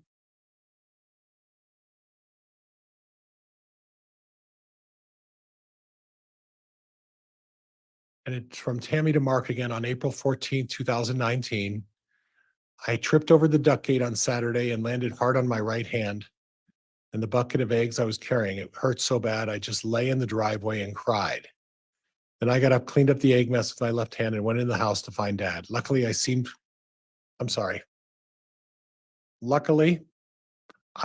to have only bruised it. Of course, Dad blessed it, so it may have been worse. Okay. And there's nothing, what's the evidentiary issue of this? So during the, during the investigation, it was said that Tammy had a hurt wrist Right. and that she was taking medication for it. So this goes back to, instead of a possible fainting spell, she had tripped over the duck gate and Okay. fell and hurt her wrist. So that was relevant to me putting this in my report. Okay, thank you. And again, that's not the full email that you provided to us today, right? It was not. Okay, and was there any further explanation that as to what caused Tammy to trip? She tripped over a bucket.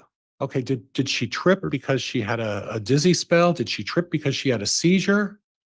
Well, this says I tripped over a duck gate. So she Okay. had tripped over a duck gate, causing her to fall. Okay, so we don't know if it was just she ran into the duck gate or she had some sort of medical condition that caused her to trip over the duck gate though, right? Objection, Your Honor. Calls for speculation. The email speaks for itself and asked and answered. Sustained. You don't know all of the facts behind what centered around the reason for the trip over the duck gate. Would that be fair? Objection, Your Honor. Calls for speculation. Again, the message speaks for itself. I'm not asking for him to speculate. I'm just asking whether it was explained, Judge. Overruled. In this email, I would just take it as she tripped over something. Okay, all right, fair enough. Thank you. And then lastly, from Tammy to Mark on April 28th, Dad is in Houston and won't be back until Monday night. So you'll just have to get to talk to me tomorrow. And what's the significance of that? So on this one, this correlates with some of our other records showing that Chad was in Houston, and that Tammy was home alone. Okay.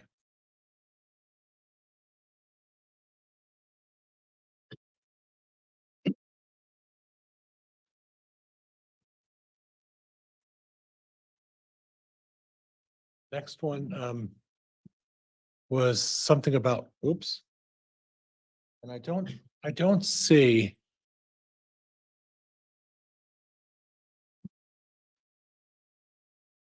Something that identifies the date, but it was something about a zone conference. Do you know what that was about? I am not sure on that.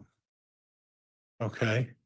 And then does it seem like your tapeworm medicine worked? Who's talking to who there? Do you know? I would believe Tammy is emailing and talking with Mark on this one. Okay. So it's Tammy who's suggesting that there was some tapeworm incident. She was having some sort of malady. Correct. This might be a continuation of the page before. Okay. Possibly. And the page before would have been this malady with the tapeworm, would have been on the 28th of 2019. Would that be fair? Correct. Yes. Thank you for clearing that up. Okay. And then she goes on, I guess I should ask you, is that Tammy who said, I haven't slept well since Dad has been gone. I'm hoping to sleep well tonight. Yes. Okay. Okay.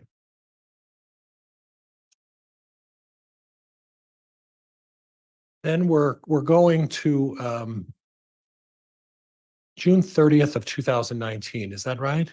Yes. And then let me read this and then I'll talk to you a little bit about that. Another adventure we had this week involves a raccoon. Last year, we had skunks. This year, a raccoon. We thought stray cats were getting into the cat food, but nope. Garth saw it one night and it was a raccoon. We borrowed a little trap from Matt Price, but when Garth went out to check it that night, the raccoon ran up the tree by the trap. It was huge. No way it was going to fit in the trap. It was larger than Chase and had really long teeth. Garth kept his flashlight on it and called us in the house. Dad got his gun. He shot it out of the tree, then shot it again as it tried to run across the yard. We now have a raccoon buried in the compost heap. Something else got into a cat food a couple of nights ago, so we borrowed a larger trap from Matt. We didn't catch anything last night, so we'll see if we get anything tonight. If we do catch anything, Matt asked us not to shoot it because he has a friend who will use whatever we catch to train dogs. Joel is, I think that's Nickel, told me they've got a couple of raccoons and skunks they've been trying to trap, and some coyotes have been eating chickens at houses over by Jordan Graham's house. In all, it's been a crazy year with wildlife. Do you see that? Yes, And could you identify the date when they're having this crazy year with wildlife? June 30th, 2019. Okay, and the allegation with Chad Daybell is that there was an email that the prosecutor has alleged may have a different meaning, but that was September 30th of 2019, correct? September of 2019, I'm sorry. I guess I'm unaware of what email you're referring Okay. to. Well, would it be fair that the allegations are that they discovered JJ and Tylee's body and that they are presuming as part of your investigation that they were buried in Mr. Daybell's property in September of 2019?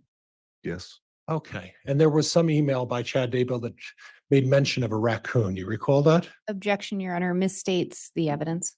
Stain. Okay.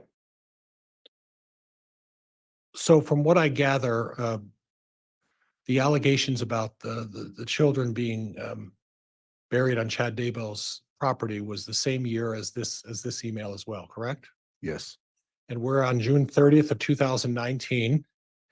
And the allegations against Mr. Daybell relate to around September, sometime in September of 2019, correct? yes, So 2.5, 3 months later, there's at least two references about raccoons. Would that be fair? yes. Okay. And there's a reference that they buried this raccoon in a compost heap. Where's the compost heap on Mr. Daybell's property? Do you know? I'm not sure about Okay. that. All right. And then we go on to July 7th of 2019, right? Yes, Here is the second raccoon. The first one was shot. Garth said this one is smaller than the first one. I like how the kittens are looking at him too. Okay, and that's from March 7th. And that's also relating to this raccoon issue. Would that be fair? yes, Okay.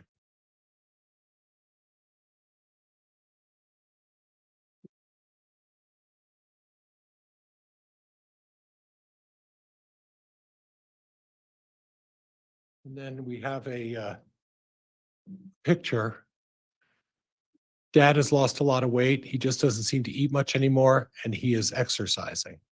You see that, right?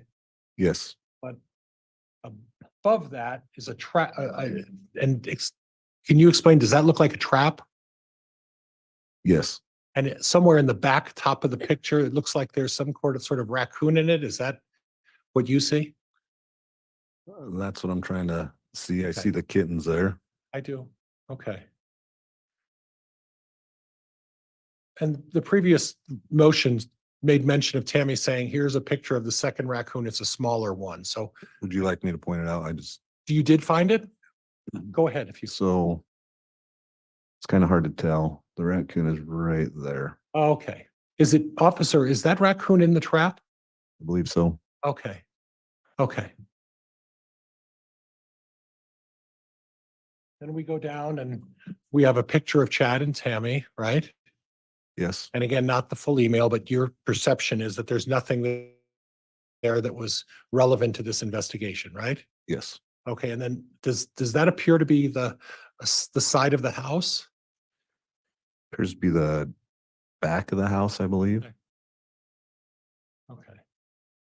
And from the email, that would be a picture of July 7th of 2019.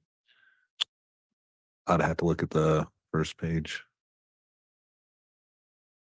Yes, Okay, thank you.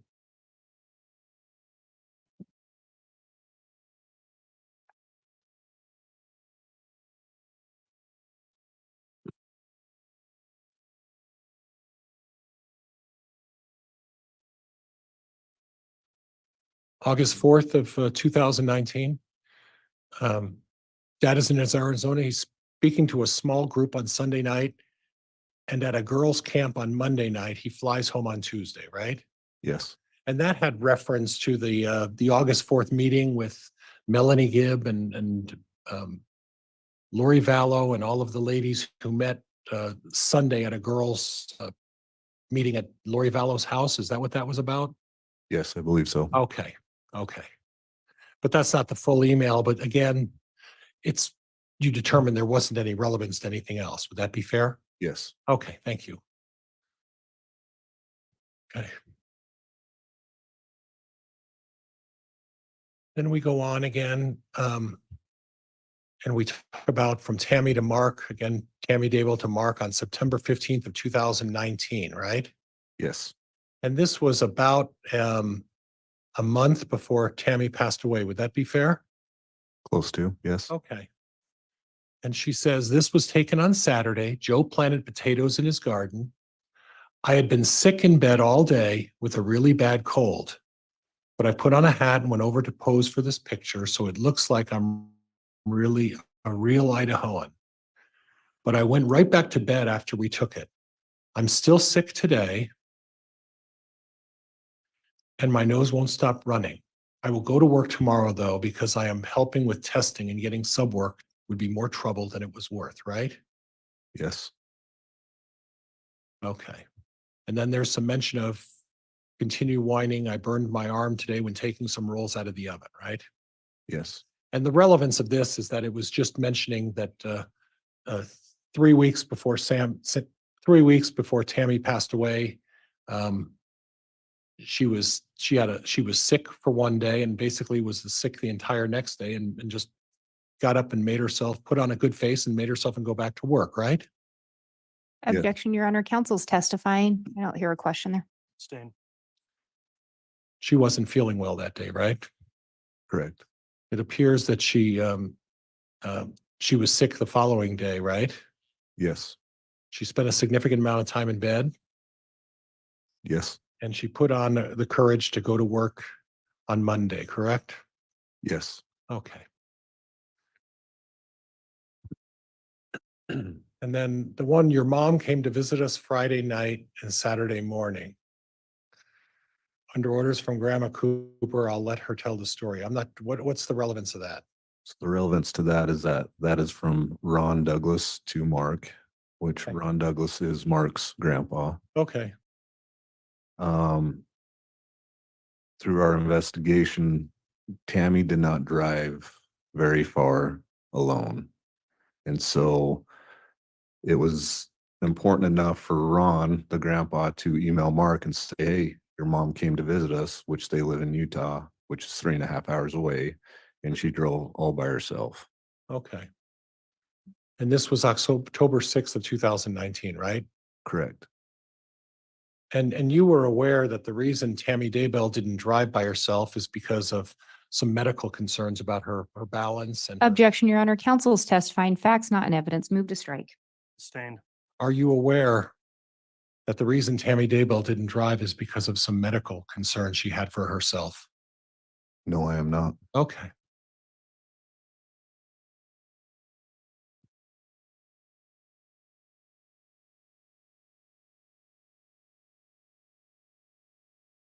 I went down to Springfield by myself, October 6th. I drove there by myself and then drove home by myself. I'm a big girl now. I can tell you more about this in a bit, right? Yes, So by your indications, you're suggesting on October 6th, 13 days before her death? 12 days before her death, that she was able to drive. Is that what this is about? That's what she's emailing Mark, yes. And was there any indication that prior to that time she didn't drive or that she was concerned about driving? Long distances, yes. Yeah, okay, thank you.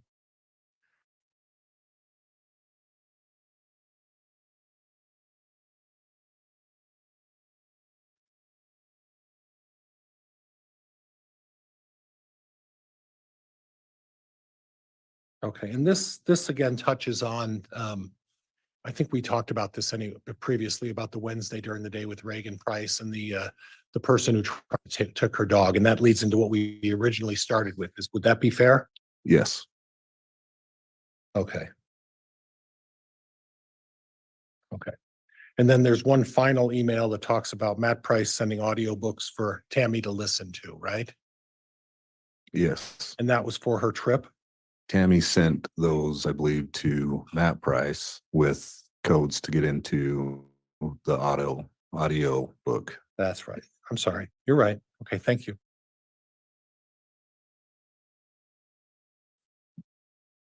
And if I could just have a minute, Judge, thank you.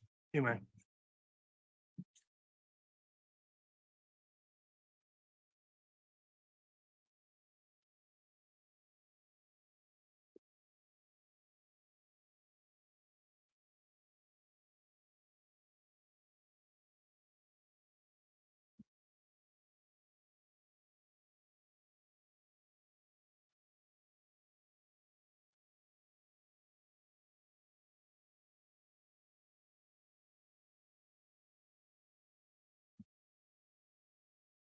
One last area, on the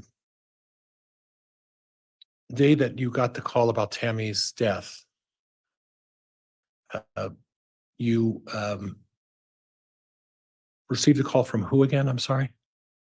I missed a call from Deputy Greenhalgh. Okay, but then you said something about you followed up with it later and did have a discussion, or my notes not accurately reflecting? So I missed that call and called her back about an hour and a half later Okay, and spoke with her on that, yes.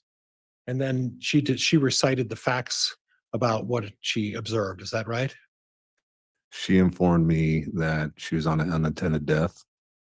I went through and asked her if there's anything out of the ordinary, anything suspicious, and she told me there was not. Okay, so according to Officer Greenall, there was nothing suspicious. Is that right? That's what she told me, yes. Okay, and then according to, did you have a chance to look at Brenda Dye's report as a result of this investigation? Not the AG's report, no, that I'm not talking the AG's report. I'm talking about Brenda Dye's diagram and report about this unattended death. I did not. Okay. So from your perspective, when Officer Greenall contacted you and advised that there was nothing suspicious about the death, at that point, it did not require you to take any further action. Would that be fair?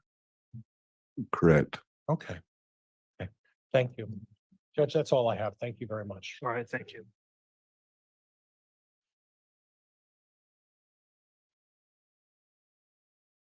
Oh, you're right. Oh, my goodness.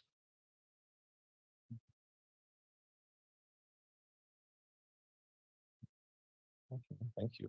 Wouldn't be able to make it without you.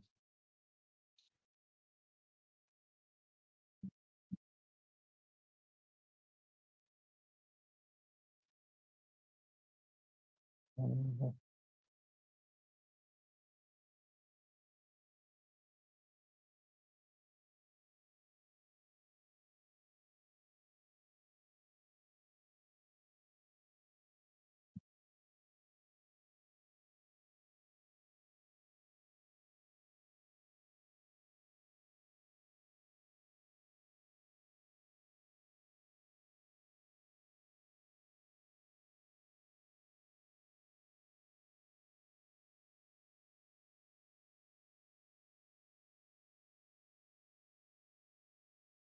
All right, redirect.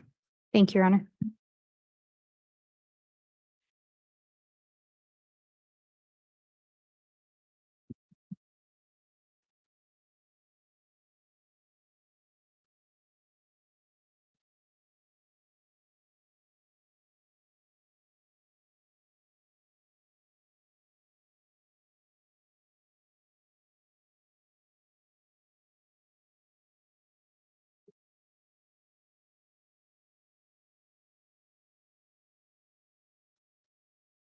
We're gonna, I'm gonna start a little backwards here and start with that last exhibit.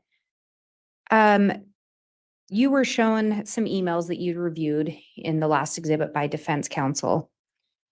And there was some indication in there about people being light and dark. Do you recall that? Yes. Through your investigation, did you learn who it was that would label people as light or dark? Chad Daybell. You were also shown an email about Chad needing to do some work on Mark's camera. Do you recall that? Yes. And the indication was Chad was the one that had to do that work, correct? Yes.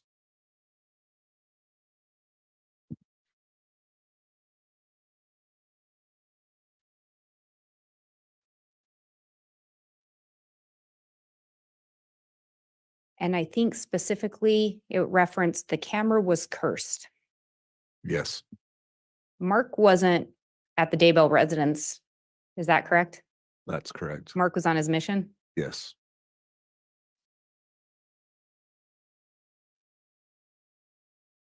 It was brought up that Chad had labeled some 12-year-olds as dark. Do you recall that? Yes. You were asked if those kids are still alive to the best of your knowledge, are they? The best of my knowledge, yes. I hope so. Were those Lori's minor children? No. Were they obstacles to Chad and Lori being together? No.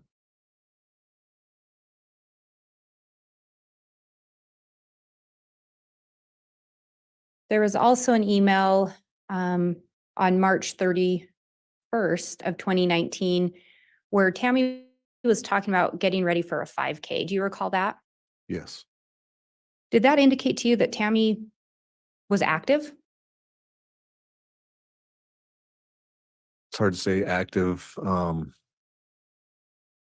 Working out, you do different things, right? And trying to stay in shape, you do different things. Some people may run to stay in shape. Some people may go lift weights to stay in shape. So that may just have been something different she wanted to try.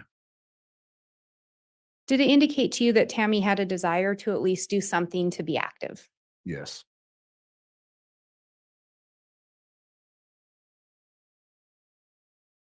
Then you were shown an email that Tammy sent to Mark on April 28th of 2019 about Chad being in Houston.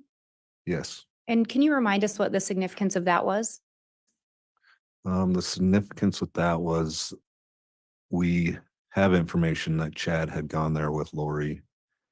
And her emailing Mark saying that Chad's in Houston just kind of confirmed that. And later on in that same email, we see Tammy say, I haven't slept well since Dad has been gone. Do you recall that?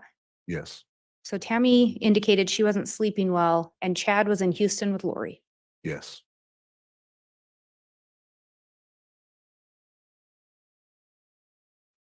Then the next one, there's a couple texts about a raccoon. Do you recall, or not texts, excuse me, a couple emails about a raccoon. Yes. And the first one is on June 30th of 2019, correct? Yes. And in that one, there's mention of having a flashlight. Yes. Did it appear that the raccoon was shot at night? Yes. Then we see another email on July 7th of 2019 with a image of a raccoon in a trap, correct? Yes.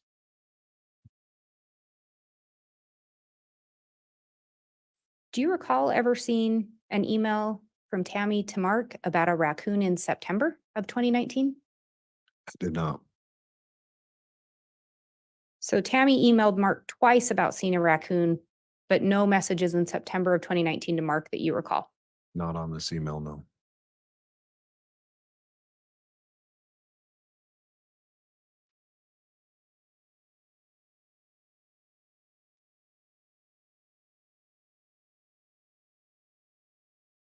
Then you were asked about the message from Tammy to Mark on August 4th of 2019 about Chad being in Arizona. Do you recall that? Yes. And in the message, Tammy indicates that Chad is at a girls' camp. Yes. Was he at a girls' camp? He was at a conference I believe at Melanie's, or correction, Lori's house. So again, he was with Lori on August 4th of 2019. Yes, Do you recall when Charles Vallow was killed? July 11, 2019.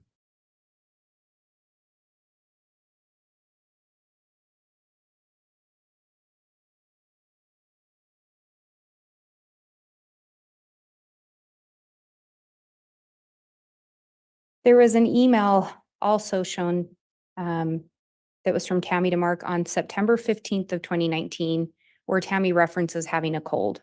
Do you recall that? Yes, And Tammy indicated she was in bed for a few days. yes, And that was in September. yes, Any similar email message to Mark in October about Tammy being sick? no,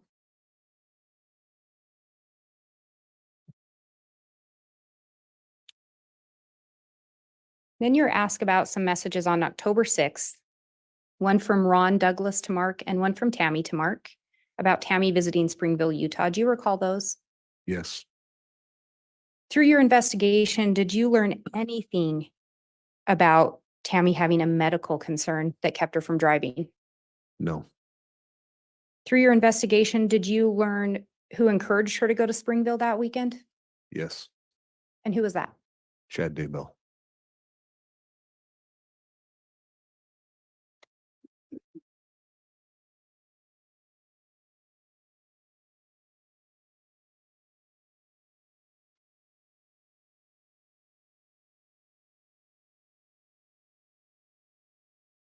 And circling back,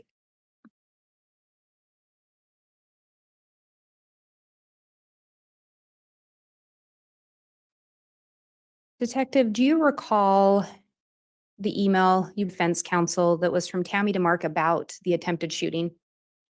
Yes, And you were asked some questions about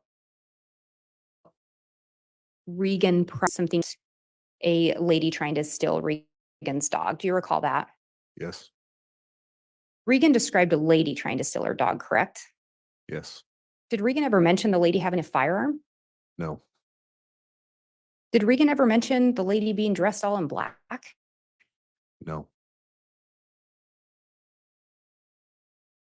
You were asked quite a bit about the Daybell's driveway.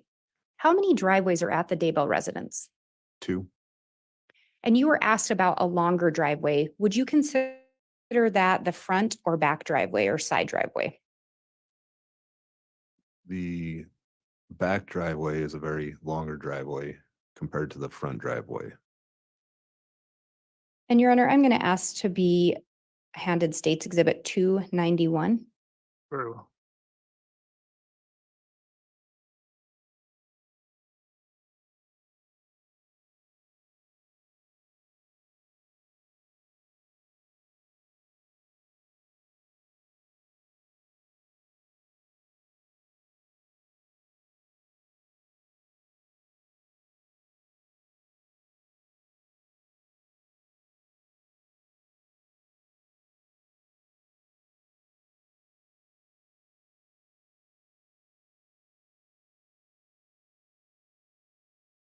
And Your Honor, may I publish? You may.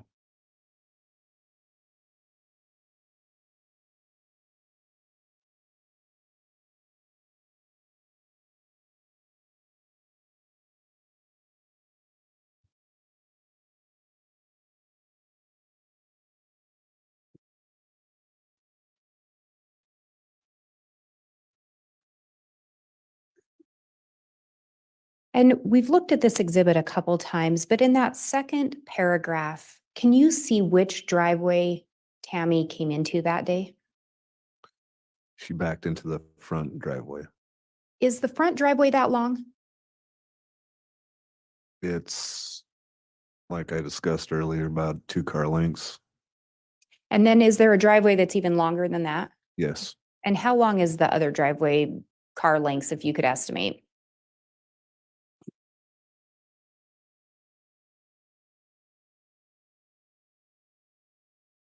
probably about 4 or 5. So quite a bit longer. Yes,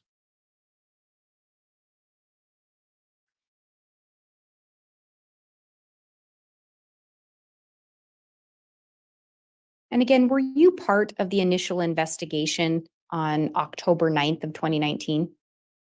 I was not.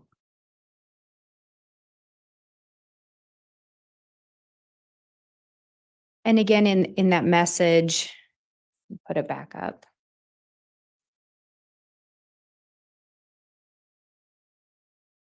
In that second paragraph, do you see an indication of what time of day this occurred?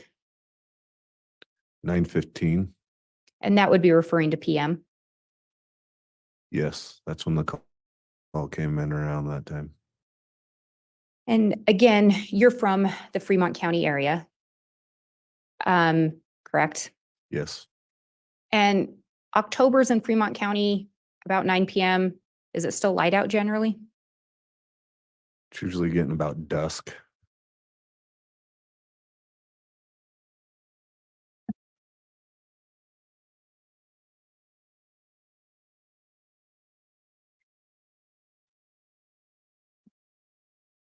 Do you recall reviewing? Let me back up. Would it surprise you to learn that there was no report by Deputy Cannon where he referenced having searched for paintball guns with Tammy Daybell? Would it surprise me that there was no search with that? That there was no Google search done for paintball guns? Overruled. No.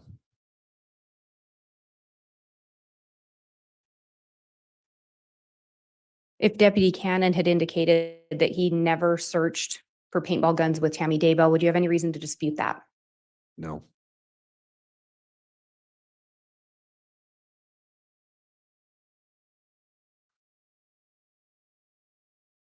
I think we talked about this a little bit earlier, but do you know how familiar Tammy Daybell was with firearms? I do not know how familiar she was with them. And counsel talked about some searches that were done by an email associated with Tammy Daybell regarding a paintball gun and an airsoft gun. Do you recall those? Yes, From your review of the October 9th investigation, did Tammy Daybell ever produce any photo saying this is the firearm? no, she did not. And yet she didn't do any search for a rifle, did she? That you're aware of? No,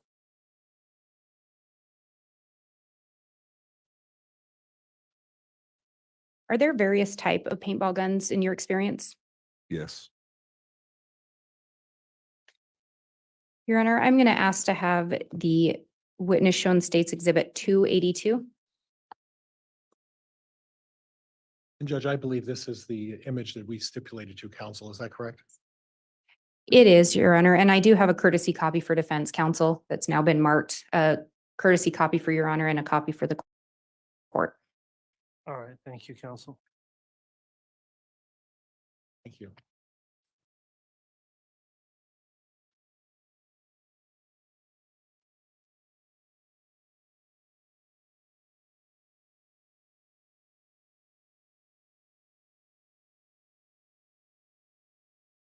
And Detective, have you seen this image before? yes, And that top image there, is that the Grendel 6.5 that we've earlier referenced? yes, it is. And Your Honor, I would move for the admission of State's Exhibit 282. Again, Judge, that was by stipulation of the parties, so All I right, am not having an objection to it. very well. Without objection, Exhibit 282 is admitted. And Your Honor, I would ask permission to publish. You may. And Detective Counsel showed you an image of one type of paintball gun. Do you recall that? Yes, And that is just one type? yes, And you'd indicated that they make paintball guns that look similar to an assault rifle. yes,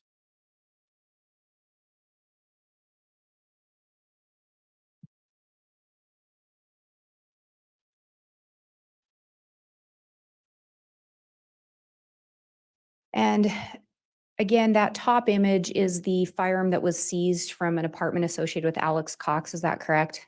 yes, And the bottom one, it's marked example. To be clear, this firearm was never located. Is that correct? that is correct. This was not located. Can you tell us what we're seeing in that bottom photo? So this bottom photo right here is a Tipman paintball gun with the Tipman. Yeah. On the top is a hopper. On the back has a collapsible stock. And then your barrel.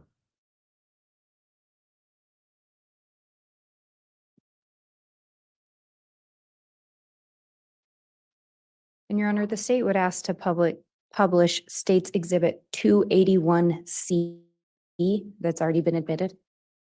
If You I may could be publish. handed that.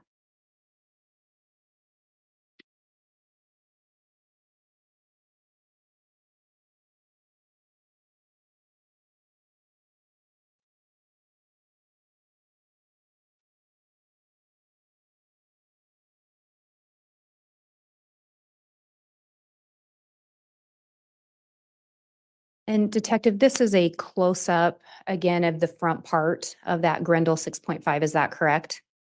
Yes. And if the firearm was pointing at someone, this may be a vantage point of what they see. Yes.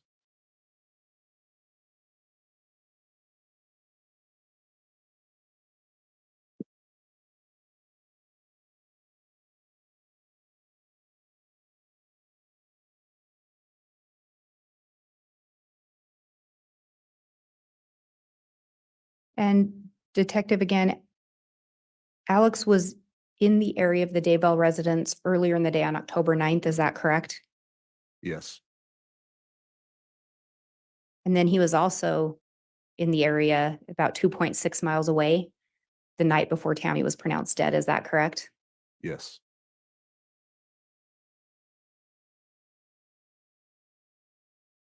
And counsel talked to you about whooshing and popping sounds from paintball guns. If a gun misfires, will it make a sound?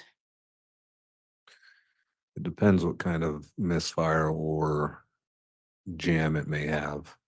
Are there various sounds that could, would the sound of a AR be muffled or different if it had a silencer on it? Yes.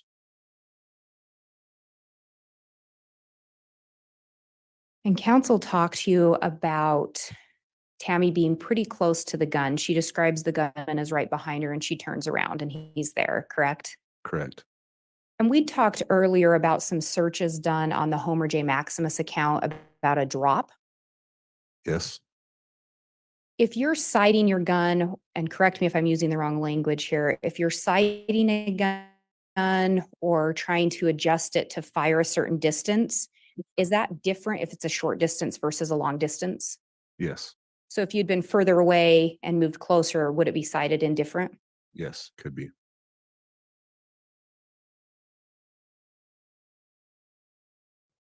And counsel talked to you about a bipolar teenager mentioned in the email from Tammy to Mark, correct? Yes. Again, from your review of October 9th, were there any reports of a bipolar teenager pointing a paintball gun at anyone? No, not that I'm aware of. Any reports of someone other than Tammy Daybell? Any reports of anyone else coming face to face with a masked gunman? No, not that I'm aware of.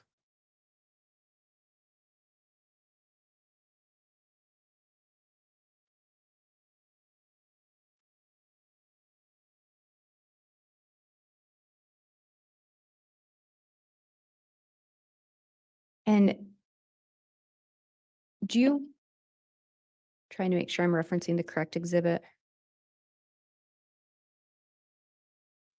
And Your Honor, may I have State's Exhibit 291 again, please? Yes. And may I also have Defense Exhibit 16?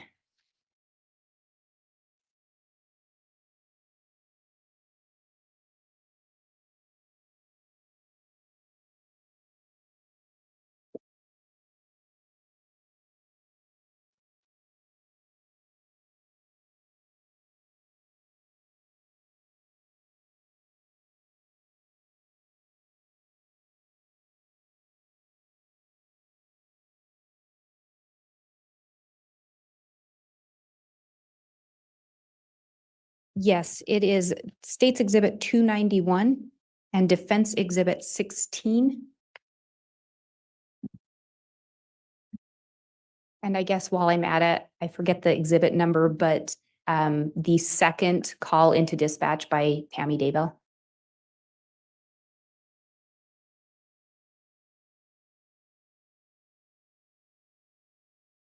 Thirty-two B.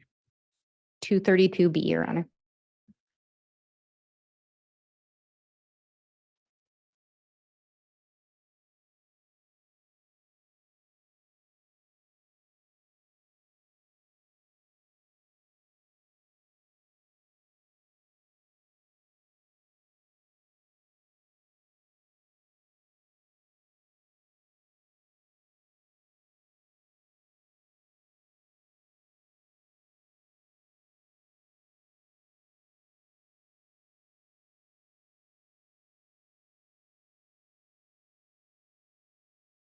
And Your Honor, may I have permission to publish Defense Exhibit 16?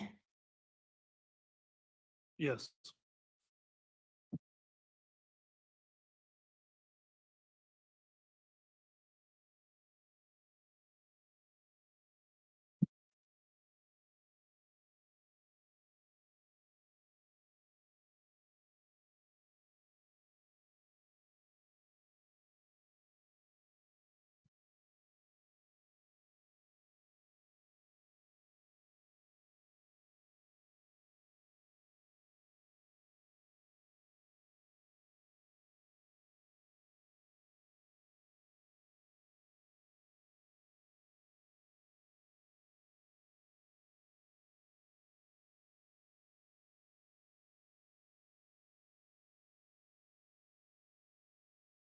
Your Honor, defense screen just went blank.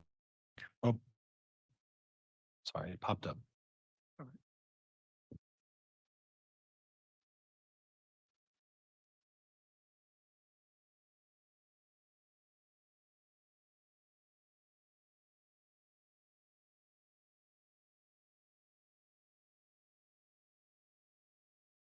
The HDMI does not like my computer.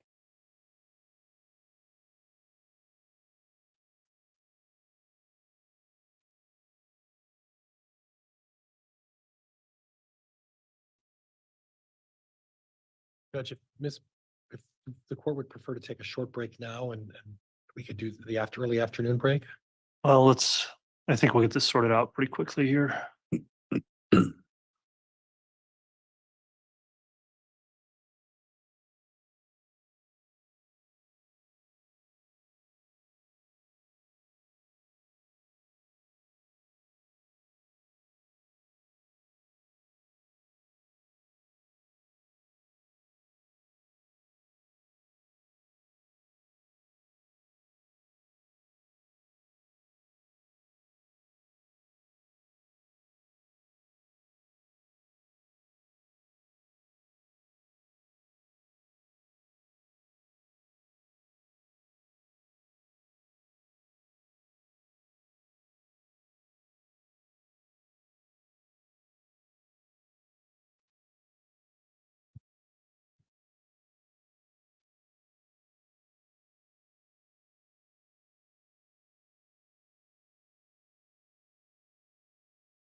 Detective, can I have you look at that first sentence there?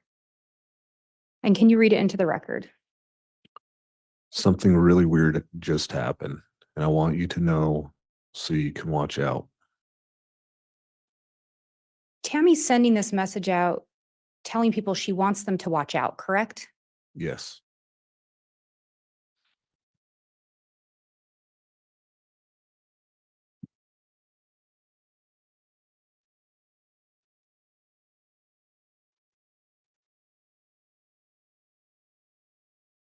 And Judge, I would now ask to be able to display State's Exhibit 291. You may.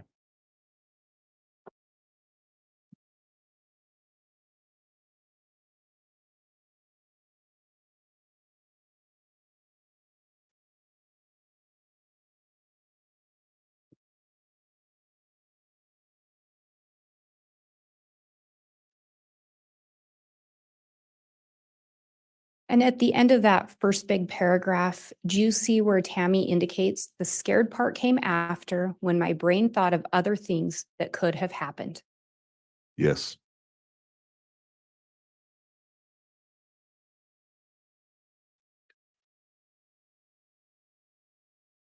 And on this one, do you see at the end of that full paragraph where she says, I didn't go to Zumba because I quite understandably did not want to be out after dark alone? Yes. Do those statements indicate someone that was scared by what just happened? Yes.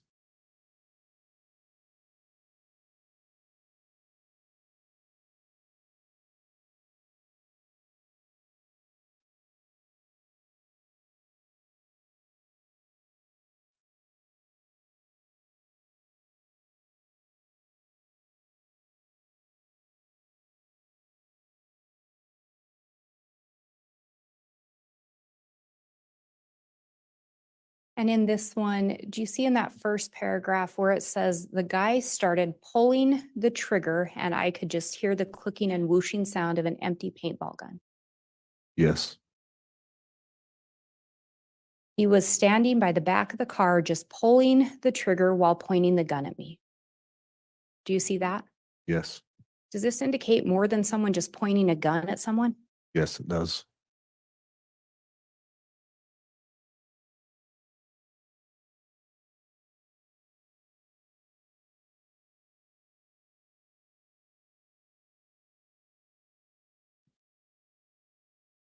And do you recall in the dispatch call with Tammy where she talks about the man pointing the gun at her and just shooting?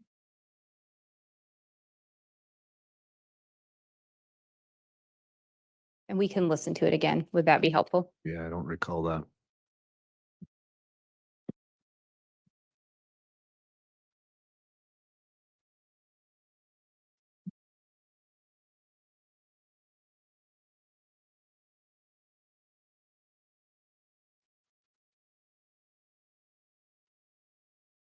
And Your Honor, may I publish States Exhibit 232B? Yes.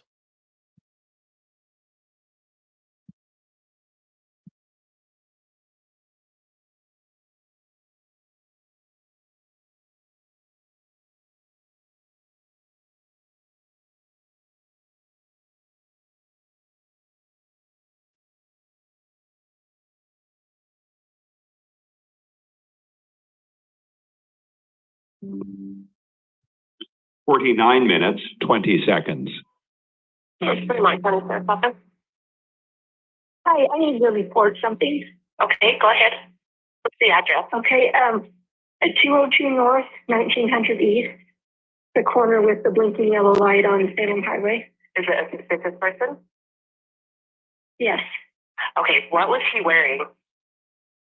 He was all dressed in black and he had a ski mask on. And he said the blinking light now is where you saw him? No, he's gone now because I pulled up into our driveway and I was getting stuff out of the back seat of my car and suddenly he was there and he had a paintball gun and he was and he was going to shoot at me. And I kept asking him what he was doing because I could tell it was a paintball thing. And then he just kept doing it. So I yelled for my husband and then he took off running around the back of my house. Okay, give me just 1 minute. Stay on the line with me. Okay. October 9, 2019, 21 hours, 50 minutes, 28 seconds. And that was North 1900. Yes. Okay. October 9, 2019, 21 hours, 50 minutes, 43 seconds. Do you know what direction he was going? He went behind my house and it's so dark out there and I went in the house and got my husband and son and then they went out and looked and he was long gone by then. So he was on the north side of my house is where he went to get away. Okay. He didn't say anything or he just kept like he was holding the gun like he was, had a rifle and to shooting at me, so. But nothing came out of the gun either, so I don't think it was loaded. Okay, what is your name? My name is Tammy Daybell. And I'm gonna stop it right there. Did you hear on there where she says, holding the gun like he had a rifle and shooting at me, but nothing came out? Yes, I did. Does that indicate more than someone just pointing a gun? Yes, it does.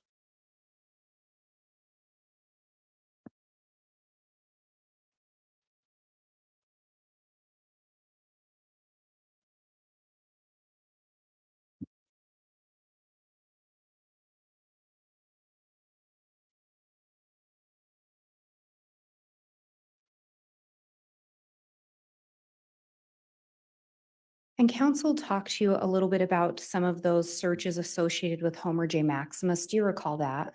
Yes, And he talked to you about October being hunting season. yes,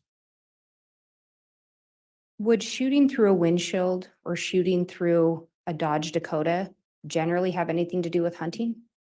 no,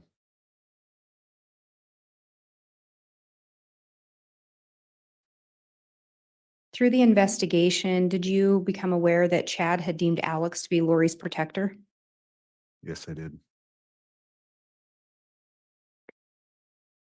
After Alex shot Charles on July 11th of 2019, did Chad and Lori maintain a relationship to the best of your knowledge? Yes, I did. In fact, we saw in an email, and I think you referenced it, Chad was down there on August 4th, 2019, just maybe about 3 weeks after Charles was shot and killed by Alex Cox. Yes, he was. Would that lead you to believe that Chad was scared of Alex Cox? No, Lead you to believe Chad was scared of Lori Vallow? no, Are you aware of any report taken by Fremont County where Chad Daybell reported that he was scared of anyone? no, I am not aware. Are you aware of Chad ever reporting anyone tried to shoot at him? No,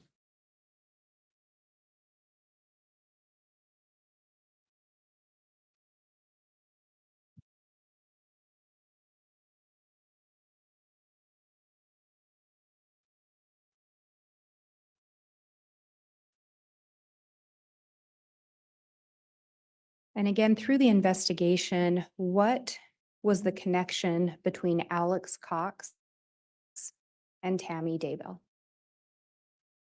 Chad Daybell. I have no further questions. All right, thank you, Ms. Blake.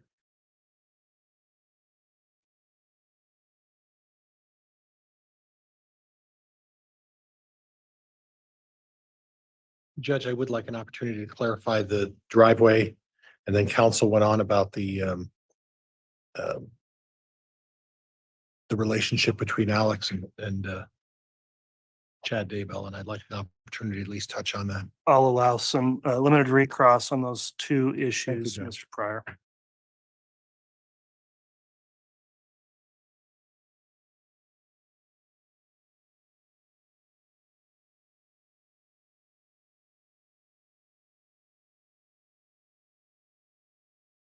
Officer Counsel put up the Facebook posting by Tammy Daybell, and it describes the front driveway. Do you recall that? The Facebook, I don't recall if that said the front driveway. Judge, could I? No, in the email, sorry. That's okay. I'm gonna have to have permission to go get my computer, Judge, and bring up that. May I have permission to go back and get my computer? Yes.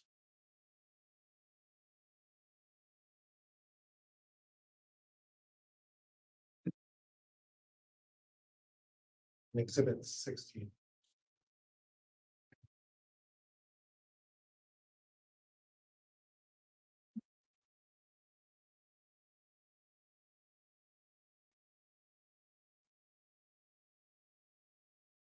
Thank you.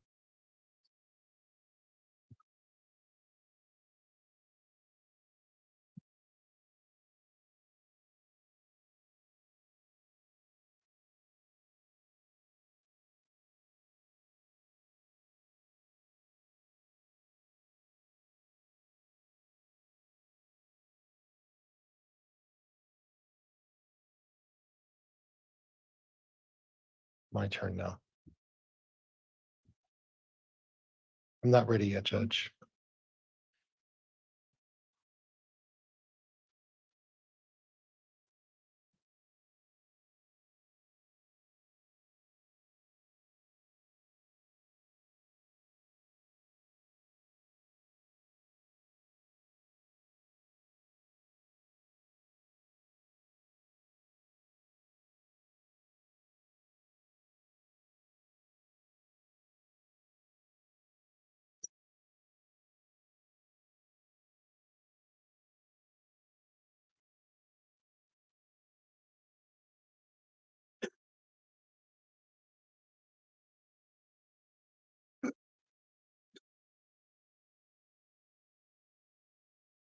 I think I'm ready now, Judge.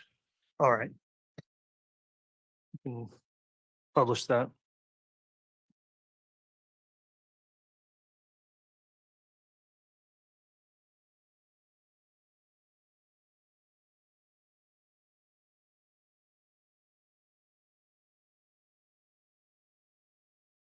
Okay, and I apologize. I can't get this to widen on me, Judge, but officer, can you read that if you look at your monitor? Yes, I can, and it does say the front driveway. Okay, and I'm sorry we had to go through that with all that time, but I wanted to make sure.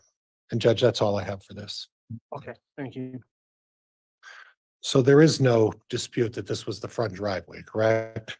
Correct. And again, the front driveway is a very short driveway compared to the one in the back, correct? Yes. Okay, and further, the distance between the front of the house and where the car was backed up, that even shortens the distance. It'd be unusual to use a rifle at such close range, correct? Yeah. Yes. Yeah, that's not a weapon that you use at close range, correct? Usually not. In fact, a rifle is typically used when we're talking about hunting. That's long range, which is consistent with Mr. Cox talking about 100 and 300-yard shots, right? Sometimes. And in your experience, if you're really trying to hurt somebody at close range, you would probably use a handgun or a shotgun, right? Well, I guess I misstated right there. Okay. Rifles can be used at close range, close Okay. quarter combats, Okay. SWAT stuff. So Okay. yes, they can be used. Okay. Now, the information you got about the Dodge Dakota, you recall that, right? Yes. And you talked about the fact that someone was talking about putting a bullet through the window of a Dodge Dakota. Yes. Someone trying to figure out what type of bullet it would take to pierce the side of a Dodge Dakota. Yes. Someone who would take what kind of a bullet would pierce the metal or the thickness of the metal on a Dodge Dakota. Yes. So it would seem with Mr. Daybell owning a Dodge Dakota that it seems that at least the target was someone in the Daybell family. Would that be fair? That'd be fair to say, yes. Okay. And with the Homer J. Maximus account, is there any indication that Chad was shared all of the information on Alex Cox's Homer J. Maximus account? Objection, Your Honor, calls for speculation. Sustain. Do you have any information to suggest that Mr. Daybell had access to the Homer J. Maximus account? No, I do not. Okay. So if Mr. Daybell didn't have access to the information in that account, do you have any other information that Mr. Daybell had knowledge that Alex Cox was looking for a way to shoot a Dodge Dakota that Mr. Daybell owned? No. Okay. Nothing else, Judge. Thank you. All right, that will conclude then the testimony of Detective Kaaiakamanu. And he's testified twice now. Is he still, well, he's the case agent, so I don't know if he'll be recalled or not, but Detective, you can go ahead and step down from the witness stand. We'll make sure to retrieve exhibits. I'll have a brief sidebar with counsel to discuss scheduling for today, and we'll take our afternoon recess at this time.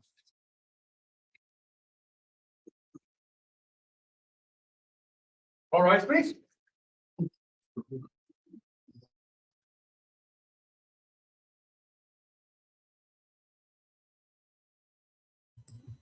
Alrighty then. We are taking afternoon break. It's usually like 30 minutes. I'll stay here. Seems like y'all were kind of agreeing with me a little bit back and forth with the frustration with prior. But actually, that last one, like, I just wish he would actually stay on this planet when he's reaching so far with all of the possibilities of it could be this, it could be that. Like, it could be anything. However, circumstantial and or direct evidence is actually pointing in one direction. And it is on this planet. I don't, he's really frustrating me today, is all I have to say. Yes, Liam. I agree. I agree. He now needs to convince the jury it was more likely to be one of those other possibilities, like anybody else in the house they meant to terrorize. However, they actually could see that it was Tammy Daybell. They were pointing this weapon of whatever it was at while they were dressed in the ninja suit with the ski mask, all in black, to terrorize, intimidate, and threaten her. But they were pointing it right at her, and she was the only one there. So you would think if they actually meant to threaten or terrorize or intimidate or make an attempted assault and possible attempt on their life to that person, whoever else that person might be, they wouldn't have bothered to continue pointing it and threatening and pulling a trigger at her. I mean, it was quite obvious it would be the wrong person, right? I don't know. Why don't witnesses get permission to answer that way? Like, I would be the worst witness. I'd be the worst juror. I'd be the worst witness. Because yeah, that's how I would answer. I would be like, yeah, right. The moon's made of cheese, sir. Like, I would be, I'd have contempt of court in minutes. Actually, I would actually be really, really polite, but still, I can't keep the snark away when it gets to that kind of stuff. I realize he's doing his job, and it is my opinion. He's earning his pay. No, you know, the possibilities abound everywhere. You know, Mm. Yeah, really bad taste in pranks. It could be Liam, and who knows? Might have been one of the sons or daughter's friends. Could have been somebody down the block, like just trying out a Halloween costume, see if it was effective. Yeah, practicing for a part in a movie, to see if they were believable. What do we know, right? Yeah. He has opened a few things there, Liam. I do agree. He's very good. He's putting a lot of smoke around the evidence so that like it's not clearly seen. However, I do think he might be going too far in some cases, and that the jury themselves might be being a bit smirky like I am and saying, yeah, okay. Because when you keep pushing and you keep pushing that hard, like with the paintball gun, you're doing a good job of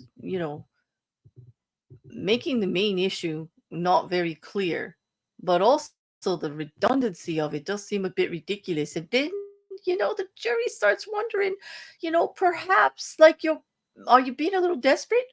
Why are you trying so hard not to get me to think about this other stuff? You know?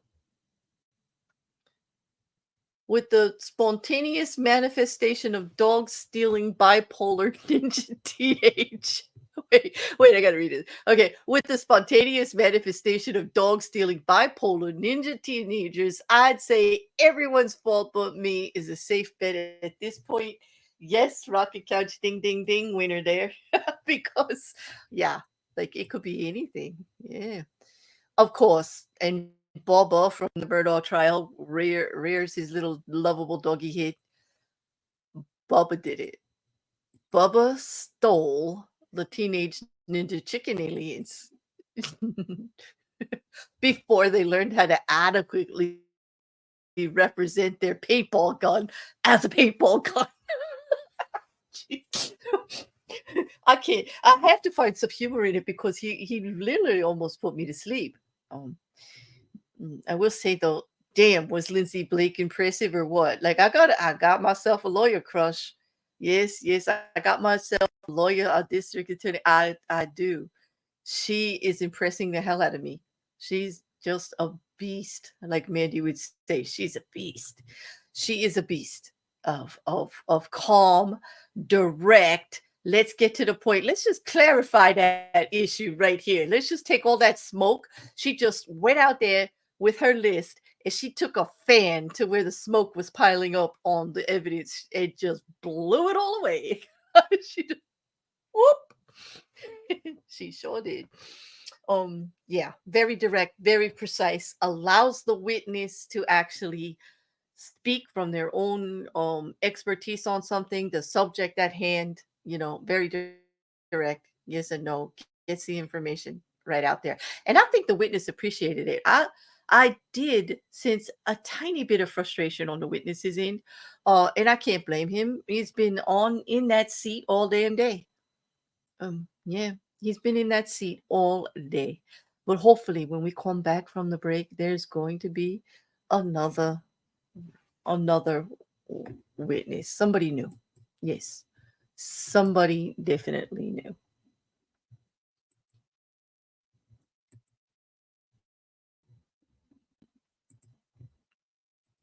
Well, we'll see. We'll definitely see. But for this afternoon break, it's going to be about 30 minutes, I guess. But they did have the sidebar first, so who knows? That could go a few minutes longer. I want these sidebars on evidence back and forth is a little bit frustrating, but I'm glad they're clearing it up and less chance of appeal for something being mislabeled or put into evidence inappropriately or incorrectly, not necessarily inappropriately, but not like by procedure. It will actually eliminate the appeals or the avenue for appeals anyway. It's still so frustrating continuously every day, with the evidence this and that, but now we know why there was no dates and stamps on the evidence. Remember, this was the presentation. Lindsey Blake had brought up the presentation that Detective Kaaiakamanu was actually presenting for the court, like the timeline and everything. And it was about Alex Cox's correspondence and stuff like that in his investigation. So they were extrapolations of the emails. They were quotes from the emails. They were documentation of the to and froms of the emails, and not exactly a timeline, because he has the whole database. Exactly. He was pulling out extrapolations to prove certain points of reference in regards to his investigation. And Pryor chose to pull those forward, which is why there was no time stamp or date on there. So I would say it's incorrect to say that the evidence submitted did not have time stamps and dates available, because the database of the actual has been entered into the evidence that these extrapolations were taken from. So it's all like pretty copacetic. Yeah, I said it, the word copacetic. Which is an oxymoron when we put it next to John Pryor. I realize this, people. Don't call me out. Yeah. But that explanation there, like, I was confused when I heard that people were saying there were no timestamps. I couldn't imagine that it got entered into evidence that way without somebody saying something. Like, it just couldn't be. But now that it is further clarified that there are extrapolations from the database, which is fairly entered into form part of the investigation, it was clarified as to where they came from in the presentation. But you see, that's where, like, this always amuses me. You hear one little thing and it gets turned into something else. Like, it's not an evidence issue. It definitely isn't. And it's definitely not an issue of it not being dated and timestamped, because the actual emails are available on file on the database, So I don't see it. I don't see a major issue with it. If asked, the detective could go and look for what the date and timestamp for each one is. Like, as he said, the extrapolations part of, and he indicates so. Pryor clarified that himself when he said it. It says down here that this is only part of the email. The detective answered yes in the affirmative.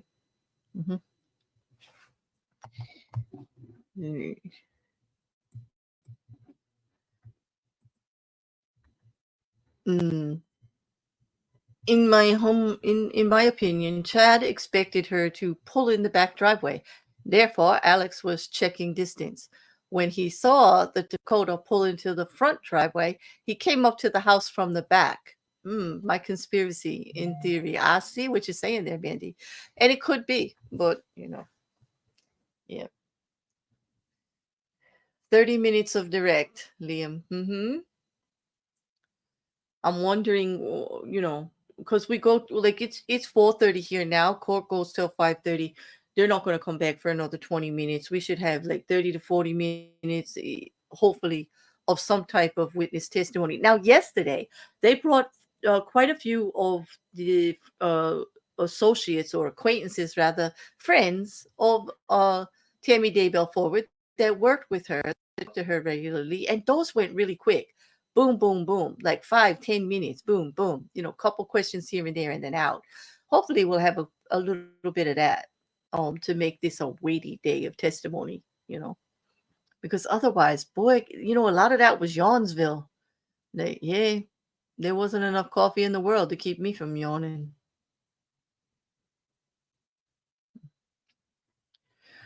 Wonder why they only showed part of the email. Wouldn't it have been better to show it all? They do have access to it all in other places. Remember, this was the presentation that Detective Kaaiakamanu prepared to go over his investigative timeline in preparation of this testimony. And he was extrapolating from those emails. He could insert every email and then kind of highlight it all, but it would make for a very messy presentation. Remember, this was presentation style. It was to actually put forward the investigative case and the investigation into what Alex Cox was doing in a more concise part of his closing up of the investigation. Now, they do have all of the complete emails, and they could have shown it if the email was the point. The email existing and when it existed was not the point. The information as they pulled it out and extrapolated it with other investigation and other emails is what the point was. He was showing how he got from A to Z.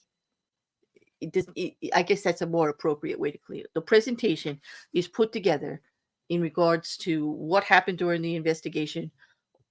Detective Kaaiakamanu is attempting to put how he got from A to Z with all of the pertinent information available in what he was reviewing and seeing. And he is showing the process of how he was reviewing these emails and making note of these conversations. I can't think of, I'm trying to think of the best way to explain it, and I hope I'm not making it more confusing. But, that is how I see it. But hey, got to say it again, not a lawyer. What do I know? Really.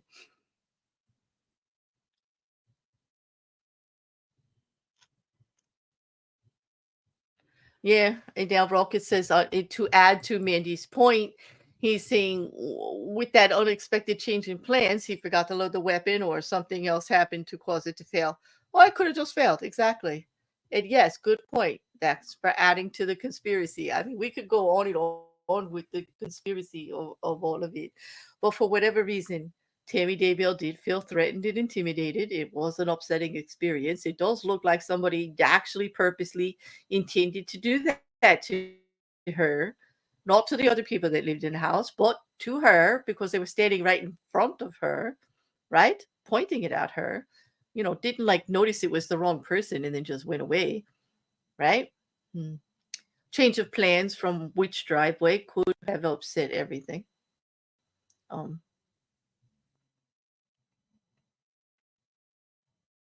Who knows? The whole thing is just quite,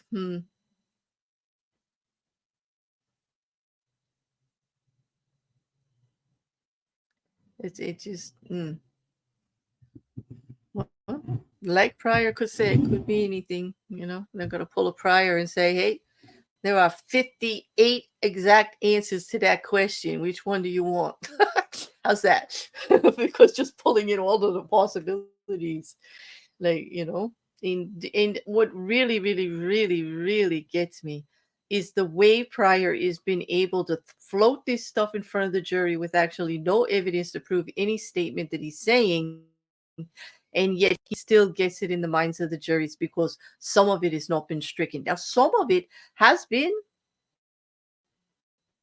sustained, and he's been told, well, like, unless they actually strike it, that they can't go back to it. I mean, once they hear it, it is very, very difficult for them not to consider it or have it to affect how they're looking at things, even though they're told you can't use it as evidence to prove a fact. Okay. No, but they do hear it, and it does kind of affect how they're looking at things and how they're thinking about the evidence and the case that the prosecution is laying out. And in that manner, I think that this style of Pryor's is actually working a bit. Uh, I see how frustrating it is for many of us that Judge Boyce is not allowing more of the objections or reining them in a little bit more. But I think he's giving grace to the man's style, knowing that he's got a big climb there, and to make the fairest trial that he can for Chad Daybell, so it's not overturned. No judge wants to get overturned on their rulings or anything. So being as fair as he can, Mark sends his annoyance here and there. And when there's a really big issue and he's got valid points, he does come and he does sustain the objections, and he's allowing time for things to be readdressed. It's kind of like the scenario, if you give them enough rope, they're going to hang themselves. I mean, given enough leeway, Pryor has done that circle thing right around to where we know he lost the jury. We know in a couple of those recrosses that he did, that he was beating on the same issue over and over again to the point where anyone will just be looking at you like, why? Why are you trying so hard to get me to say this or do this? Like there's something wrong there, right? When people push on me that hard, that's the first thing I think. Yeah, why are you trying to convince me so much? Let the evidence stand for itself. Mm. Mm.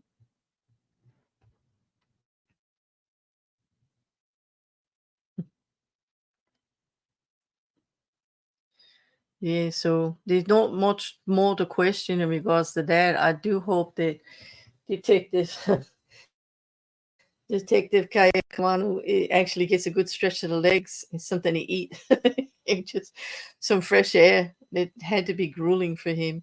One of the more unpleasant parts of the job is days and days of court testimony. And he's not released from subpoena yet, right? Even though it's very unlikely they'll bring him back a third time. But as the chief investigator of that part of the case, I'm pretty sure he's not released yet. But today, more than any other day, I could see why Judge Boyce said it would be 60 to 8 weeks of trial. At this pace, I hope we're out before winter. I do. And a reminder, no court on Tuesday. Okay, but we will have a true crime and legal update on Tuesday evening at the regular scheduled time of 7 p.m. Eastern Standard.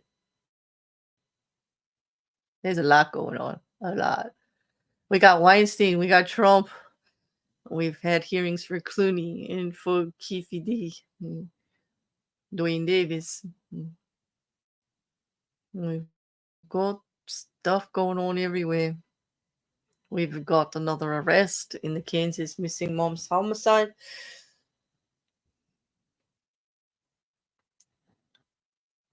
The only one I haven't heard from yet this week or last week was Boone.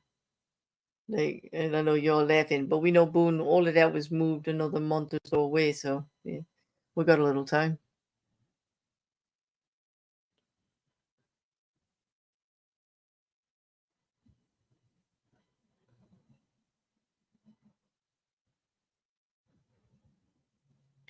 No, I haven't seen anything on Boone in the last 2 weeks, which is, kind of nice. New lawyer was at the last hearing and everything got extended because of the new lawyer. Was there a ruling on the Murdaugh appeal? Yeah, denied. Godless Granny. No new trial. No new trial for him. Nope. And he lost his deal with the FBI because they proved perjury. They impeached him on giving false testimony during the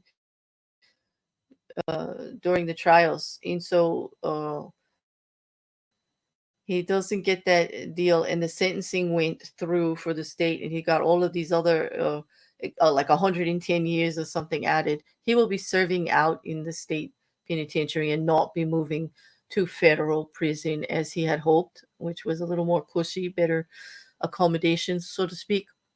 Because he absolutely lost that plea deal in bargain. For his time to be served in the federal prison, should he agree, and he actually pled guilty to a majority of those financial crimes. Yeah, it was the new judge who actually got to do that sentencing. Judge Newman having retired and moved off the cases appropriately. So when all the Becky Hill stuff came up, Becky Hill has resigned. The court clerk, just an update there on Murdoch. Also, she resigned as like before they actually threw the book at her and kicked her out. I can't even imagine she would even still have that position after everything. And the investigation is continuing, and more comes to light of the shadiness there and some of the things that were going on. They're looking in even deeper things unrelated, actually, even to just the Murdoch trial, but some moving around of funding, and some talking at a turn, in places, things like that. The whole wiretapping thing with her son. Yeah, this is a myth. South Carolina right now, in general, in regards to politics and law, is like a disaster zone. What's going on? Like everything's all over the place. There is so much going on, but they're working on straightening it all out. He'll never be out, and I do not believe he'll ever be out. Yeah.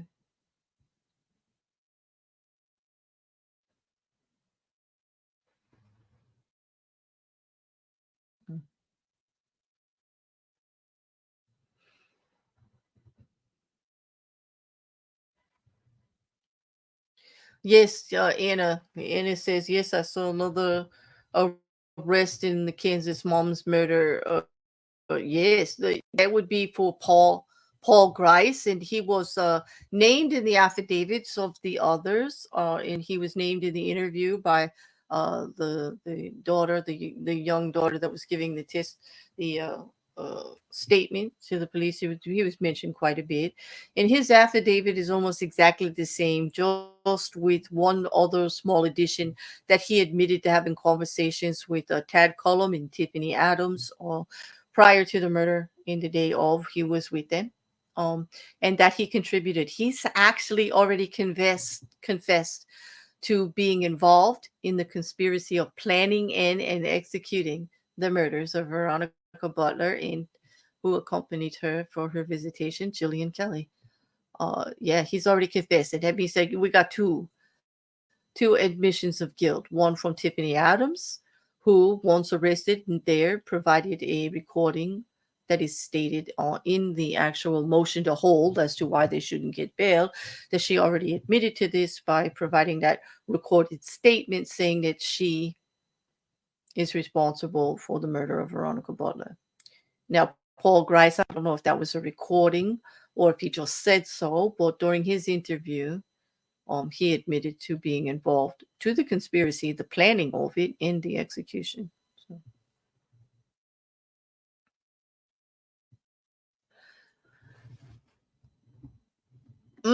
The rocket couch. I don't know. I don't know about the stretch breaks.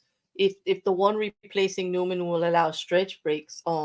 Newman was unique in his own. Like, he was just such a pleasant man in his knowledge of the law and his calm, very thoughtful demeanor. I did like his approach very much. The new judge, for those cases, they didn't do any stretch breaks in the hearing that I saw, or the sentencing that I saw. He's also very direct, but he was no Judge Newman. Yeah.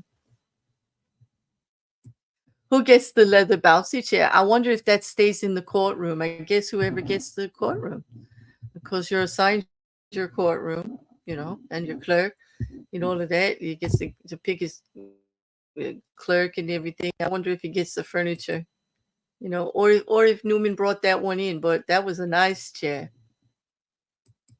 I wonder if Newman is open to a chair bribe. You think that chair was a bribe? No, it was comfy looking. Yeah, I would say. Yeah. It's nice we have all these memories. You guys in chat. There are all these other trials that we've been commiserating on. Some of you go all the way back to Depp Heard with me, which was woof. Woof. And is your book going to have several variations? Yeah. Several variations of the prior style in the testimonies that were given. Comfy chairs, nothing to like, shade about. Like everybody could use a nice comfy chair. It better for your quality of life. A nice comfy chair. Yep.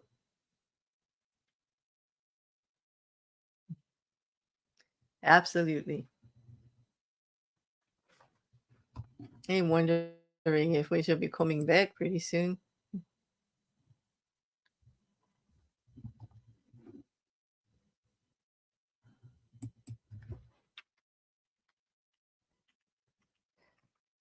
They did say, right? They'd say 30 minutes, right? So it should be soon.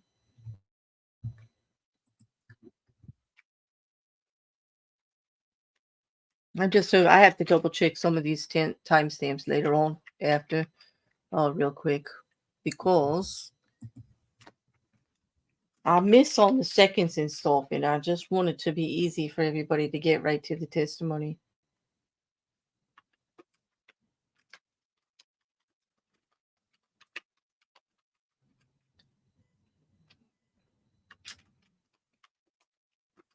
And I know you can probably hear my key click, sorry, but I just want to get this note in real quick so I don't forget. And I have to keep remembering to save. We don't want any tech errors today. Not on my part, anyway. When I moved offices after using a really good chair for a year, I went to the office manager and bought my chair. All rise. It moved to more offices with me before ending up at home. Nice. Okay, we're All right, back. thank you. Please be seated. And Mr. Bailiff will have the jurors brought in, please. He's getting right to business today. He wants to get some more testimony in. They wanted to poach your chair, Liam. It's a really, really good chair if everybody's eyeballing it, right? Yeah. I wonder if Newman took that chair home with him. Wonder if he could. I would imagine he has a home office. It would look good there. Huh? Yeah. Or maybe now that he's retired, he just wants to be done with the whole thing. And he doesn't need a big comfy chair in his office. Because he's going to be out fishing or something.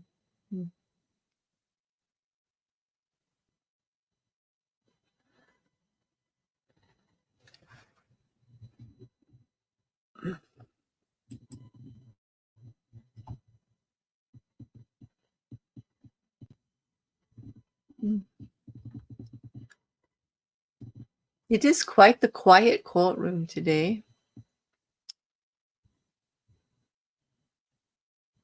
I do see Lyndsey and Rob Wood discussing on next witness, possibly. I wonder who's taking lead. We haven't heard from Rob Wood we did this morning. And yesterday he was doing oral arguments.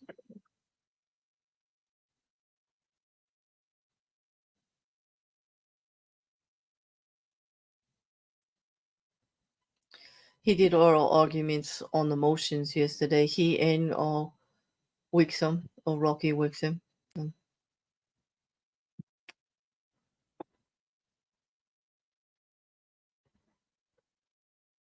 Freeze off, President County for your honor. Thank you. Please be seated.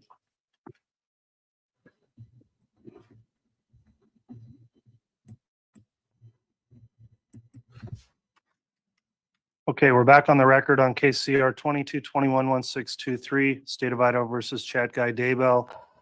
Continuing with the state's case in chief, is the state prepared to call another witness this afternoon? We are, Your Honor. Go ahead, Mr. Wixom. Thank you. We would call Spencer Cook.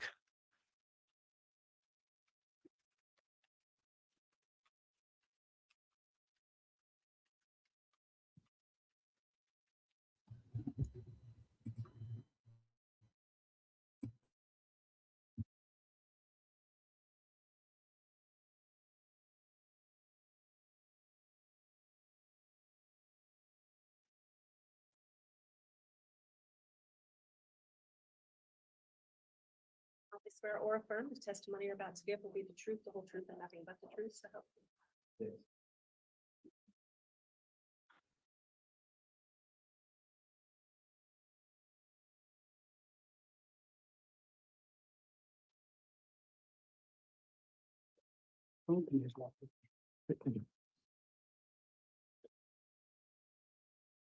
All right, now that the witness has been sworn, before we start with testimony, I'll just inquire because the court has its exclusionary order. Mr. Cook, have you been viewing at all any of the testimony in this case on the court's live stream or otherwise in the trial since it started? No, All right, have you discussed with anyone else their testimony they've given in the case? no.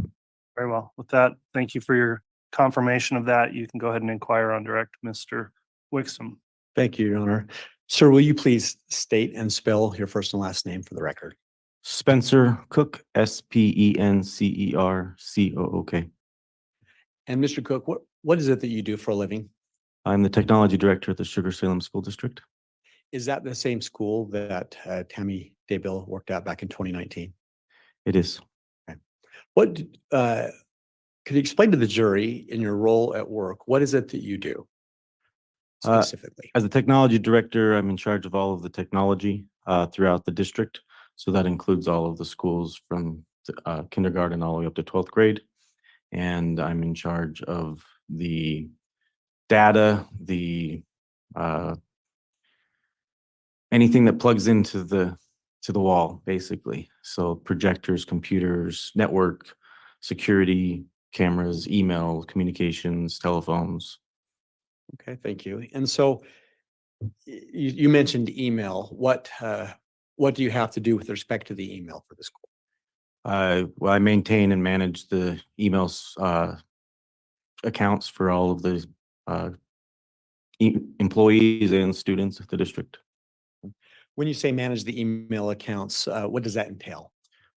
Well, we use Google apps for the email service, and so I maintain all of the accounts and make sure that users can log in and make sure they receive emails and send emails. Do you also manage the email storage? I do. Could you explain to the jury what you do with the storage for the email system? Sure. So we have the front-facing email Gmail account, and the users log in and out that. That's a completely separate setup that they use. And then I have a archiving server that maintains all email communications in and out from all accounts that we maintain. And that is only accessed by myself.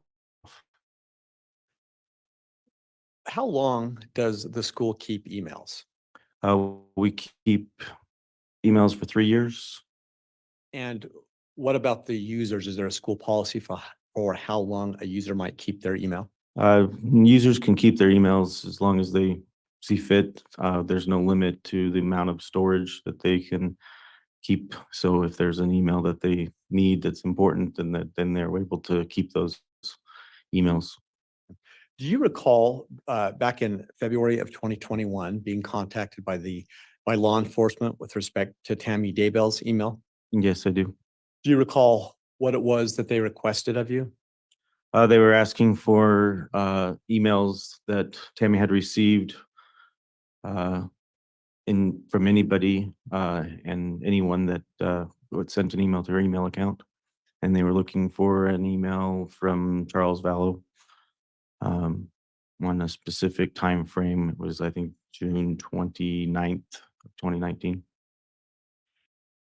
Were you able to retrieve that kind of an email? Yeah, I was able to retrieve it from the archiving server. Your Honor, at this time, the state has a proposed state's exhibit we've marked as 419, and I believe it's been stipulated it can be entered. I can offer up 2 copies to the court.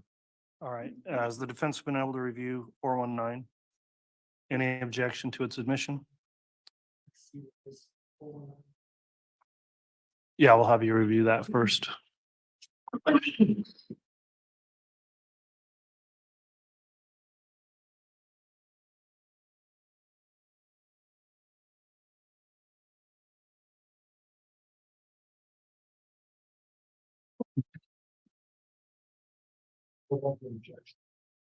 Okay, so exhibit 419 is admitted. Thank you, Your Honor. May I have permission to publish with the ILMO? Yeah, I'll have the bailiff give you the exhibit for publishing.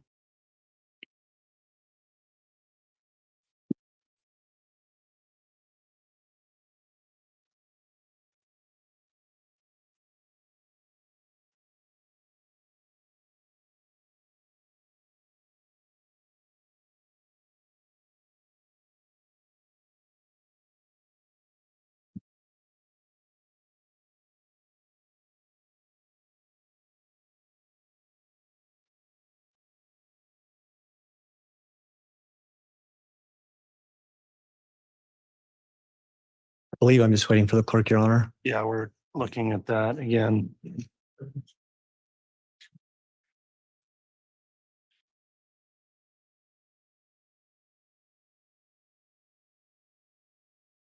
Is that showing on the jurors monitors? Okay, there we go.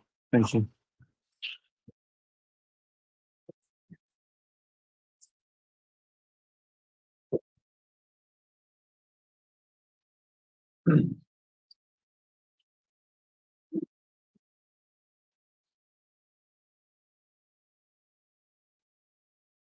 Thank you.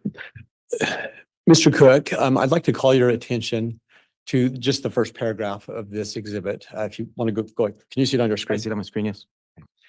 You mentioned an email that you retrieved in Tammy Daybell's email system, Correct. and the date again was what?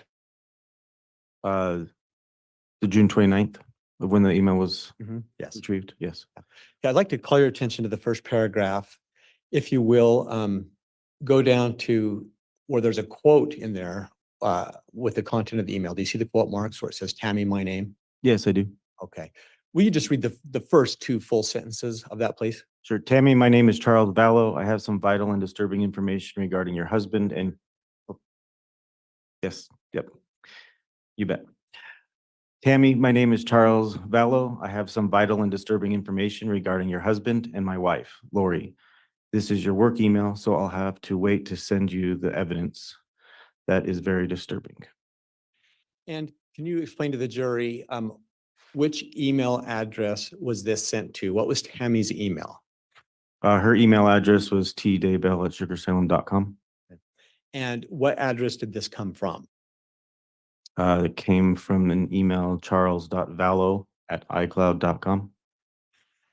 In your work as the IT manager, can you explain to the jury, were you able to look into whether or not this email had been opened up?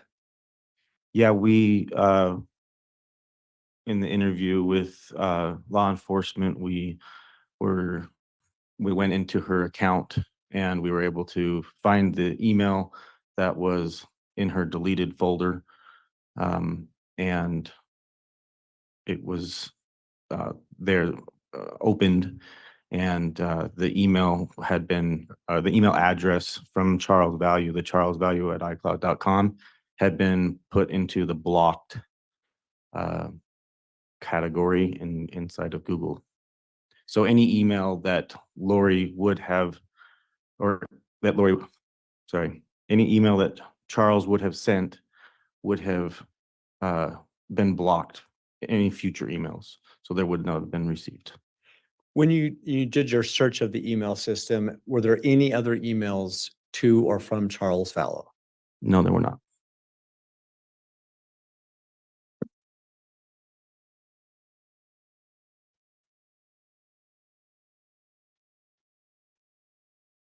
No, I don't think I have any further questions.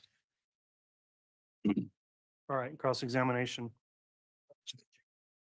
Okay, so there will be no cross of the witness. Mr. Cook, thank you for coming in and providing your testimony. Is he released from any subpoena from the state? From the defense? Okay, well, that will conclude your testimony in the trial. Thank you for appearing today. You can go ahead and step down, and that will conclude your testimony.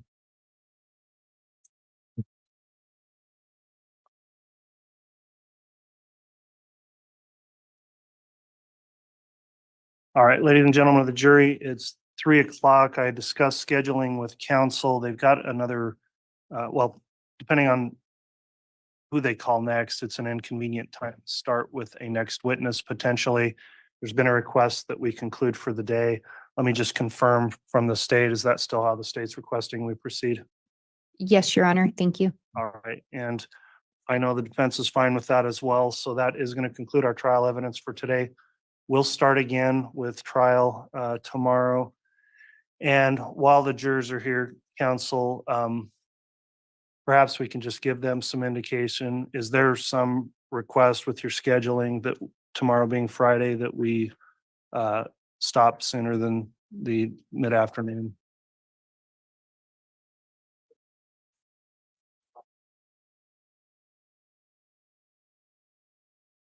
The state's fine with that as well. We do have some witnesses coming in from out of town, so we're hoping to be able to get through them rather than hold them over the weekend.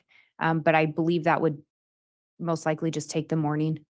Okay, well, we'll see how things go. So no promises, but I just wanted to give you a heads up that tomorrow may not be a full day through the mid-afternoon. So with that, we will conclude for the day today. And again, as we break for the day, I'll remind the jurors to please follow the court's continuing admonishment to not investigate the case in any way, try to avoid any media coverage of the case, and do not discuss the case amongst yourselves or with anyone else. You can only do that once deliberations have started. So thank you for continuing to follow that instruction each day.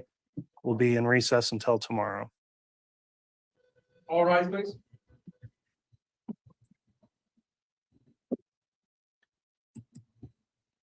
Okay. It does appear that I'm just waiting to make sure that he's out, because yesterday I thought he was out and he came back. So it does appear though that they are done. There you go. So early dismissal today, possible earlier even, dismissal tomorrow. And I guess we'll see tomorrow where that actually leads to. So, barring any questions, I'm going to cut out. Been a long day. I'm sure it was for you guys. We did talk about the motion hearings already that happened and the conclusion with his rulings when he came in. Judge Boyce came in. Judge seems to file his like his Fridays ending early or being off altogether. I don't know. We don't have a full day on Tuesday. Like there's no court on Tuesday at all. And I don't mind early dismissals on Fridays, but it does make it difficult if you've got out of town witnesses. You don't want to hold them over for the weekend. So I'm sure there'll be some allowance there if they have to go towards the break. But usually what it is that after lunch, he does the witness and they have no afternoon break. They just break for the day like they did like an hour and a half or so earlier, But thank you all for keeping me company. I really do appreciate it. It is quite pleasant to have you guys in the chat, have someone to talk to instead of sitting up here just talking to myself and amusing myself as I have been. Hello, Mary Beth. Thank you. And thank you, Anna. I appreciate it. I really do. I will see you all tomorrow at 10:15. Court starts at 10:30 and we'll see how long it goes. And have a good night. They'll be making some community posts, in regards to some of the things that are going on. And I will talk to you all again tomorrow morning. Good night.